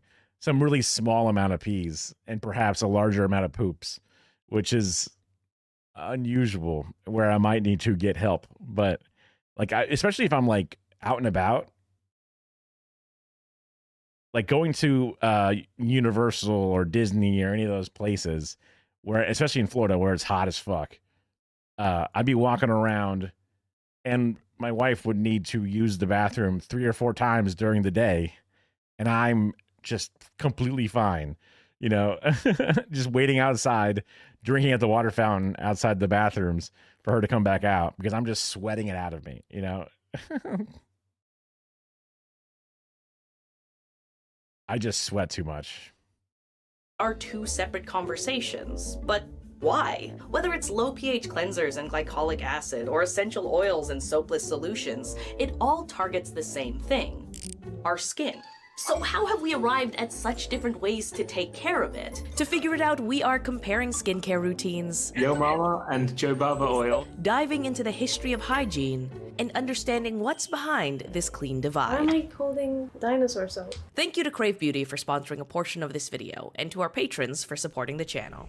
So, my hygiene routine is mediocre. I take a shower every day, wash my face if it feels dirty, moisturize if I feel dry, and pop on some deodorant. Now there's been a depressive episode or 2 that's taken me to the stinky depths. So to make this video, I think it's only fair that I experience the full spectrum, which means that I need a skincare routine. Just one problem. It's so overwhelming. So I went hunting for a simpler solution. And I found one. It's today's sponsor, Crave Beauty. Instead of needing to navigate a bunch of different acids, serums, and creams with confusing promises and uses, Crave Beauty keeps things simple with their core series. It's just 3 steps. Cleanse. I don't know how they do it in commercials. How do they look so refreshed while washing their face? Moisturize. I have no idea what this thing on top is. Stuff on the top. I'm just gonna use that. Never mind. Simba. And then finally, protect. I only wear makeup for YouTube videos. This is what I look like most days. Woo! My favorite part is the straightforward instructions about when and how to use it, because this is all new to me. But now I got a smooth face to match my smooth brain. Seriously, I've been using this for about a month now, and my face just never feels dry. It's kind of unsettling. If you want to give Crave Beauty a try and support brands that support us, click the link in the description. But anyway. That feels weird to say how soap sells you a myth, but then have an ad for beauty products right in the middle of it. Because if you're supposed to tell me that beauty products don't work or beauty products are selling you stuff that isn't that helpful or whatever, it's kind of weird. Now that I know how simple a skincare routine can be, it makes me even more confused about why people have complex ones. So I wanted to get some insight from my friends. I went to therapy and the therapist asked me, why are you in therapy? And I said, because everyone on Twitter said that men should go to therapy, so here I am. I don't really feel like I'm in a great place with my skincare right now. I don't have a consumer education on skincare. I only have I went to the dermatologist and was like, what is wrong with me? No, I think I've like actually kind of figured out the acne situation. I just want glowy, young-looking skin. Because I think when you talk about acids and all these extra things that people add to their skincare routine, it's not because they want to be clean, it's because they want to look young. You don't want to know what I used to do. You will probably do everything. You probably do this. You want to be body lotion? I use my Face Body Hands 3-in-1 cream for fresh, soft, and smooth skin with jojoba oil and vitamin E. Jojoba oil. Jojoba oil. It's jojoba oil. Yo Mama and jojoba oil. So that was like a humbling conversation, right? On one end of the spectrum, we've got Taha, who only gets his skincare advice from a doctor. And then we've got Melissa, that sounds like a good idea, who has just evolved past skincare for hygiene, and now she's just trying to reverse time, I guess. So even though I shower every single day, I'm still not doing as much as those two. And that leaves me on the stinkier end of the spectrum. And I don't think that's fair. So I went to the pharmacy and I found that there were 16 aisles dedicated to personal hygiene and makeup, while there were only 5 aisles for over-the-counter medicine, Band-Aids, and vitamins. Now, there were 2 really interesting things about this. One, the labels. Medicine offered like very explicit instructions of when to use it and when not to use it. Personal hygiene products mainly just offered these vague promises. The second interesting thing was that they were located so close to one another. On one shelf, there's a bunch of medicine, and then right next to it is specialty soap. I just think it's weird that there are so many more options for treatments for our skin compared to the rest of our body. We end up with so much uncertainty about the right thing to do, which leads to these massive variances in routine that make up the skincare spectrum. With all of these options, it kind of feels like the hygiene industry is encouraging people to make their own cure. But why would they do that? But now you need something special to get the skin to not attach to you, aka exfoliation. It's a whole nother game on top of, and then if you don't exfoliate properly, then your skincare game won't work, because then you're just laying it on dead skin. You're going to exfoliate naturally, and that's not good. To answer that question, making sure I do not do any, defamatory style besmirchment of my previous employer by first and foremost only telling the truth. We sold a lot of health and skin products. One of the things we sold, and a thing that I bought before,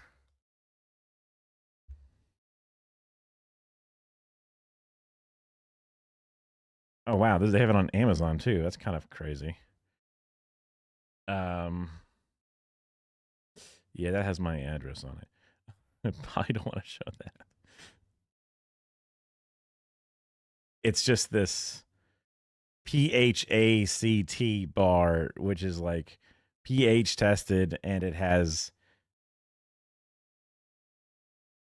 Funny that I guess it makes sense you would make a Amazon store. Oops. This one. Although now, what do I do?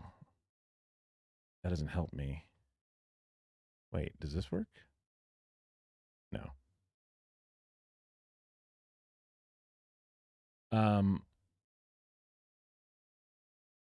Now I got it. Just use the real snipping tool.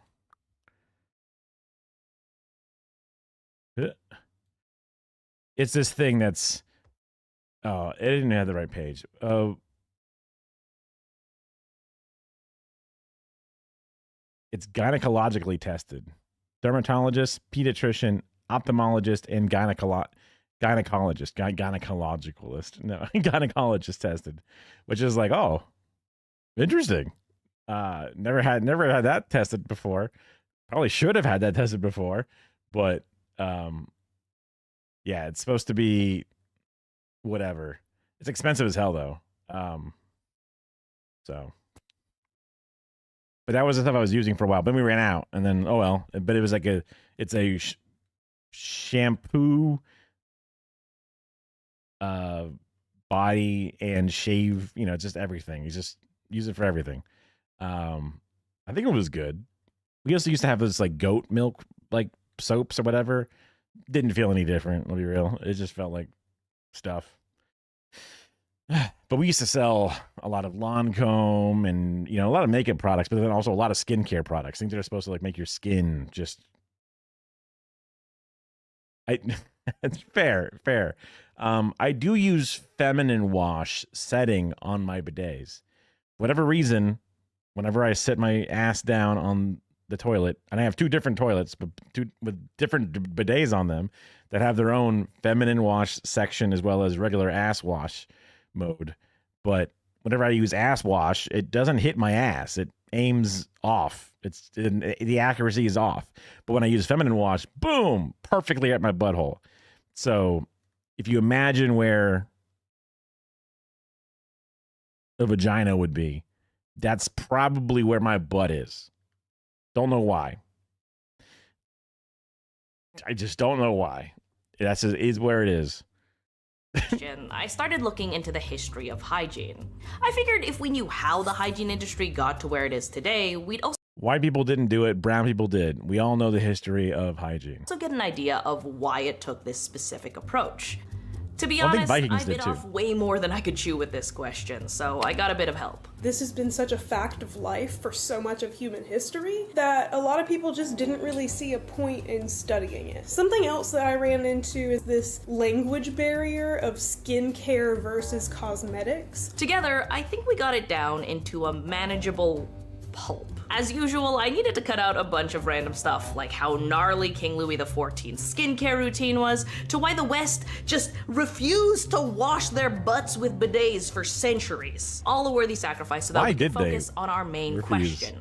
Why does the modern hygiene industry give us so much freedom? The answer, or at least some of it, is a story told in 3 parts, starting with part 1. Water. In order to clean yourself, you need clean water, and for a lot of history, that was tough to come by. For the most part, only the wealthiest could afford the space and labor required to run a private bath. This feels like waterboarding. On the other hand, the more accessible bathhouses that were descendants of the Roman tradition were associated with the spread of syphilis. So they were largely closed in the 1500s. It was only 300 years later when attitudes began to shift with industrialization. A growing middle class was suddenly able to access and afford indoor plumbing. This changed hygiene expectations for themselves and for others. Stay? No? Please. Please.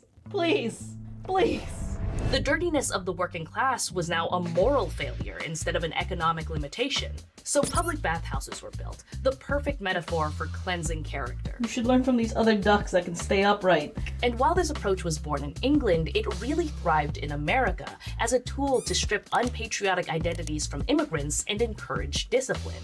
Now, scattered between those moral benefits were some health promises. But it was only in the latter half of the century when those claims could actually be based off of scientific consensus around disease prevention.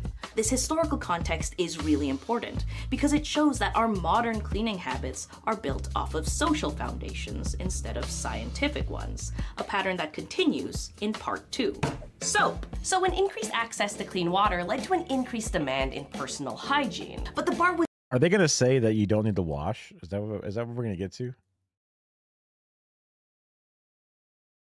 Oh, I didn't realize that. But Jesus loved washing feet. That was his thing. so far on the ground that soap wasn't even a part of that idea in the beginning. Early bathing advocates even warned against its use except in extreme cases. Well, like, isn't soap like mixed with animal fat and like lye? Isn't that kind of a thing? Only feet, just your feet. I guess you walk on them a lot, so. But soap underwent a glow up in the first half of the 1800s with industrial machinery, engineered ingredients, and more precise chemistry. This took it from a harsh, expensive, all-in-one product to a collection of affordable household goods to meet all of your cleaning needs, as long as people wanted it. Like I said, the average person wasn't really washing themselves with soap. It was usually reserved for household cleaning or laundry. So what changed their minds? Marketing, baby! This is a chopstick and this is grapefruit juice. Do not demonetize me. Anyway, some context. Candles and soap use very similar. You would get demonetized, I guess, for having tobacco and alcohol products, kind of like an ESRB rating. Oh my God. What? Why would he? He's one of those, like, I piss and I don't touch my dick guys. Is that what it is? Where, like, you just kind of flop it out and then you just let it do its thing and you kind of do a little wiggle and then you just kind of like tuck it back in, but you don't touch it. And then you go, see, I don't need to, I don't need to wash my hands. That must be what it was. Ingredients, so many companies dabbled in both. However, with kerosene lamps and electricity on the rise in the mid to late 1800s, many realized that it was time to pivot, and few pivoted harder than William Procter and James Gamble's sons. Over the next century, P&G built and claimed the soap market alongside Colgate-Palmolive, And they're still around today. Unilever, and Henkel. Here's how they did it. To illustrate, we're gonna use this kid's experiment kit I bought. I'm allowed to do it because I'm age 6+. So originally, soap was made in big bars that were cut in store. You ever been to Lush? That's how they do it still. They sell you that, they cut that shit off and wrap it up on the spot. But in the late 1800s, we began to see individual bars. Gentle ivory soap in this handy personal size. They had clear branding with iconic catchphrases. It floats. Clean and creamy. They used marketing to define and advertise the benefits of soap, showing who used them and how much better their lives were because of it. They even targeted housewives through soap operas. Yes, the soap in soap operas is because of soap sponsorships. Keeping a soft complexion is as easy as washing your face. But they also did the more mundane, like distributing free samples. Take my soap! What is this? Why am I holding dinosaur soap? What does that smell? It smells like the soap in like school bathrooms. You're a hater. Wait. You don't deserve that.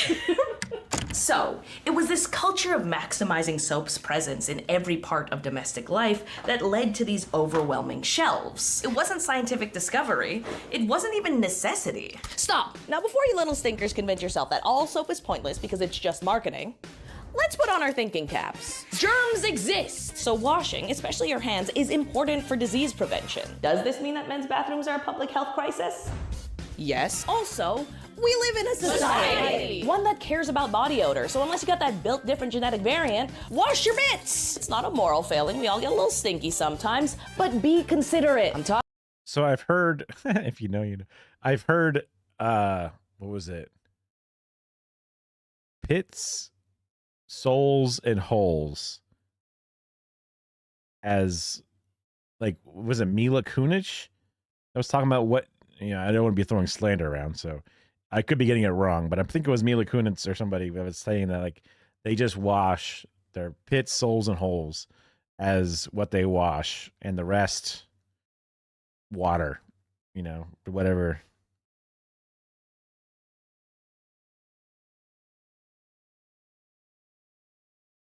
That washing your hands wasn't necessary because God would protect you. Yeah. Well, good luck. Good luck.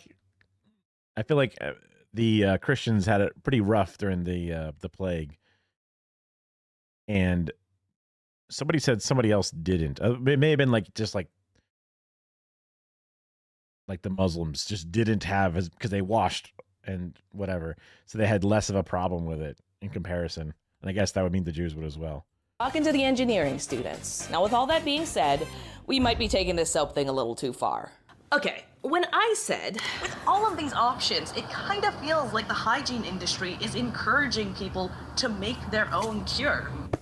I was weirdly right. In 1894, Lifebuoy hit shelves as a health soap. Its antibacterial properties promised to save lives and defeat odor. Its success solidified a shift in soap messaging. Soap wasn't just aspirational anymore. It was preventative and mandatory if you cared about your personal and social well-being. Eventually, more antibacterial and health soaps began to appear. They blurred the line between drugs and cosmetics, actual medical concern and optional aesthetics. It's a confusion that the FDA is still dealing with today. Powerful medicine breaks up zit-breeding oil. And it's harmful, even if we put aside potentially dangerous ingredients and contributions to antibiotic resistance, because normal soap and antibacterial soap are just as effective as each other outside of healthcare settings. It's just the idea that hygiene products alone can solve all of the problems it's claimed over the years is whack. We now know that it's My face feels extra itchy because I'm just seeing all this soap and washing stuff, and I'm just like, oh, I need to take a shower. I'm feeling a little dirty. Feeling like I got too much exfoliation. More nuanced. It's not just hygiene, it's diet, environment, hormones, genetics, sun exposure, lifestyle, aging, and more. They all play a role, and this knowledge, alongside frustration with hygiene's historical messaging, has led to pushback. I've always been like, especially with my, you know, indoor jobs after a while, and like not in the fast food industry. Oh yeah, I could. Well, that's like the one episode of my brother really hated this one episode of The Twilight Zone where aliens. Well, that's the sorry, aliens. That's the twist. But there's a neighborhood that gets a blackout, and everyone's like, "What the fuck?" But one house in the neighborhood doesn't have a blackout. Just one neighborhood has power. And they go, "Hey, you know, we'll help you guys out. We got power." Oh, okay. but then everyone's pissed that this one house has power, and they go crazy, and they like assume that they are in league with the communists, and they like lynch them, and they are powerless to stop the entire town from doing it, or the entire neighborhood. And then aliens, you know, it zooms out at the end, and aliens are like, huh, these humans are too violent. We won't help them. Goodbye. And they leave. And that's just one of the things that makes him seem super, he's afraid of like mob rule and actions that you can't convince. People are doing something to you and you can't use your words to stop them. And you have no way of fighting back because you just can't beat all of them. That's just like a weird existential fear that he developed, which is like, damn, that's fucked. Do you like Diddy? What an insane first thing to say from the YouTube chat. I don't really listen to music in the first place, so I got no love for Diddy. Okay, what the hell?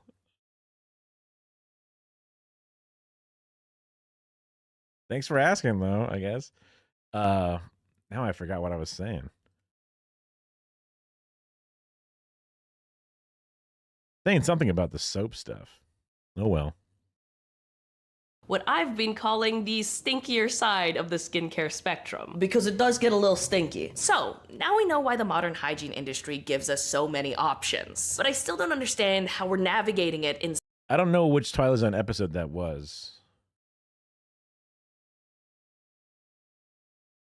If Western Europe wasn't such a festering pit of disease, they'd never been able to successfully invade America. Yeah, I guess. Oh no, yeah. Sorry if you came back in partway through. That was there was a Twilight Zone episode.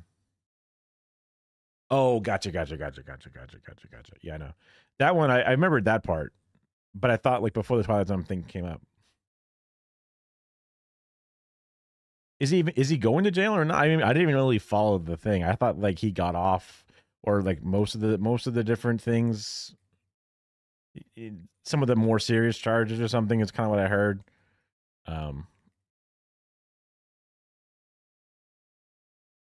I didn't follow it that closely. There was fascism growing in America, so it was just one of the things that just didn't catch my radar, I guess.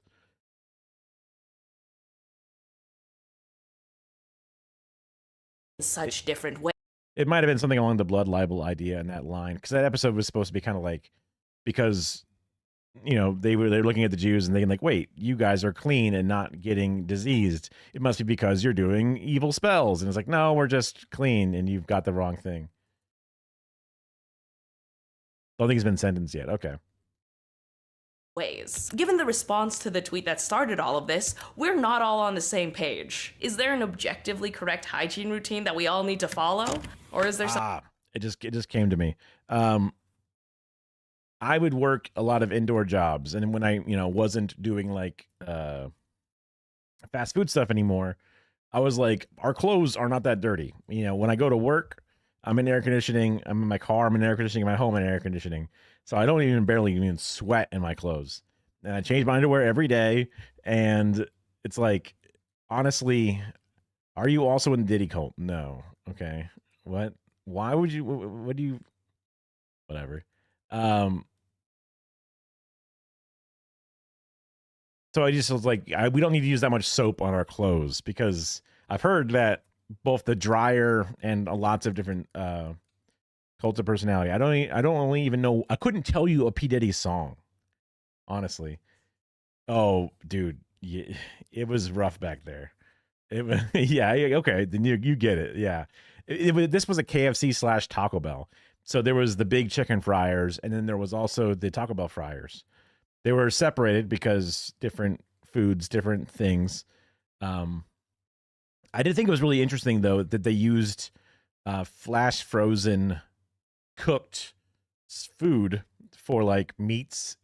So all the beef, chicken, and steak was all pre-cooked and like a mass factory or something. And then it was flash frozen in these very big flat bags. And then you would put them in a giant tub of like a sous vide reheater. It's just a giant thing of like mostly boiling or like slightly boiling water of whatever temperature, 170, 180, whatever the degree is supposed to be. And you just put the bag in there, and they would be able to sit in that thing, and they wouldn't overheat, they wouldn't overcook, they were just ready. So you would only get them ready when you needed to get them ready, but you would have like one thing in there. You take it out, cut the thing open, pour it into your little warming things, and then you can scoop it out for all the tacos or whatever it is you're making. But I thought it was really neat to have that as a system, because when it's pre-cooked, it's pre-cooked. But if you had to reheat it so that way it's hot food for people to eat, that was a good way to do it without having to accidentally overcook it and burn it or undercook it and then cause a problem. I told you I'm not in the Diddy cult of personality, because I couldn't even tell you a song of theirs. So I might as well just fucking ban you. Whatever. Something else. I spent a lot of time coming up with an answer and ended up with the third and final part of our story. Satisfaction. When I was talking to Taha and Melissa about our Yeah, I was thinking that it might just be like a joke or something, but they just kept going with it. So it's like, all right. hygiene routines, I remember being really surprised by how different we were. And I think that surprise made me focus on those differences instead of why they exist. Why do they do what they do? So let's ask them. Hello. I woke up not too long ago, which is why I'm doing my skincare routine on this call. This is perfect timing. Why do you do your skincare routine? My mom and my grandma have great skin, and it's because they took care of their skin. Here's the problem with skincare, right? Ooh, but it could be genetics. Oop, hold on. You don't know. You know, confirmation bias. Hold on. Things that I'm interested in. One, I don't have to then put on my body. Two, they never know if I'm being sold things or whether or not the thing in the product is actually good. So then I was like, all right, let me just ask a doctor. I had acne as a kid, and my parents made sure I knew that I had acne. Not in like a condescending way, but in a, Melissa, here's some creams for you. Didn't want my face to be a spectacle, and acne made my face feel like a... Yeah, the ice crystal. Yeah, the tears of the meat and water goes from liquid to frozen. I mean, I assume they were flash frozen because it didn't have that problem, but I guess I don't know for a fact it was fast. But it just seems like one of the things that's good. But it might be something they only do for like fish or something. Maybe because it's a more expensive process. But I assume that they would try to do flash freezing, but I guess I was just kind of jumping out on a limb, but I don't know for a fact if it is. But I like Taco Bell, so I mean, I assume it is. Spectacle. You know, Sabrina, we have this job where we have to be perceived by millions of people. I looked into that shiny gold play button and I was like, damn, bro is ugly. Oh no! I do my skincare for my own confidence and comfort. That's very sweet. Apparently, I can't just put the same moisturizer that I had forever with my jojoba oil on it. You're dumb. I'm hanging up. I'm really glad that I asked. I didn't know that Melissa learned some of her hygiene routines from her family and inherited a sense of value from them. I didn't know that Taha feels so much pressure from being perceived that he wants to do it right. For me, my little hygiene routine is based off the fact that I don't want people to think that I smell weird, because when I was a kid, people kept saying that I smelled weird. We all have very different goals that we are trying to satisfy. And after learning about all the roles hygiene has played in history, that isn't that surprising. Sure, there's that main story I told, but hygiene played smaller roles too. It had a role in imperialism, with soldiers abroad needing soap to fight infection. It has a role in religion, with some faiths requiring purification before prayer. It has a role in colorism, with skin lightening products. And it has played and will continue to play countless more. For something that literally goes down the drain, our hygiene is essential to who we are. And I think that is why we end up with essential? So many conversations at once. And if you're wondering what you should do, this is a bit of a cop-out, but whatever you want. Now there is a baseline. Wash your hands, wear sunscreen, and consult a doctor if you have a persistent rash and all that. But after that, it's kind of a choose your own adventure. If you want to smell a certain way, look a certain way, feel a certain way, there's almost definitely a product for you. Now navigating the facts from the marketing fiction is going to be tough. Everything from research to recommendations are often funded by somebody with something to sell. So I'd recommend recommend starting with a specific goal that you want to satisfy. Then you could use community resources and research to find products and fact-check their claims. This way, you know what you want, and some marketer can't sell you something that you don't care about, including me. But seriously, my face is so supple all the time. Thanks again to Crave Beauty for sponsoring this video. Because even like independent laboratories, like how many layers of abstraction do they have to be before they're independent?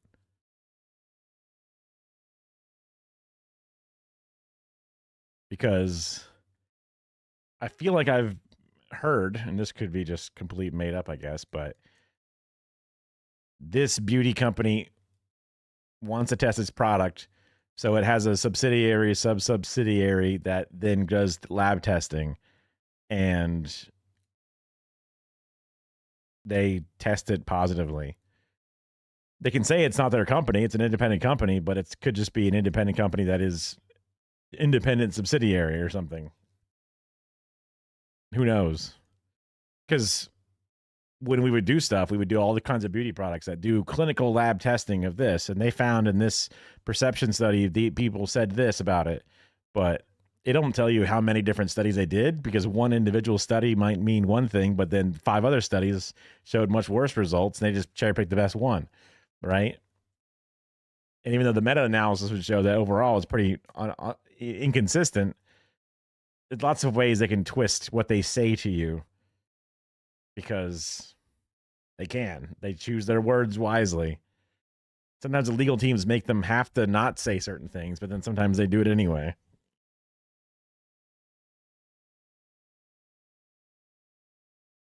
Which makes me feel like, yeah.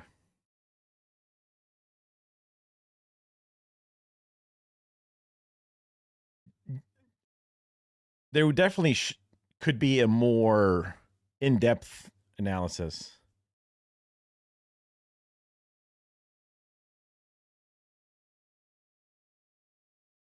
Yeah, like you are not immune to propaganda kind of thing would be more salient a bit. That Western beauty standards have been like they went over literally like about like skin whitening techniques, and that is a colonizer racist ass thing that was put on the people and made them feel pressured to try to lighten their skin, right, to make them fit in better or make them seem more pure.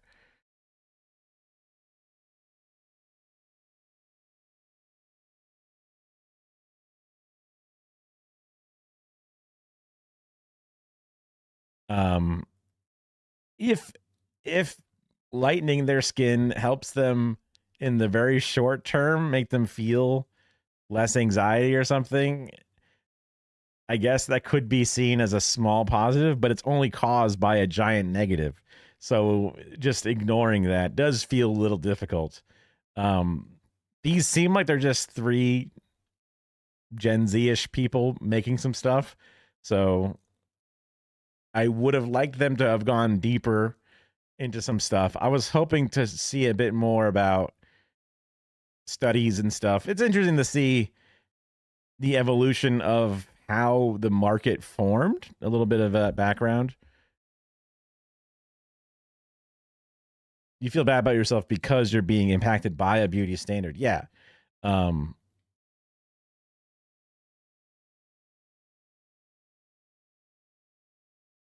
Cause it more often than not. I assume so. And also, your resources could be better spent on other stuff. I'm getting older. I have problems with my face. I have pores that are large. I have wrinkles that are forming. But it's like, well, I'm going to age. And I don't think any of the products are actually going to stop it. And it would just become a pain in the ass. But if I did get into a routine of making sure to wash the face religiously every day, and, you know, took care of things in a good routine, that might also then help me do other stuff with my life more consistently, creating an overall healthier output than doing the thing where I just don't give a fuck and just jump into bed and just pass out when I'm tired enough.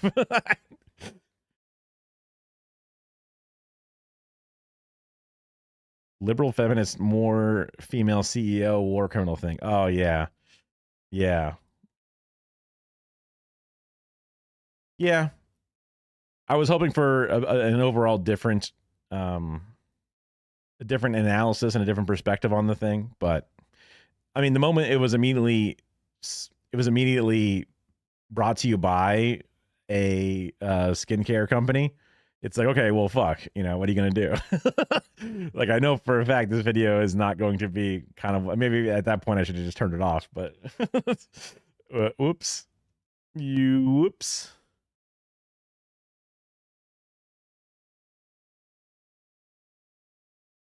Have you heard about the thing where you put bananas on your face to get beauty? It's like a beauty standard thing.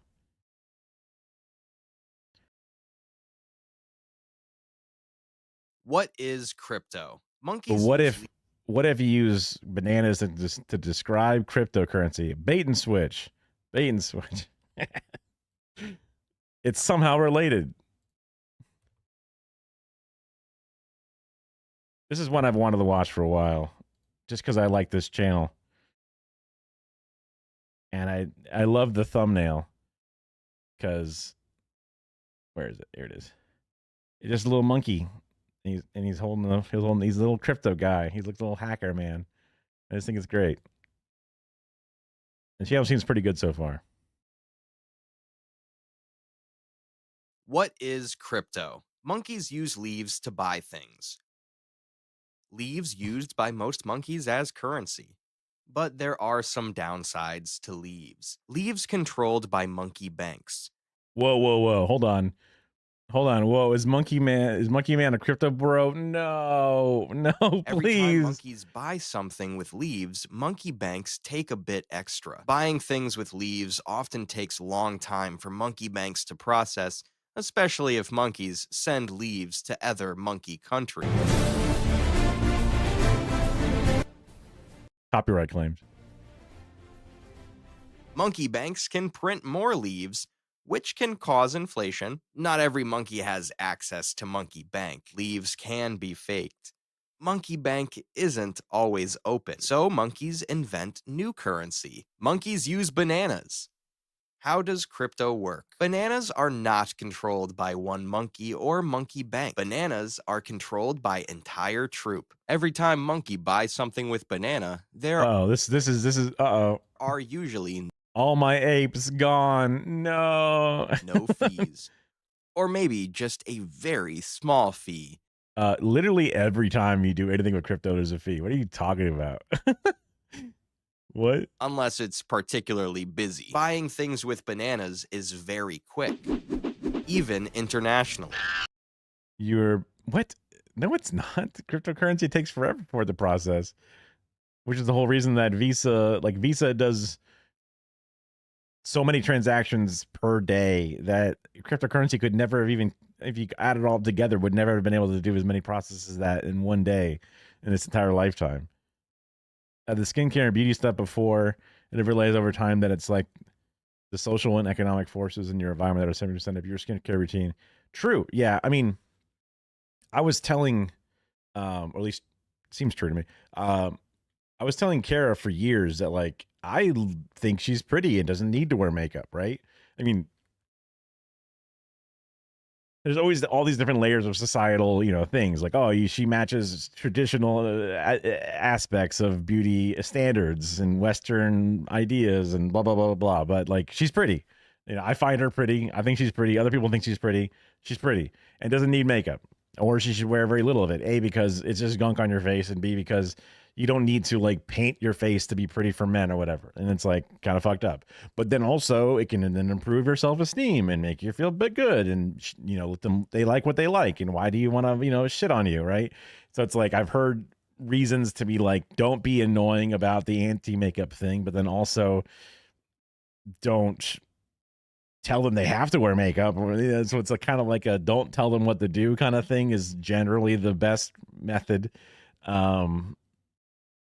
Because some people wear makeup all the time, but and I think there's a capitalistic problem with that, and there's like a Western standards problem. But like telling somebody to just, yeah, I've struggled with that internal, like, don't go overboard, because I mean, I'm a super cheapskate, so I'm like, why spend money on this stuff? You know, yeah, beauty is a very unfair thing. Absolutely, the fact that I can roll out of bed and throw on, you know, a button-down shirt or whatever, and be like, everyone thinks I'm good, but then a woman has to go through like incredible layers of bullshit down to just uncomfortable shoes, like literally just factually uncomfortable shoes. It's just like, okay. Like I just get an extra 45 minutes per day, not having to do bullshit every morning. And then I don't have to worry about, like, you know, maintaining it during the day and take, you know, frequent trips to touch it up and or have to then remove it at night by using a bunch of products. I just don't have to do any of that bullshit, you know? It's totally not fair. I'm worried this video is going to be pro crypto. Oh no. Every monkey can do it without having to go to monkey bank. Some bananas have limited supply, which means no inflation. Bananas can't be faked. Monkeys can also trade bananas 24/7. Blocks. But monkeys need a way to keep track of all banana transactions. Banks use receipts to keep track of all leaf transactions, but they control it and keep most of the information to themselves. So monkeys write down their banana transactions. Then they are added to the Big Rock, or block for short, where all monkeys can see them all the time. Every monkey even gets a copy of the block, instead of it all being controlled by one monkey bank. Crypto mining. These are the monkeys that etch each banana transaction into the block. The banana miners check each banana transaction to make sure everything is right.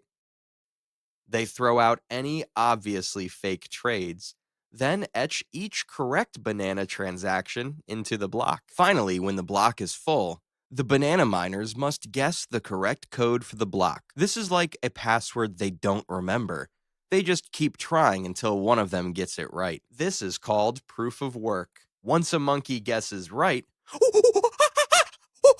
they are rewarded with bananas. All other monkeys can quickly check the number and confirm it works. This method of tracking bananas is safe. No one monkey controls the block, and every monkey can see the block because block is big. If a monkey tries to sneak a block full of fake transactions, all monkeys can see it and reject the block.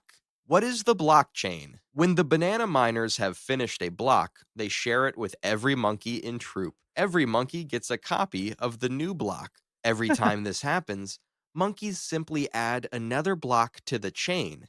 This called the blockchain. Each block has its own code and the code of the previous block. This is what makes them a chain. Monkeys can't go back and change a block without re-guessing all the codes for the following blocks, which is nearly impossible. How was crypto invented? The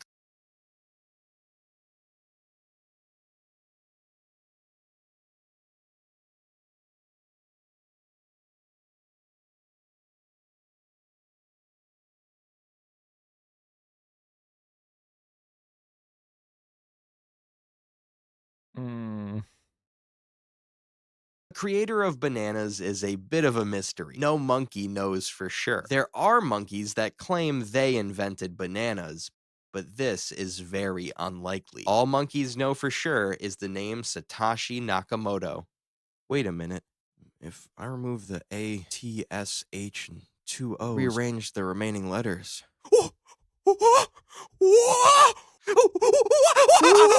Investing in crypto. Most monkeys buy crypto like a stock, buying when the price is low and selling when it's high. At least that's the plan. Some monkeys see crypto value go up, crypto more rare, crypto more valuable. So monkeys get excited and invest in crypto without even thinking about risks. This is called aping.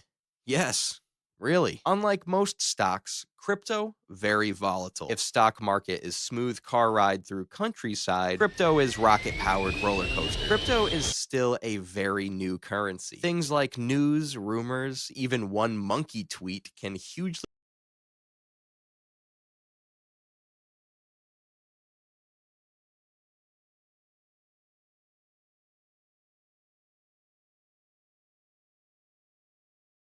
affect crypto price. Some monkeys choose to buy crypto and not sell for very long time, no matter what happens. This is called hodling. Disadvantages. Some cryptocurrencies have unlimited supply, which can lead to losing value. Crypto become common. Crypto miners need a lot of equipment to mine crypto. This often has negative environmental effects as more and more crypto is mined. Crypto also has a shady reputation, as some monkeys use it to buy illegal items. There is a common crypto scam where Okay, I some like that one. monkeys, not saying who, promote their new cryptocurrency to a lot of unsuspecting monkeys. Monkeys get excited. Like, really excited. Monkeys invest in crypto. Crypto price goes up. It's literally every scam that was ever done before with normal money. And then each one of those scams created a new regulation to stop those scams. Crypto as an unregulated thing just has repeated all of the scams. Up, then monkey sells most of the crypto. Crypto price goes down, leaving all other monkeys with no money and crypto that is close to worthless. This is called a rug pull. While most monkeys agree the blockchain is safe, monkeys can still steal bananas from other individual monkeys. And while the number of monkeys trading with bananas is increasing, most monkeys still prefer to use leaves. The future of crypto. There are Also, to blockchain me buying the gas for my car. Yeah. Just different, but yeah. many different crypto. Like to add that to the blockchain is unnecessary because the amount of energy it takes to do that is dumb. Because it's dumb. Blockchains have been around and they are useful for certain things, but they are also not useful for literally everything. Cryptocurrencies popping up every day, some with plenty of research behind them, and some that are more of a joke. Some monkeys. Yeah, which one of those fucking cryptos has done some actual good research? Every one of those fucking coins that said they're going to do something none of them have done anything. Every fucking NFT crypto game has fucking done nothing. Every single one of them has done nothing. Yeah, that would work. Monkeys say crypto is the future. Other monkeys say it will never be. But most monkeys say,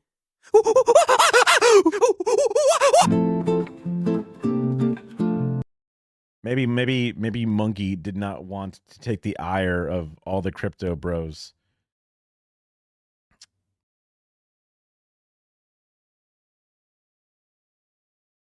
I don't know. The other videos seem good, but that one really pissed me off. That one was a bummer. That one was a bummer. And it was the second to last one too. Brutal. Oh well. Maybe their next one will be good. This one didn't seem bad. This one seemed accurate. Oh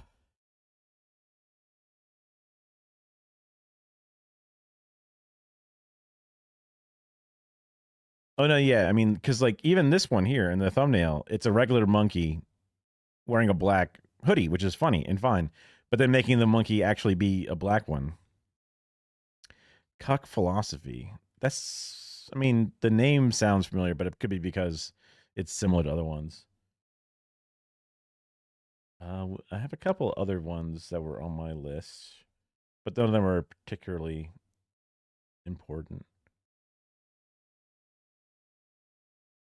CKK philosophy. Oh, right.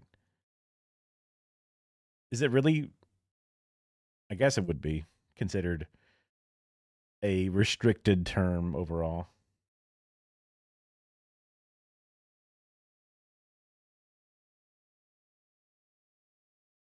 Has Big Joel made other ones? No, this is their last one since.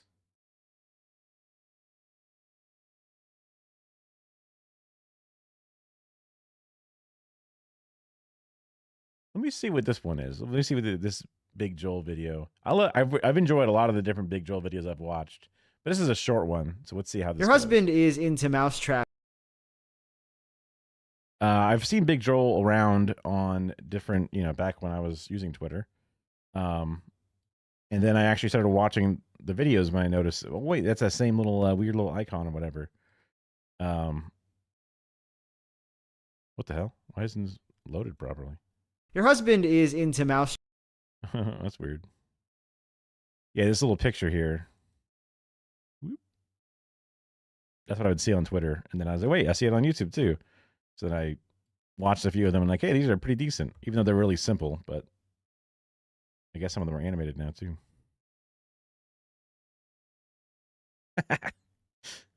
Lady Ballers on repeat for a month. Trap YouTube. He tells you about it soon after he wakes up. You ask, what is Mousetrap YouTube? And he says, it is what it sounds like. You just have to see it. So he brings out his phone and shows you a video. There's a bucket in a barn with some peanut butter on the inside. Well, I've seen not seen Lady Ballers, but I've seen people talk about Lady Ballers. Hell, Big Joel might even talk about Lady Ballers. Mice try to get to the peanut butter and they extend themselves too far and they fall into the bucket. Around 10 mice fall in this way. The trap is shockingly effective. If you want it lethal, the man in the video says, just add some water to the bottom. The video stops and your husband puts his phone away and looks at you. It really works, he says. Isn't that crazy? On some level, you feel sick, though you find it difficult to explain why. You don't begrudge the YouTube man his bucket trap. He seems nice enough, and besides, you have called exterminators in the past and didn't feel guilty about it. Someone's got to do the work, you think. You are afraid of mice. That's just it, isn't it? You are afraid of mice. You are not just afraid of their skittering and their speed. You are not just afraid of them pissing and shitting in your food. You are not just afraid of their tiny bodies and the spaces they could occupy. No, you are afraid of mice. And because of that, you are also afraid of dead mice, empty mice, mice with limp bodies, mice with lost memories. Why is your husband into this stuff, you wonder? Perhaps you would understand if you lived in the country and had an old infested barn, but you don't. You live in an apartment 5 stories up. Thankfully, it has always been mouse-free. You think that perhaps your husband is a psychopath. He has always struggled with insomnia, and you realize that he could do anything in his late hours. What videos does he watch that he does not tell you about? Usually, when you wake up in the morning, your husband is still sleeping, his body silent and motionless next to you, his beautiful face cradled in rest. At times like this, it is as though he never got into bed, as though he miraculously appeared there at some unknown hour. Occasionally, you look at him and think to yourself, this man is a stranger, this man is a stranger, I have never met this man. Why do you like these videos, you ask? Well, he says, you didn't seem into it, so I didn't want to show you more, but these traps are so weirdly designed, like they're interesting. Your husband is into Mousetrap YouTube. He is not a tourist. He did not see one strange video that he felt compelled to show you. He is a connoisseur of the genre. Later that night, you are in bed and he is spooning you. You are on your phone and in the corner of your eye, you see another Mousetrap video. Let's watch this, you say. He chuckles. Why? I don't know. You put on the video. The Mousetrap man is showing off what he calls the walk the plank trap. Again, there is a bucket, and on top of the bucket is a piece of wood with some food on the end.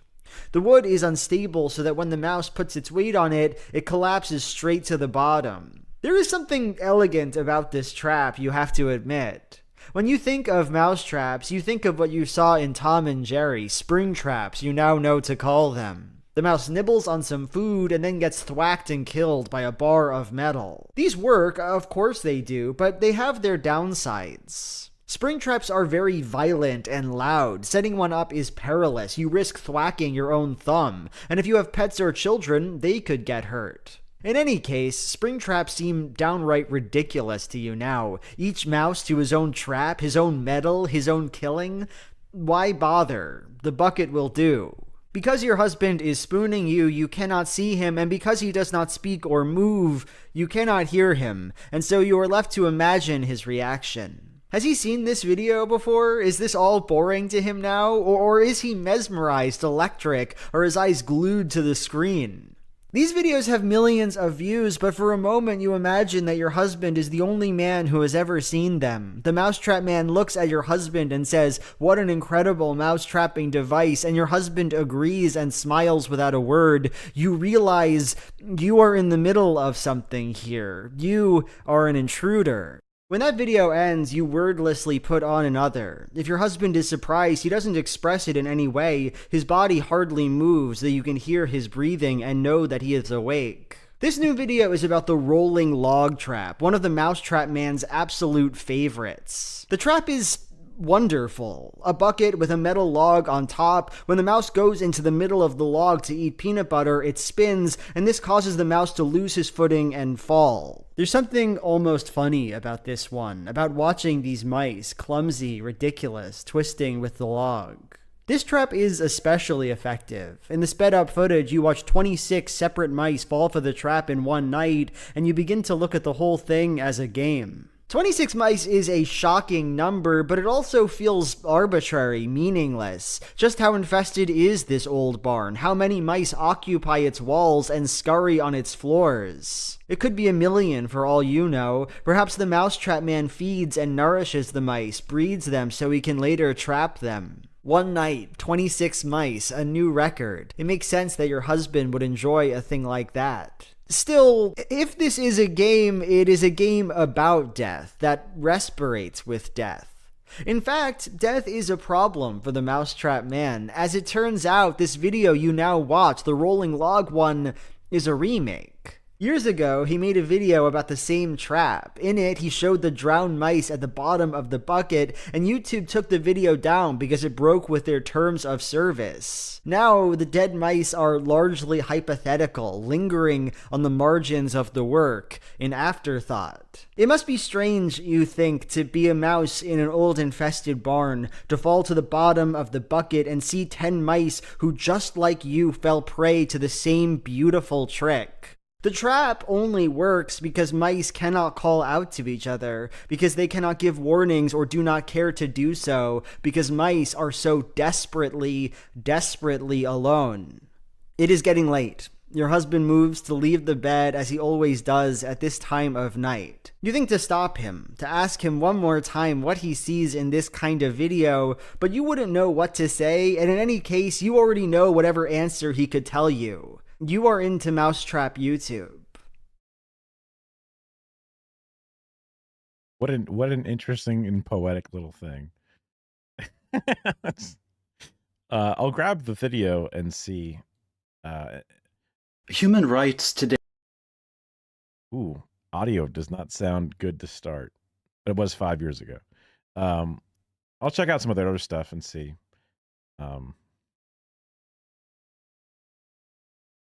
Because now I am going to watch the. Now they gotta kill each other. But as long as they do it in a whimsical way, it's not so bad. You know what's weird? I've actually seen Mousetrap videos before. I think it probably came up on my shorts or something. Not so much on the full log form, but just seeing the little goofy little traps that are like that. Where, because like also the spinning log one is, or something like a spinning log one is good because, it's a constantly reusable one. Yeah, the traps whimsical with C4. Yeah, it's like one of the, because it's just like, oh my god, there's just so many, and they just all, and it is kind of fucked that like despite being a bit of a colony, they don't have a way of saying eek eek, don't go in, like meerkats. Like they watch for each other. They stand on guard and they do things, but mice, they just don't do it. But I guess they're just so goddamn good. And also, yes, the non-violent ones. I've never seen them say add water to the bottom so they drown. Like, that's kind of fucked. Because they would just dog paddle until they run out of energy and then die, which is horrifying. Yeah. Also, where do you get a tiny piece of Swiss cheese?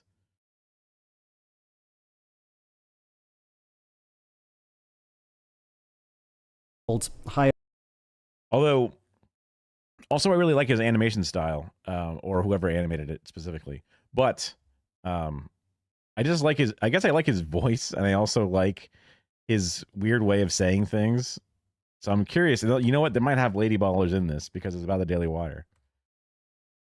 I've had this on my thing for a very long time, so might as well. Oh, interesting. I see, but that's literally what the video said, so I guess that makes sense.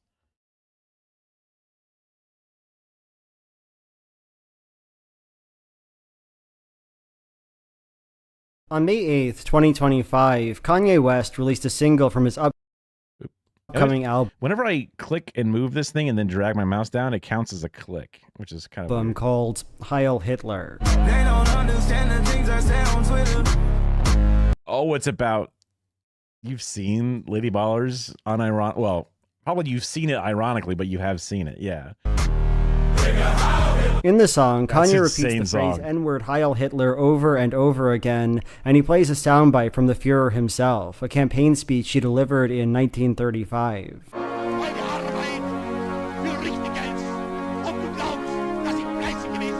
The music video is interesting too. Eschewing conventions of the genre, it includes no dancing, no dynamic or rhythmic camera work. It's basically just sweeping shot after sweeping shot of 35 black guys wearing wolf masks, a nod to the Roman legion, to the fascist appropriation of Greco-Roman symbolism. The song very much conveys that feeling. Oh, wow. I mean, because that's somewhat more recent, so that's an interesting about face.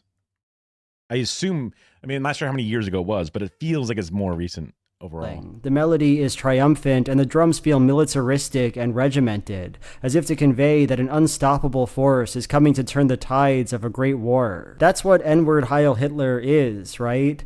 A war chant.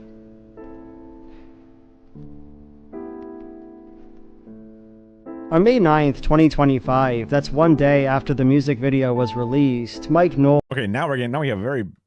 Oh, okay. I would say, like, that was a very fast about face, you know. podcaster for the conservative media. This is surprisingly bad audio from him. Outlet The Daily Wire made a response to it, and it's an interesting one. See, Knowles isn't happy with the state of discourse around the song. He thinks that both Nazis and Kanye haters aren't getting it. That is how... Wait, why does it sound so weird all of a sudden? Nazis are going to take it, and that is how the Kanye haters are going to take it, but it's not what he's saying. And that's because, in his view, Kanye is being kind of ironic. Look, Kanye opens up by saying something that I think is true, which is he's lost his mind because of wrath and drug addiction. I think he's admitting that. I think that's pretty sincere. And that sets up the rest of the song to say, don't take this literally, or, you know, don't take this sincerely. The point is actually that Hitler is bad, and everybody just missed it. And here's the thing that really jumps out to me, his interpretation isn't that... I wonder if he had to use a bunch of noise canceling or something that one bit because of some weird, like, vacuuming or something. I don't know. That crazy. I can imagine agreeing with him. Mike Knowles is right. Kanye does begin by saying he's not in his right mind, that he's angry and grieving and doesn't know what to do with his feelings. I got so much anger in me, got no way to take it out. He's right. Just before Kanye says N-word Heil Hitler, he says... I became a Nazi, yeah, bitch, I'm the villain. Aren't villains definitionally bad? Doesn't that mean that he's bad and that you shouldn't listen to him? I'm not in my right mind. I'm not thinking logically. I'm just full of anger and wrath and sin and vice. And I'm the villain. So, Heil Hitler, I'm a Nazi. Finally, we could talk about the art made for the song. It's this freaky little guy, at once a horny demon and a swastika. A suggestion that Kanye considers Nazism an evil thing. Taken all together, doesn't it make sense to look at this music video as a kind of absurdist, almost Dadaist work of art? Kanye has gone... I agree. And also... assuming that Michael Knowles would ever have a good faith understanding of anything is, but it's interesting, I guess, to look at it. But... as far as he could, he has broken all taboos, and what he found on the other side was emptiness and sin. That's what the song is about. This is the song that he says at the top. I've reached rock bottom. I'm a villain. I've lost my kids. I've lost my money. I've lost my everything. I'm a villain. So then how do you become good again? This all sounds really good, and what's more, it's satisfying to say. Kanye West's fascism song is secretly moral and profound. It's a clever, contrarian feeling interpretation, and isn't that what the media analysis game is all about? Clever, contrarian interpretations. Even so, I don't buy it. This reading is just too neat for me, too cute. Something feels left out. So let's try to fill in the blanks.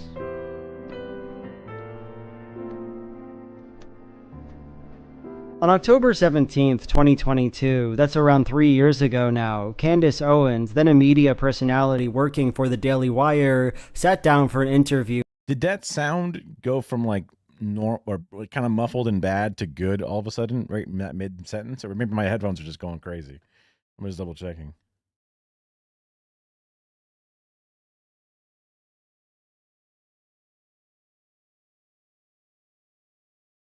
Okay, cool. So I guess it's something weird, artistic choice or editing choice. Right-wing media analysis, because it's never just for the joy of art or personal interest. It's always some super perspective. Sin is bad thing. True.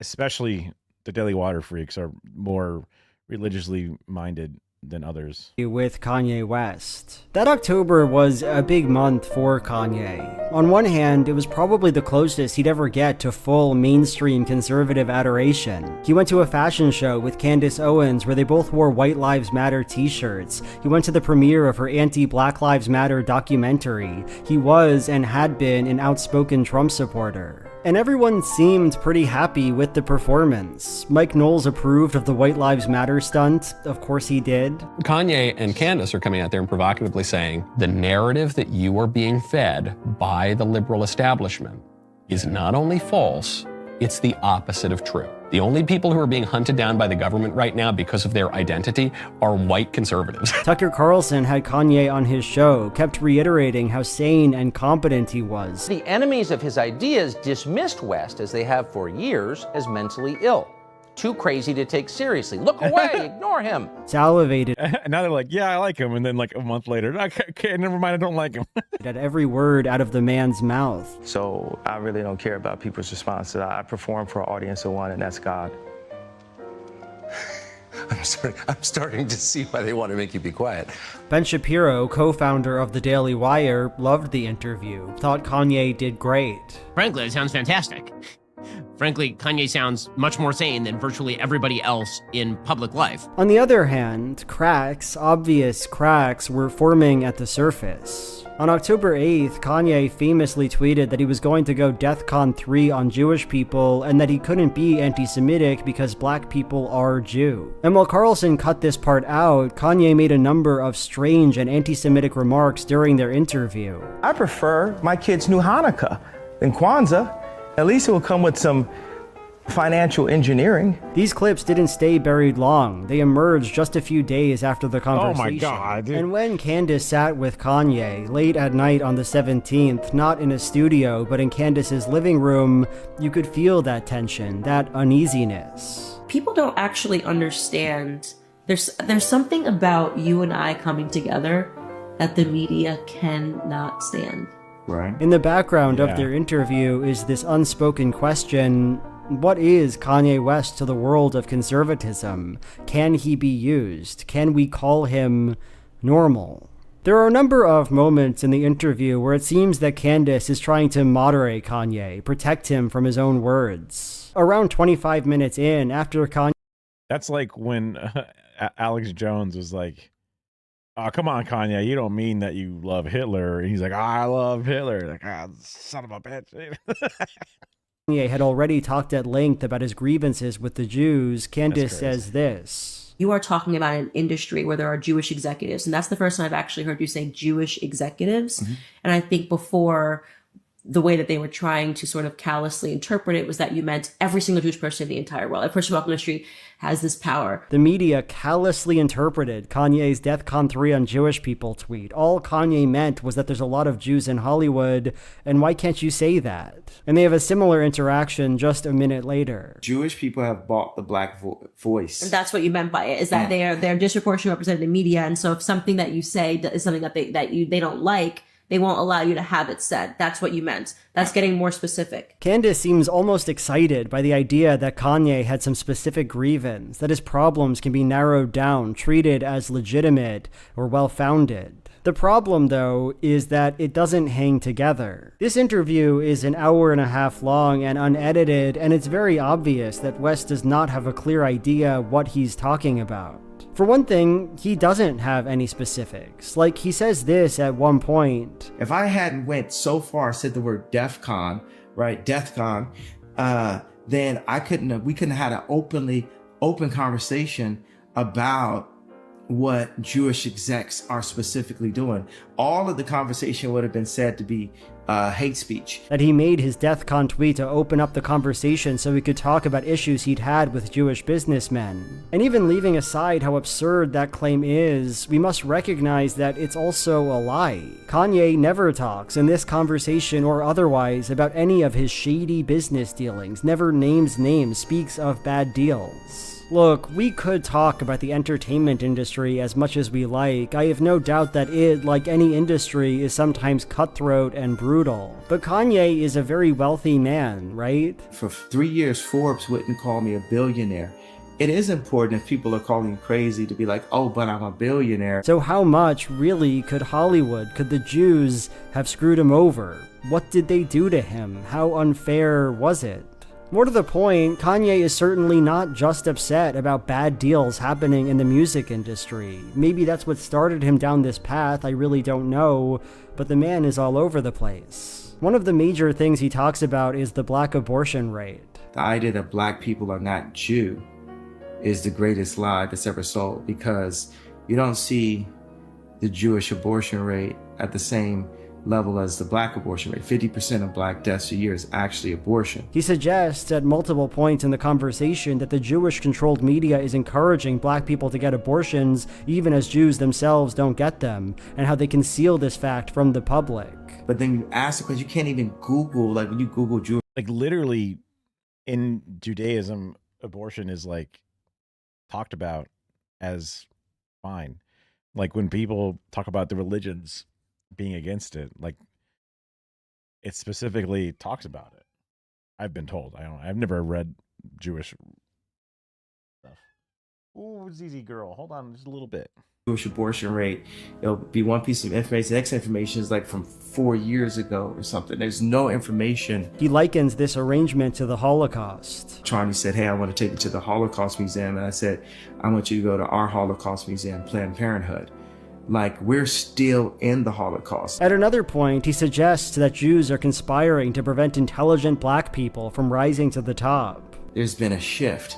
They don't want there to be another Beyonce. They don't want there to be a Candace. They don't want there to be a Ye. We're going to replace Martin Luther King with a drug addict. In context, that drug addict he's referring to is very clearly George Floyd. Later on, Candace asks when people started saying he had bipolar disorder, and Kanye responds that a Jewish doctor diagnosed him and a Jewish personal trainer leaked it to the public. I was told that by a Jewish doctor, and the information was put out by a Jewish Hollywood trainer to the Jewish media. He says this happened because the trainer saw him reading the Bible. I had started reading the Bible really heavy and rewriting Bible verses. And when the Jewish trainer saw... Ooh, rewriting Bible verses. That might be one of those things. Like, that might be one of the... That might be something. And you're like looking like, well, that sounds pretty bipolar, but... Are these people executives? Did they give him a bad deal? Or are Jewish people simply duplicitous and horrible? See, the problem is that Kanye's anti-Semitism is most reminiscent of 4chan neo-Nazi types. One of his close friends, at least at this time, was Nick Fuentes. He was very much part of that culture. When I went to Charlottesville and we said Jews will not replace us, that sort of encapsulates both of the problems, right? Which is replacement migration and if Jews run society, are they not responsible? So yes, Kanye is worried about Jews being in power, but that doesn't mean that his criticism is specific or pointed or centered cleanly on the music industry. Rather, he is conveying over and over the belief that a cabal of Jews is attempting to destroy him and black people and society writ large. At the beginning of their interview, Candace talks about a message her father sent her from Hawaii. My dad called me stressed from Hawaii. Wow. Kanye seems excited, and they have this interaction. Read the last text from my dad out loud. We talked about the miracles. Read out loud the last text. Wow. Read out loud. When do you want me in Hawaii? Yeah. That's wild. Yeah. Well, my dad's in Hawaii right now. Later on, Kanye talks about taking a trip to Nashville and seeing a restaurant named Cane's. And I said to my chief of staff, get me a plane. I'm going to Nashville right now. And the feeling is right. Then we went to a restaurant, and the restaurant literally had all the same letters of the name my mother gave me. It was Kayne. So that's another, it's like you're talking about your dad with Hawaii. And like, I had to, you guys saw that. You saw me hand the phone over like David Blaine. I couldn't have written that. I don't think this kind of behavior is so uncommon in the grand scheme of things. People like to find significance in coincidences, like to believe that fate sometimes shows its hand. But in the case of Kanye, it's hard not to see a pattern here. To him, an obviously paranoid person, the world is a very designed place, overburdened with meaning. There are great forces that conspire to do evil, embodied by Jewish people, and there are forces of good, embodied by himself and the omens that surround him. Candace didn't release this video to the public. Perhaps that's because she didn't feel that Kanye came off particularly well, or perhaps, and I find this more likely, it's because he spoke ill of the Daily Wire. Either way, whatever forces constrained her at the time, they didn't remain for long. On March 22nd, 2024, Jeremy Boring, then CEO of the Daily Wire, announced that they'd be parting ways with Candace Owens. There was never an official reason. Yeah, I mean, there's lots of different things, and I don't know the specifics behind what is and what is not schizophrenia. There's been years and years of misinformation and lots of different like simplifications and stuff. So I leave that to the experts or whatever, right? It's just one of those like, the man seems like he needs help.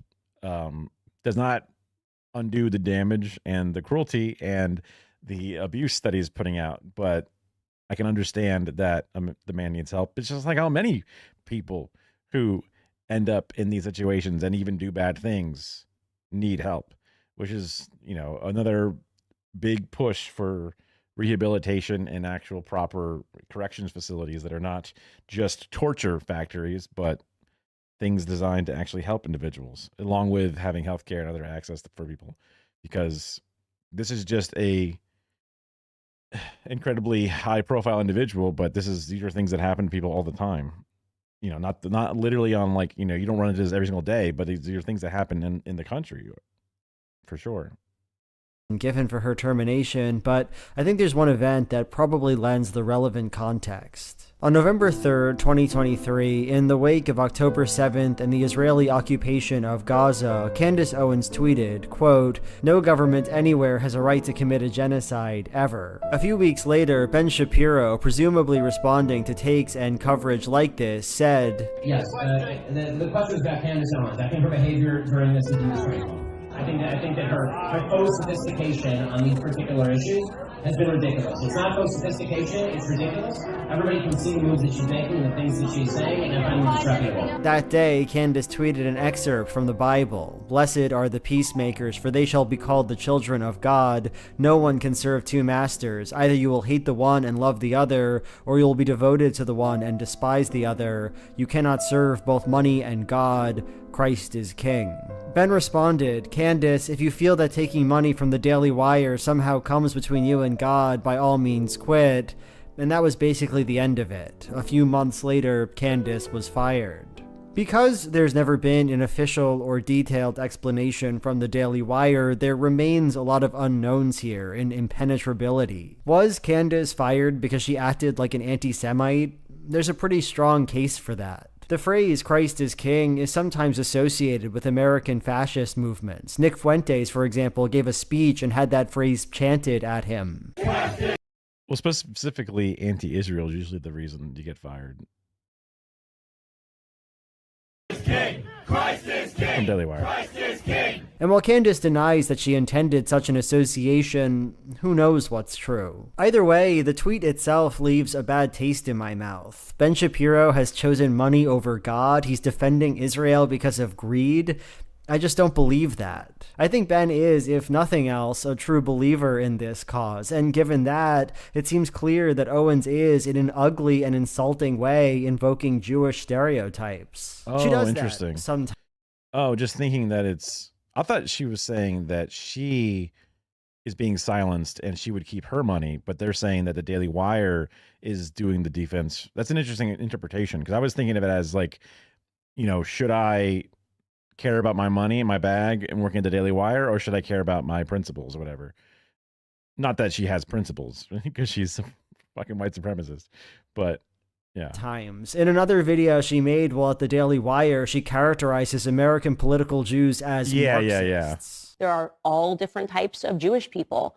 And this particular people that I've been talking about, that I'm talking about right now. Well, I wonder if this is an attempt to make sure that the audio doesn't get claimed or something. Represent a fringe minority of Jewish people that want nothing more than political power. It is I assume just 100%, like yes. Black Lives Matter. These people are ultimately Marxists, okay? These individuals are evil Marxists. They do underhanded things, underhanded tactics to freak people out and to ultimately cause division, right? Which is not only obviously absurd, but also reminiscent of the Nazis, who fearmongered about conspiratorial Jewish Bolshevism. It's clear, to me at least, that Candace Owens did smuggle some pre-existing anti-Semitic sentiment into her rhetoric on Palestine. So there was that one famous one, evil, freaky Marxist, freaky stuff. I forget which, Ann Coulter, like Ben Shapiro, Ann Coulter tweet.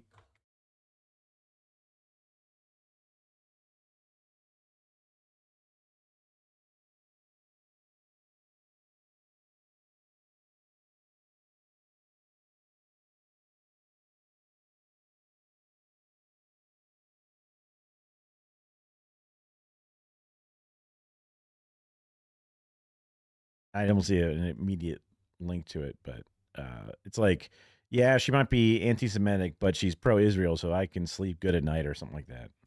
is that it? Is that the only explanation we need for her termination? Well, maybe. I guess I'd want that to be the case. Still, I don't think that's the whole picture. Let's be honest. Do you find it so implausible that Ben would want to oust Candace, not just because of her anti-Jewish rhetoric, but also because she implied that Israel was committing a genocide?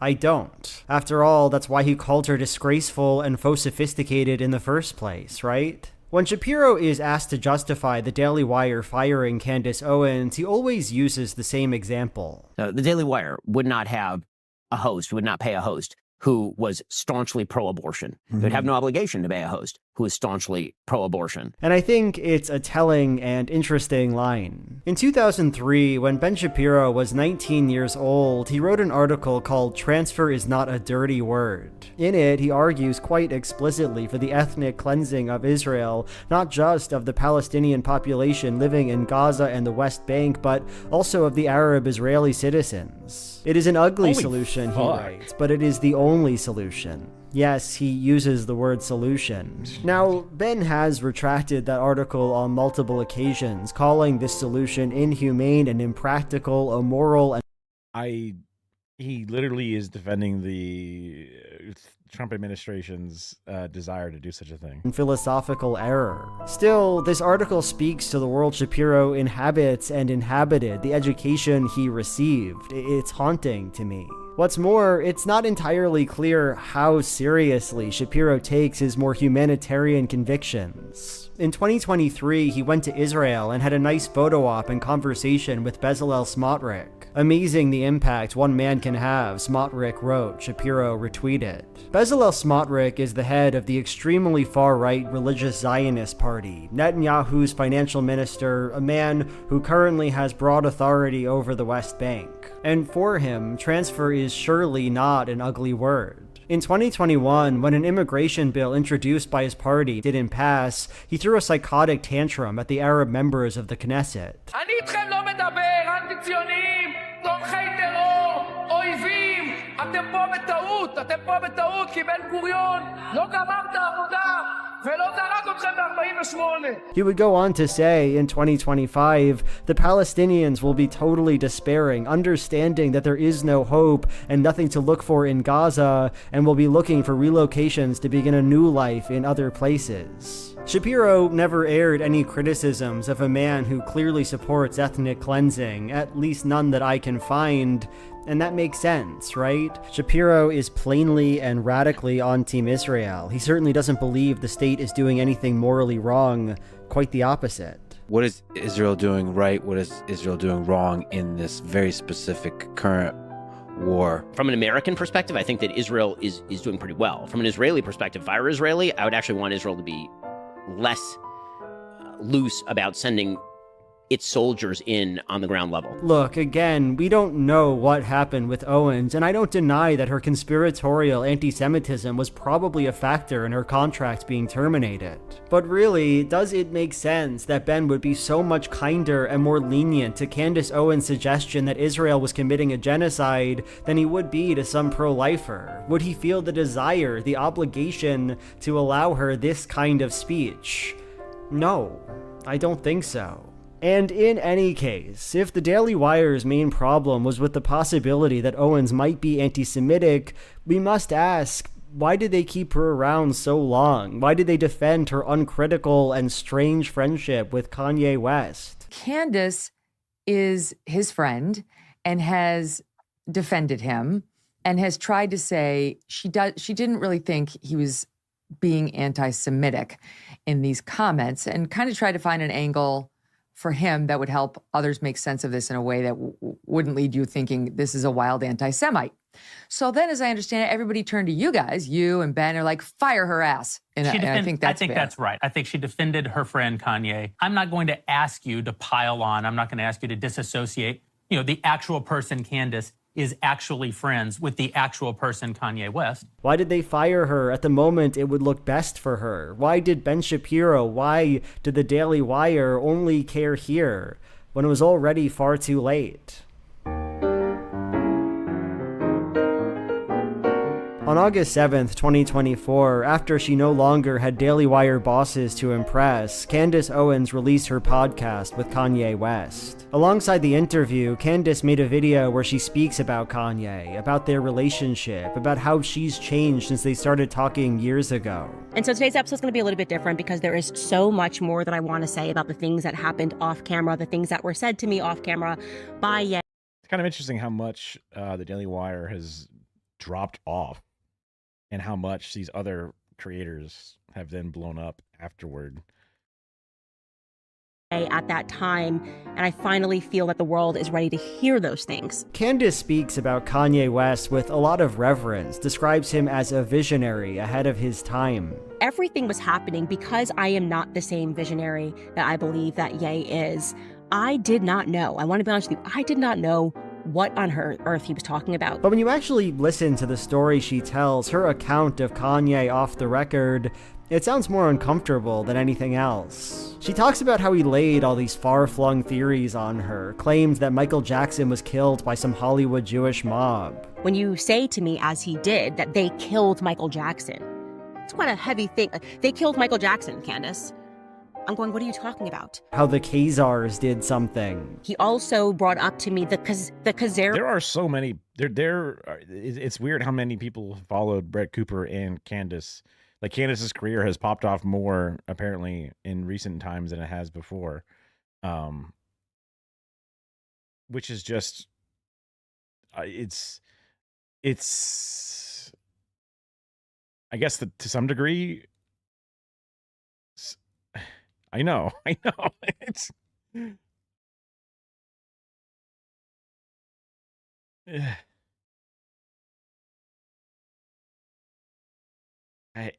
it's scary to see how even the most extreme place I could think of before, the Daily Wire, has then sort of died off, but then jettisoned some escape pods. And even the more insane people are the ones that are like carrying the banner, just carrying it as far right as they can fucking go. Aryan kingdom.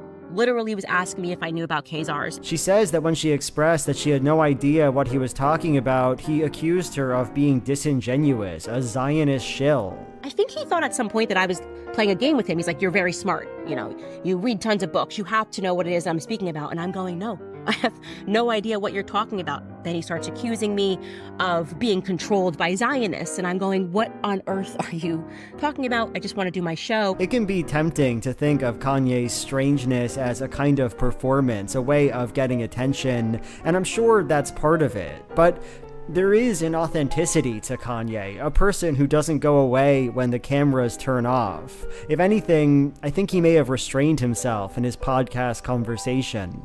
Still, whatever tension may have existed between Candace and Kanye, it's all water under the bridge now. Candace has done the reading. She knows about Michael Jackson. She knows about the Khazars. Again, if you're watching this series now and we're starting to speak about things historical, speaking about who the Khazars were, who the Khazars potentially are. She even adds a few theories of her own. Talks about how Freud walked back his seduction theory of hysteria in order to protect his pedophile friend. You can discern from his letters that Sigmund Freud's father was a pedophile, that Sigmund Freud was covering up for pedophiles. Talks about an old book called Hollywood Babylon by Kenneth Anger that proves that the entertainment industry was founded by degenerate Satanists. What he establishes. So when she puts out a tweet about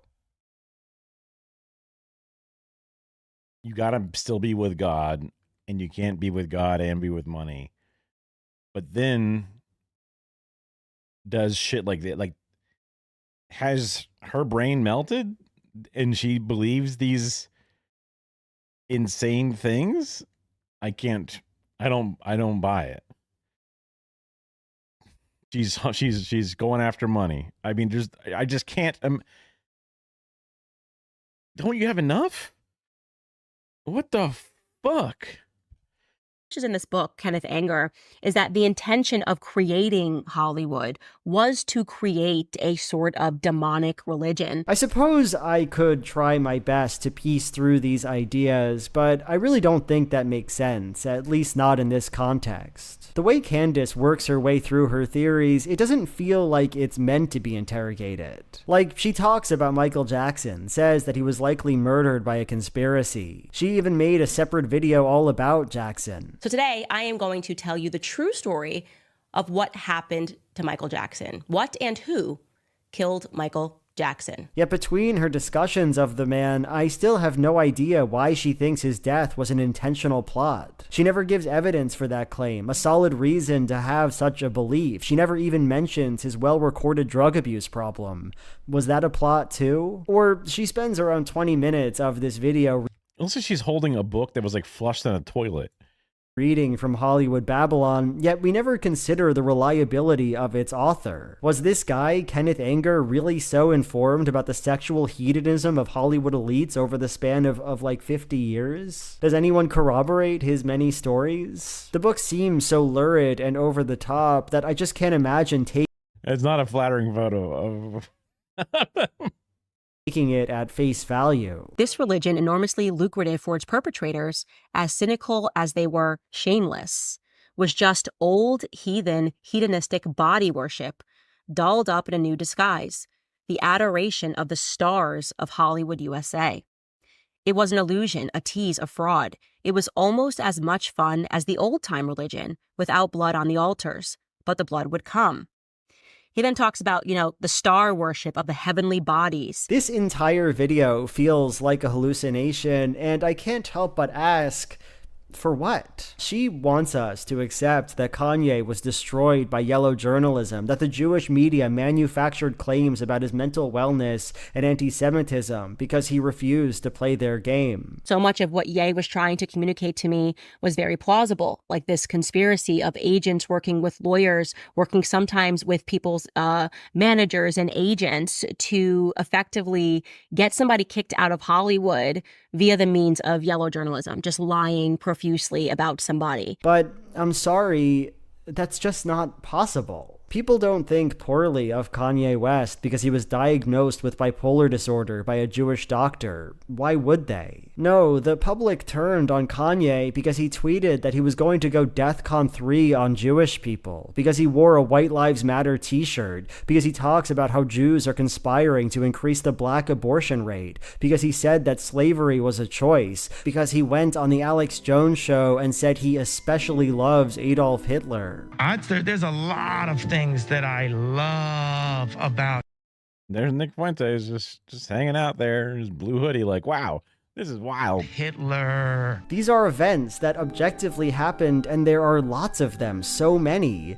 What is left here for yellow journalism? At one point in their original interview, Candace and Kanye have this interaction. They wouldn't let us talk on Daily Wire, specifically for me having the claim, the possibility that the darker Jew known as blacks that came from Africa.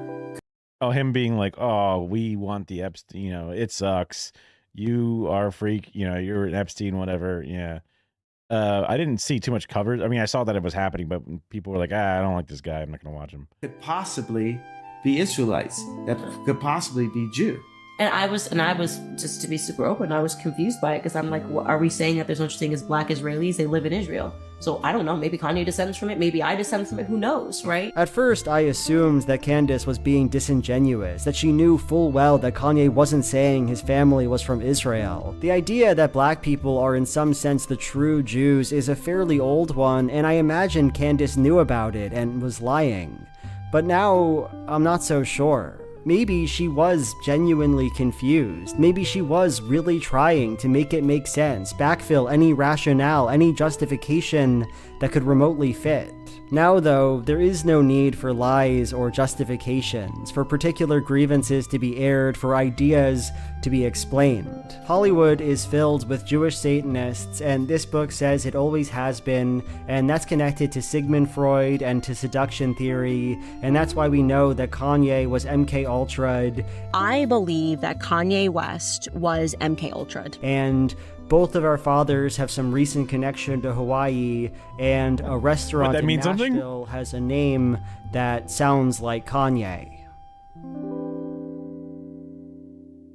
On May 12th, 2025, Ben Shapiro released a video responding to Kanye West's song, Heil Hitler. The video is really what you'd expect. Shapiro doesn't approve of the song, and that makes sense. I mean, two things can be true at once. One, mental... Which is funny because Michael Knowles approves of it. Illness. Two, hates the Jews. Both can be true. And in fact, in Kanye West, are true. But what I find striking about it is the sort of desperate energy that it has. I'm just pointing out that many of the people who are very enthusiastic about Kanye West making common cause with people on the right are utterly silent when it comes to his absolutely open shift into Nazism. Many of the people who call him friends and acquaintances and people, like, where are they? Do they have anything to say about this or no? It's still about the Jews. Now, I don't know who Ben Shapiro is referring to here. Maybe he knows tons of people who are personal friends with Kanye West, but I think we can safely guess one person he's talking about, Candace Owens. And here, it almost feels like he's pleading with her. Candace, is there ever a point when enough will be enough? Do you care at all what this man is saying? For the record, she doesn't care. She made a video around this time where she mentions the song and has little to say. Kanye is an incredible producer. That melody is catchy. As I've said yesterday, I'm extremely disappointed in how catchy the beat is. You hear it once and it does not get out of your head. Isn't it telling? That's what Asana said too, because as soon as the song comes on, it's going off in his head a bunch, which is, not good, but it's just funny that it's one of those things that gets an earworm that impacts him so much. And important that this sort of thing is being censored. What does that mean? All my N-words Nazis. He didn't get banned for saying the N-word. He got banned for saying Hail Hitler. And so it's interesting to see people now having that debate and having that discussion. That's about it. At another point in his video, Ben Shapiro says, turns out that some rules exist for a reason. And like being against Hitler seems to be I don't know, call me controversial, call me crazy. Hitler seems bad. And Daily Wire goes down. Oh no, that's fucking crazy. I don't know. I feel like Hitler was not a good person, and I feel like the things he did were bad. If that makes me controversial, if it makes me a censor of some sort, I guess, sure. All right, fine.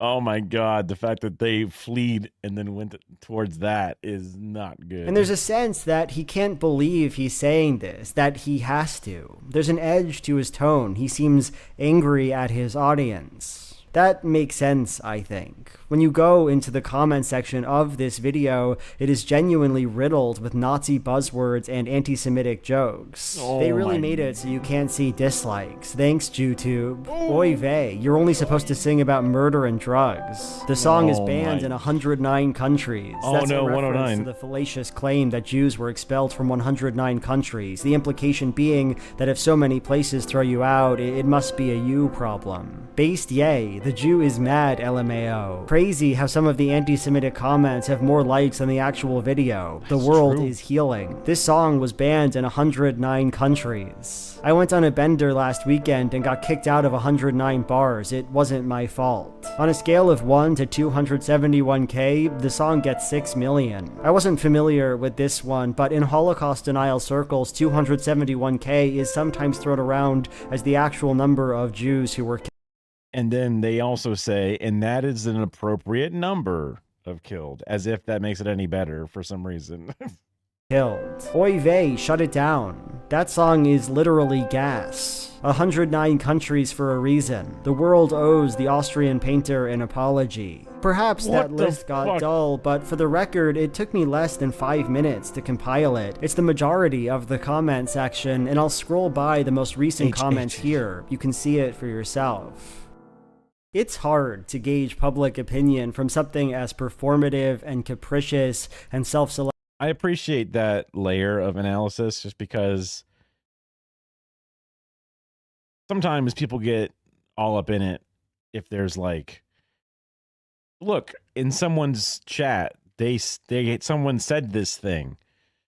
And it's like, especially in like fast moving chats or giant comment sections, you can't catch everything, and that's not realistic to expect.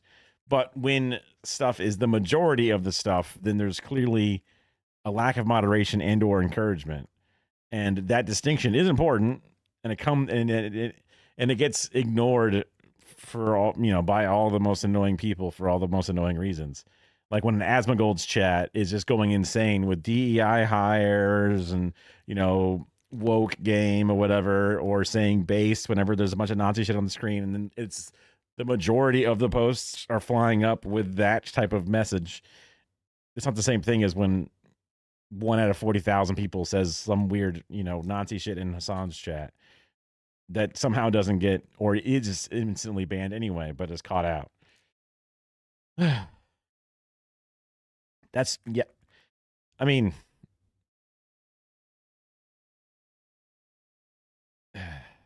yeah. It's some kind of ironic justice, but it's also like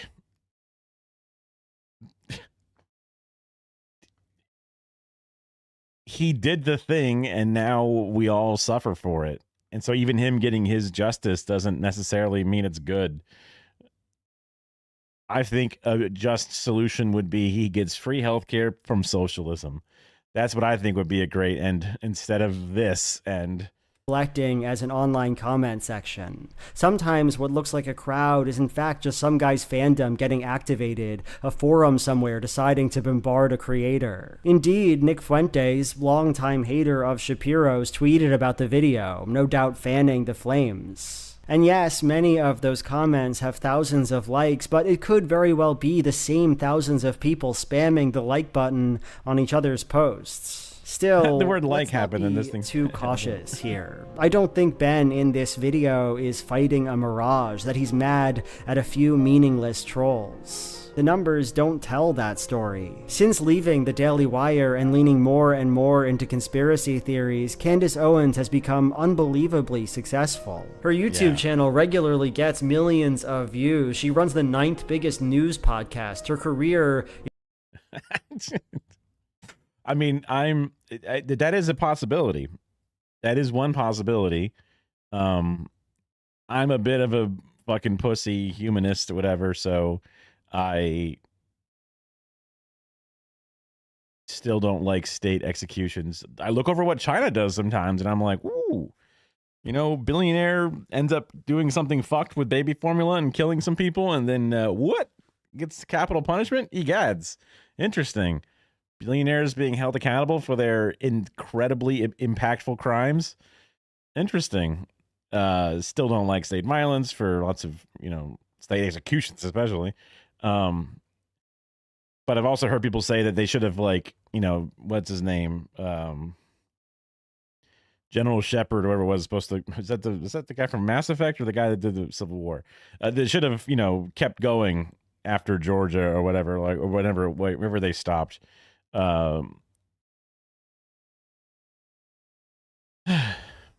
Nuremberg trials were too lenient and stuff like that.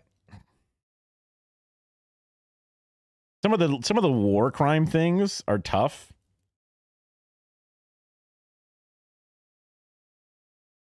At least Candace is smart enough to know that she can never stop, because she does. Yeah. That's possible.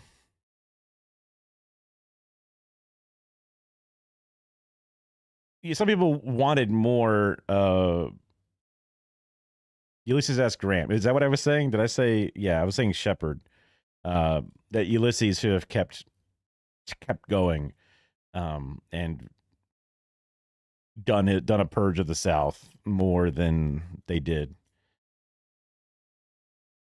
That's the thing I've heard before, and that would have solved a lot of problems. I said Commander Shepard. I did. I got Rex on the brain. Shepard. I'm bad with names, and Shepard sounds like one of the names. There's got to be a General Shepard. Well, no, fuck it. I think it is Mass Effect. I'm stupid, okay? I vaguely know the idea, but the things like names and things, they fall away. Those letters just don't stick. I don't know. I wish they did.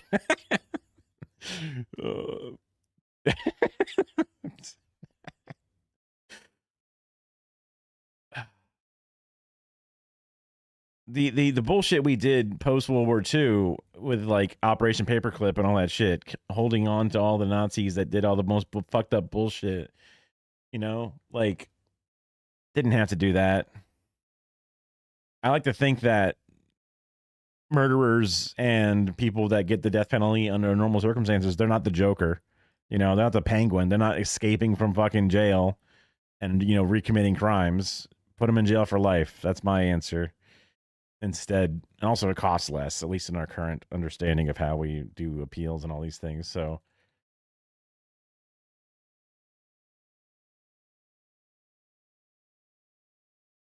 I get it. It's just one day we might be able to. One day we might have more cures and better therapies for people who've done horrible things. But the capitalists that do incredible harm, like the Pfizer people who've poisoned the planet with their medicines, the PFOEs that were hidden and now are in all of our bloods, basically for the rest of our lives.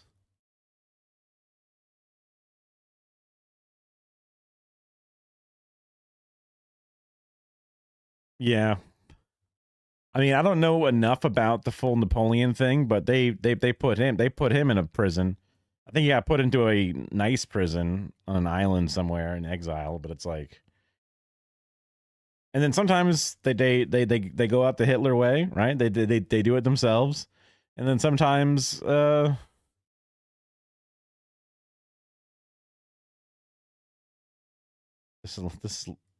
Sacklers definitely would not be alive. I know. And it's because right now in our current system, they can escape justice. And that's supposedly, and like OJ, or not OJ. Well, I guess technically, no. Cosby. He was imprisoned for his crimes, but then gets out on a technicality of some kind because they have good lawyers and a lot of money, and they get back out. Now, he's a fucking old, worthless man at this point, so fuck. But what the hell? Justice was eluded sometimes, which is where the other solutions are one of those, like, you'll never have to worry about it again kind of things. I mean, I'm too much of a pussy, but I've seen too many cases where everybody involved, the prosecutor, the police officers, the victim's families of crimes, and an actual perpetrator all are saying this person in jail did not do it. And yet the governor still throws a switch and kills the person.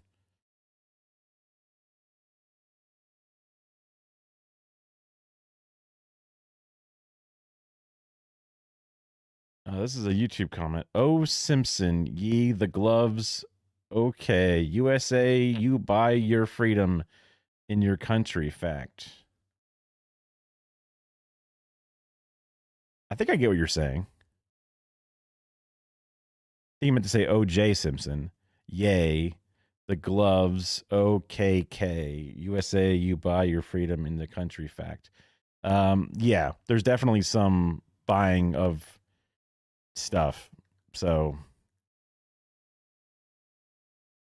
maybe I'll just look away during the revolution and then turn back around when it's over and go, oh, okay, now we'll set up a rule.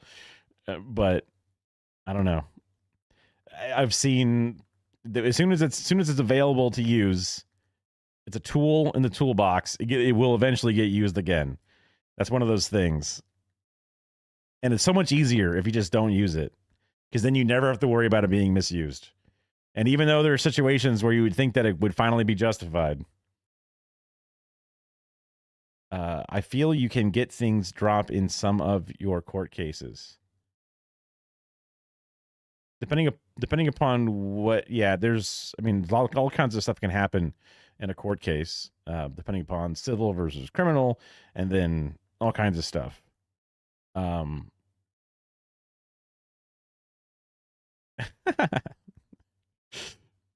Common Soviet W, I suppose. Yeah. Dropped. You can get things dropped in some of your court cases. Yeah. I didn't follow the Diddy case that well, but yeah, things did get dropped, and it seems like they only got charged on one of the more minor charges of all, and then sentencing still hasn't taken place, is the last update I heard. But then at the same time, if you're going to get your case dropped or whatever it is, then that would happen in a capital punishment case too. And ultimately be the same, but the tool in the end is just much more destructive.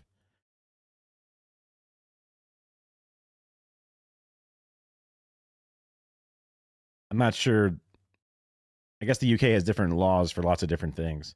I know it's a lot easier to do defamation law in the UK. Maybe I'm thinking of Japan, but it's different than America at the very least. Yeah, all courts are a little different, obviously. And what about JFK? What about JFK? That was not capital punishment. I mean, that was that was some form of murder, right? Well, somewhere along the way, whether it was state-sanctioned murder or just some wacko murder, right? There was no court case for that one, and then the guy who was pinned on it then ended up getting killed. The Soviets killed JFK. That's what they want you to believe, that's for sure. He's very much on the upswing. And her video where she blows off Kanye's song didn't get any comments calling her feckless, accusing her of being too comfortable with naked anti-Semitism. This pressure only goes one way. The whole thing... The YouTube person mentioned he was taken up by a lot of people. Multiple gunman theory. It's one of those things that I've watched a few different videos on the JFK stuff, and it's one of those like, oh yeah, there's some oddities. I don't want to get too conspiracy brained, but there were a suspicious number of ex and future presidents all there the day of that one parade, and all kinds of, CIA, leader, like, was it Bush Senior, and like there was at least a couple more. I thought there was a lot of oddities. Dude, it was just a nut with a gun, which is also true. It is not hard to do, but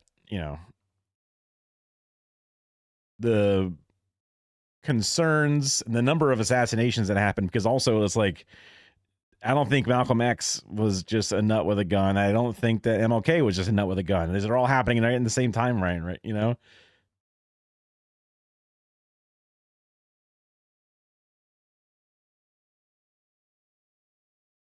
His head's billowing out the back of his head. Damn, think about it.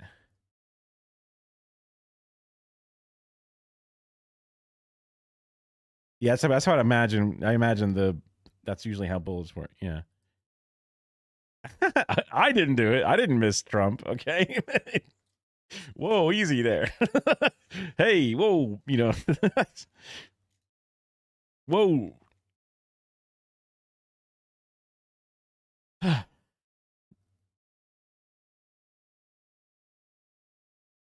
Back into the left, back into the left, back into the left. We've all seen, there's a Zapruder? Is that what it's called? I remember watching that video specifically at some point. I don't think. So we don't always. That's, there's been, only a certain number of assassinations in total and only a certain number of attempts in total.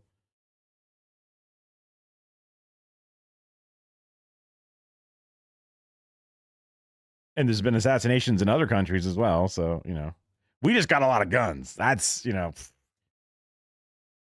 5 Amendment shocking.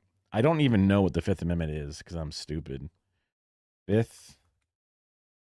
You mean the 2nd Amendment with the guns? Or do you mean 5th Amendment provides several protections, most notably the right against self-incrimination. Plead the 5th. Okay. The right to that makes sense. I've heard that 100 times. The right to due process and the protection against double jeopardy. Well, due process. Ooh, that one's coming down. Ooh, well, I don't know about that. Yeah, that one's falling apart. Thing leads us to one conclusion, and I think Ben Shapiro is having a hard time with it.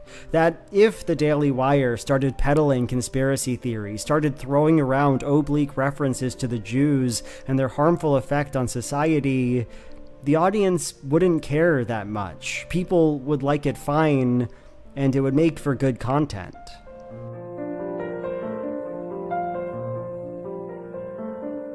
On May 9th, 2025, Mike Knowles made a response to Kanye West's music video where he argues that the whole thing has been misunderstood. I'm not in my right mind. I'm not thinking logically. I'm just full of anger and wrath and sin and vice, and I'm the villain.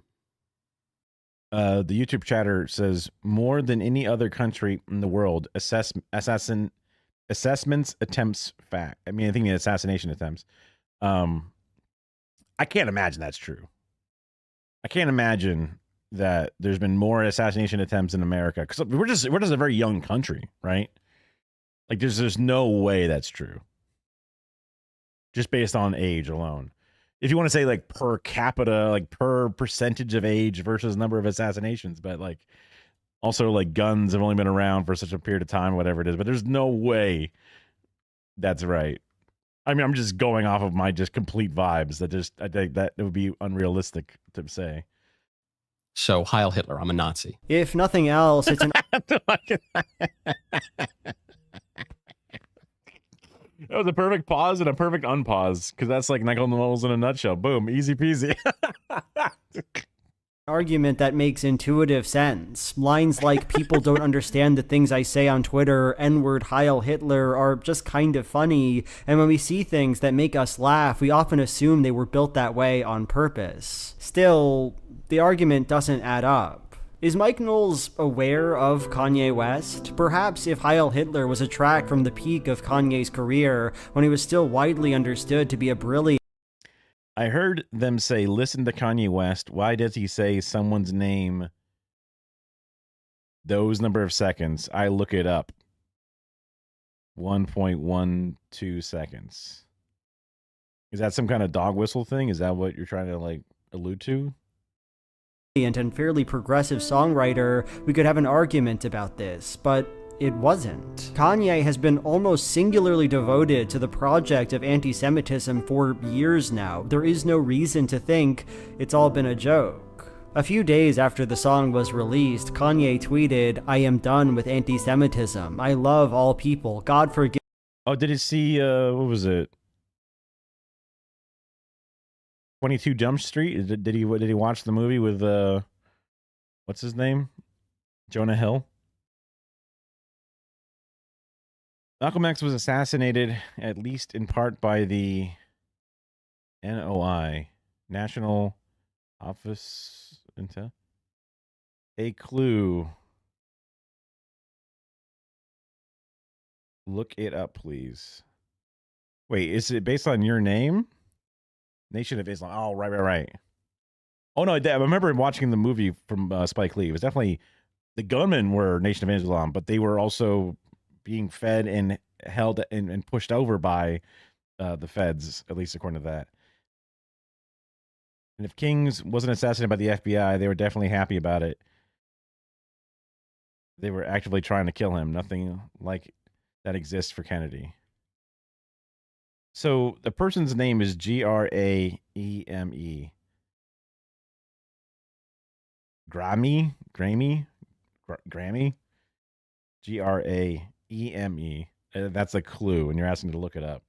And if it's a fucking Nazi ass thing, that's I think I'm definitely not going to look up.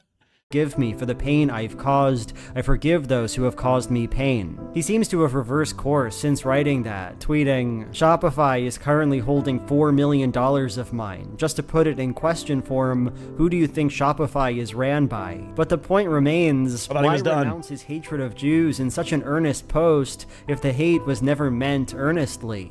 No, I think Knowles is clearly missing something here. Does Kanye West imagine himself as a card-carrying Nazi? I don't know, but my guess is... I know he says my name in the song is heard by them, say by Kanye West, facts say Grammy. Do you think it's just like the music award Grammy? I mean, you're from the UK, right? So you may not be familiar with the Grammys. I'm not going to look up the Hitler Nazi song. Definitely not going to do that in general. So if you got something to say, just say it, right? I mean, whatever it is you want to say, just go ahead and say it out loud. Probably not. Still, that doesn't mean he's mocking that identity. Rather, I think Kanye is saying something like, "You cast me as a villain, you shamed me over my anti-Semitic beliefs, a gang of Jews in Hollywood conspired to destroy my life. Now I speak out and that Jewish gang who controls the media calls me a Nazi. So fine, I'm a villain. Heil Hitler." In other words, Kanye is martyring himself and saying he was radicalized by that martyrdom. And the thing is, as absurd... Bye-bye. What does exist is a guy, well-documented schizophrenic, who was kicked out of the USSR for being too insane and in his deluded mind thought he was going to impress them. Wait, you mean, what's his name? The guy that shot, or the guy, Lee Harvey Oswald? Is that what you mean?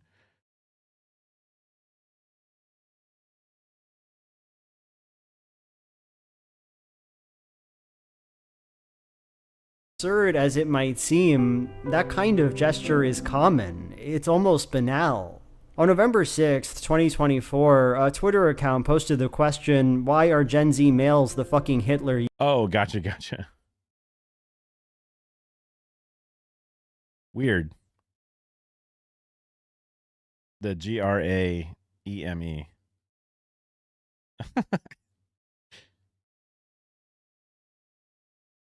youth. Wokehammer L's, an account that splits its time between conservative and Nazi memes and pictures of Warhammer figures, respond. Also, Wokehammer classic. They hate the fact that Warhammer does not like chuds. They hate it. Oh, so it was the Kennedy killer. I gotcha. Okay. I think it was Lee Harvey Oswald who they said killed him. Yeah. I guess then maybe the only so I guess if I believe that there's some kind of fishiness with the JFK assassination, also because I forget, someone mentioned something about like the things that Kennedy was trying to push for, and then people didn't like it, whether it was kindness to the Russians. But then again, I've heard him also make speeches against communism. So, I mean, I'm so disconnected from that period in time. Like, this happened when my mother was like a baby. So it's like a literal baby. I don't know nothing about it. Unfortunately, there's going to be people like when 9/11 or whatever, they're going to be talking about the weird things and steel beams and shit, you know, in 2051 and at the 40th anniversary. They're going to be like, well, I don't know. Very easy answer as a Gen Z man. You kept calling us evil because of immutable characteristics, stole our future, denied us our birthright, and corrupted our hobbies. All you had to do was be normal and not be crazed ideologue. So I ask you this in return: how does it feel to look at the monster you created? This person calls himself a monster. He seems to feel he is enacting or wants to enact something evil. Yet this is justified because his birthright was stolen somehow, because people are engaging with video games and Warhammer in ways he doesn't like. Is he joking? On September 9th, 2024, J.D. Vance then Nothing he was doing is going to rock the boat. In the video I watched from before, made by Fern, they talked about how the tree made the shot difficult because the shot was taken when it was the most out of visibility, which was weird. But I guess weird things happen, you know? Sometimes it's just weird shit happens. Just sometimes that's all it takes. And vice presidential. Also, people hearing things in weird places. Like, I've been in my suburbs or in my backyard, and I've used a hammer to hit a nail, and you can hear that hammer snap off of the different fences and shit. And it's really weird because you're hitting something, and then all of a sudden you hear a hit behind you, and you go, what the fuck? But it's like, it's a reflection. So I can totally imagine how in a weird scenario, people are hearing something that sounds like it's behind them when it's actually in front of them.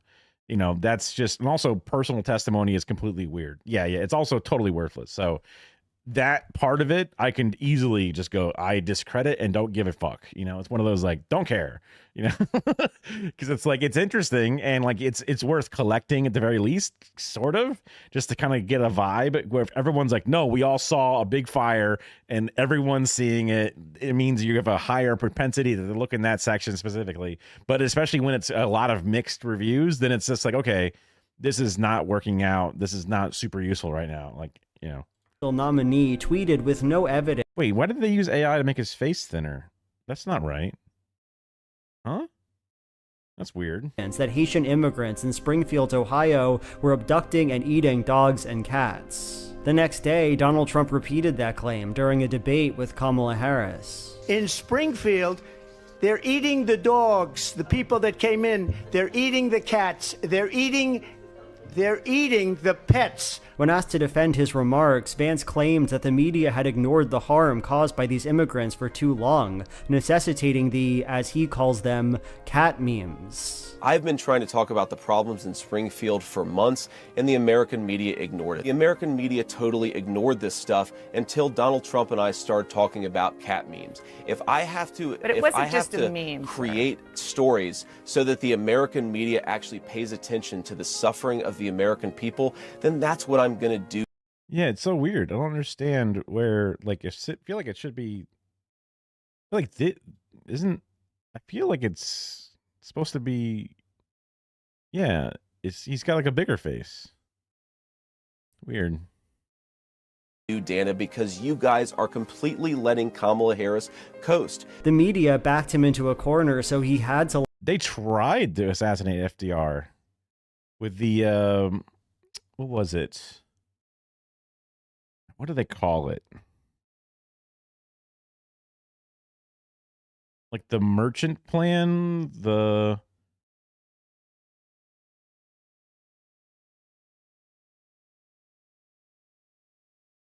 business plot. Oh, yeah. Wait, what? Fifth Amendment. No, wrong one. This tab. What? What the hell? Maybe I closed it on accident.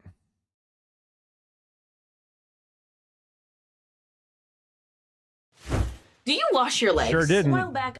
Okay, yes, I do. Easy. Okay, relax. Lulu video. Lulu. Oh my god, all my old videos.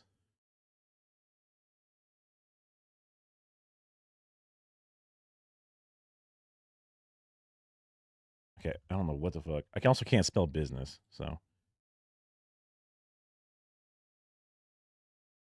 Business plot. Okay, open it up again. Grab it and bring it over. Okay. Business plot. Wall Street pooch. And the White House pooch. Political conspiracy 1933. Government President FDR installs Smedley Butler. Oh my god, what a little fucking bitch ass pussy. Little pencil neck fuck. As a dictator.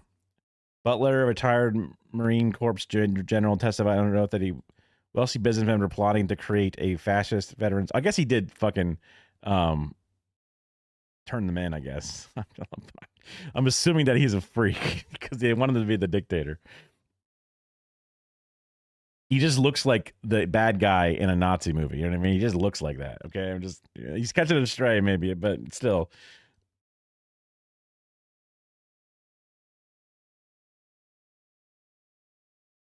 No one was persecuted. After discussed, planned, it might have been placed in execution, and if the financial backers deemed it expedient. Why the fuck? That's literally a conspiracy. Like, yes, true. That's true. That's true. But what if somebody looks like him, and then now I'm making them feel bad? What if one of my 3 viewers looks like him? Then they would feel real bad. Lie about legal immigrants working in the US, say they were kidnapping people's pets. Is he joking? On August 7th, 2024, Candace Owens made her retrospective on her conversation with Kanye West. At the end of the video, she starts talking about herself. Black artists who are talented, who come out, and when they're existing within a corporation, they're adored and they're applauded. I mean, I'm out there speaking about Black Lives Matter, and that media said, go Candace, we love you. When I said, wait, actually, I don't agree with this many children dying. I don't agree with any of this. Then flipped, did a complete 180, tried to wacko Cando me, tried to pretend that I'm completely illogical and coming apart. Now, I don't know. Republican makeup. It doesn't hit the same on people of color, you know what I mean? Know this, she doesn't say it explicitly, but there's this sense that the way that Ben Shapiro treated her, the way the media treated her, was part of what truly convinced her that Kanye West is a visionary, that Hollywood is and always has been filled by Satanists, that the world is governed by these massive conspiracies. She saw the beast herself, it tried to MK Ultra her too, and so Kanye must be right about everything. Is she joking? On October 17th, 2022, Kanye had his podcast with Candace Owens. Toward the beginning, he explains why he decided to post his DeathCon tweet. And the reason I said it like that is just to say, I know you guys are going to call this anti-Semite, and I'm not afraid of that title. Now I'm going to lean into that title, so call me whatever you want. Kanye had to be an anti-Semite because that's what they were going to call him anyway. They don't understand the things he says on Twitter, so why not just cut to the chase? Agreed. Is he joking? In a moment toward the end of his video, Mike Knowles says that Kanye's song is an implicit commentary on the state of online political discourse. Kanye has now said the ultimate thing you can say to get attention. He said it on the Alex Jones show, I love Hitler, and now he's done a whole song about this. There's nowhere to go. You know, even you think about political commentary. 15 years ago, if someone said, I support the Constitution, I want to cut taxes, that was extreme. Then 5 years ago, if someone said, I don't know, I don't think a man can be a woman, that was extreme. Now this is all blasé stuff. People need more. If you are engaging with politics, not to be civically engaged and to advance the common good, if you're just engaging in it for a dopamine hit, as many people do, then this is it. Now you've reached the end of the road. It's a dazzling moment, I think. One where Knowles speaks with an unexpected clarity and self-awareness. When he says it used to be the case that saying trans people weren't valid was shocking enough, it's hard not to think back to his own comments. His claim that transgenderism should be eradicated from public life. Transgenderism must be eradicated from public life entirely. The whole preposterous ideology. That a man dressing in women's clothes is an obscenity and therefore not protected. Hey, that's one-hand politics, Mason. By the First Amendment.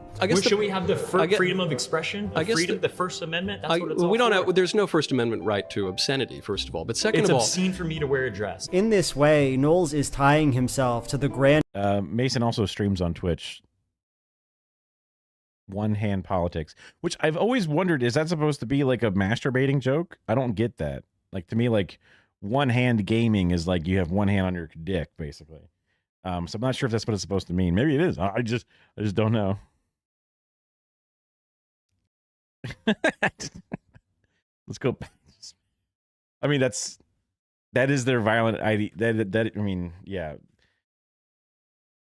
There was a few different games that we would play, and they were using slurs in their titles, and it was about beating each other up. Yes.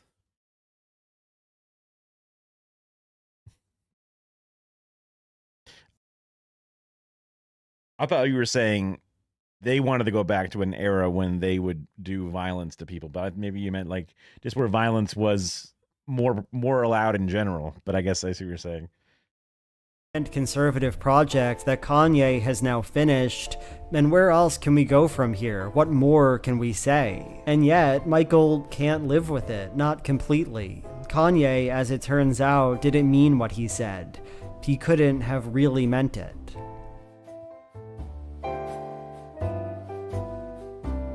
That's the end of the video, and thank you so much for watching. Scrolling by you right now is a list of my patrons, people who support my channel, and if you want to join their ranks, you can. My patrons get a bonus video from me every month. This month I'm working on the second half of an hours-long video where I talk about the insane Jordan Peterson Jubilee video. They also get live streams and God damn, this dude's got patrons. Over even if they're $1, you know what I mean? Like, oh my God. Bonus videos, like, I don't know, 30 of them plus by this point, by going over to Nebula. And that's fine by me too. You can enjoy that website. There's lots of other cool stuff there if you want to enjoy it. Thank you again for watching, and I hope you have a great day. Crazy. Impressive. Well done. It's at least 7. Yeah, it's at least 7. Little girl, you hungry? You hungry? I think the cats are finally getting hungry for real, because last time I just let Filco out, but it's almost 9 a.m. Should probably get Kara up. Maybe we'll call it a day here, just so I don't fuck myself up too much. But I got my medicine last night. We did some more chores. Got some more laundry done. Ooh, little stuff. Some little stuff. Don't know who's online already. Let's see.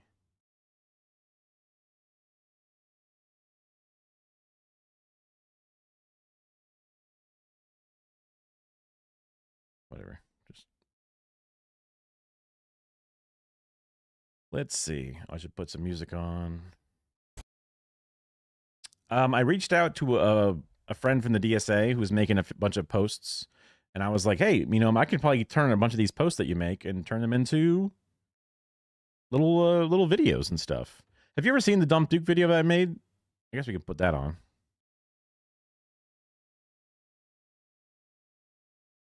Kara? Yeah. I married her. Hell. Dating. Dated her for 10 years before I married her, but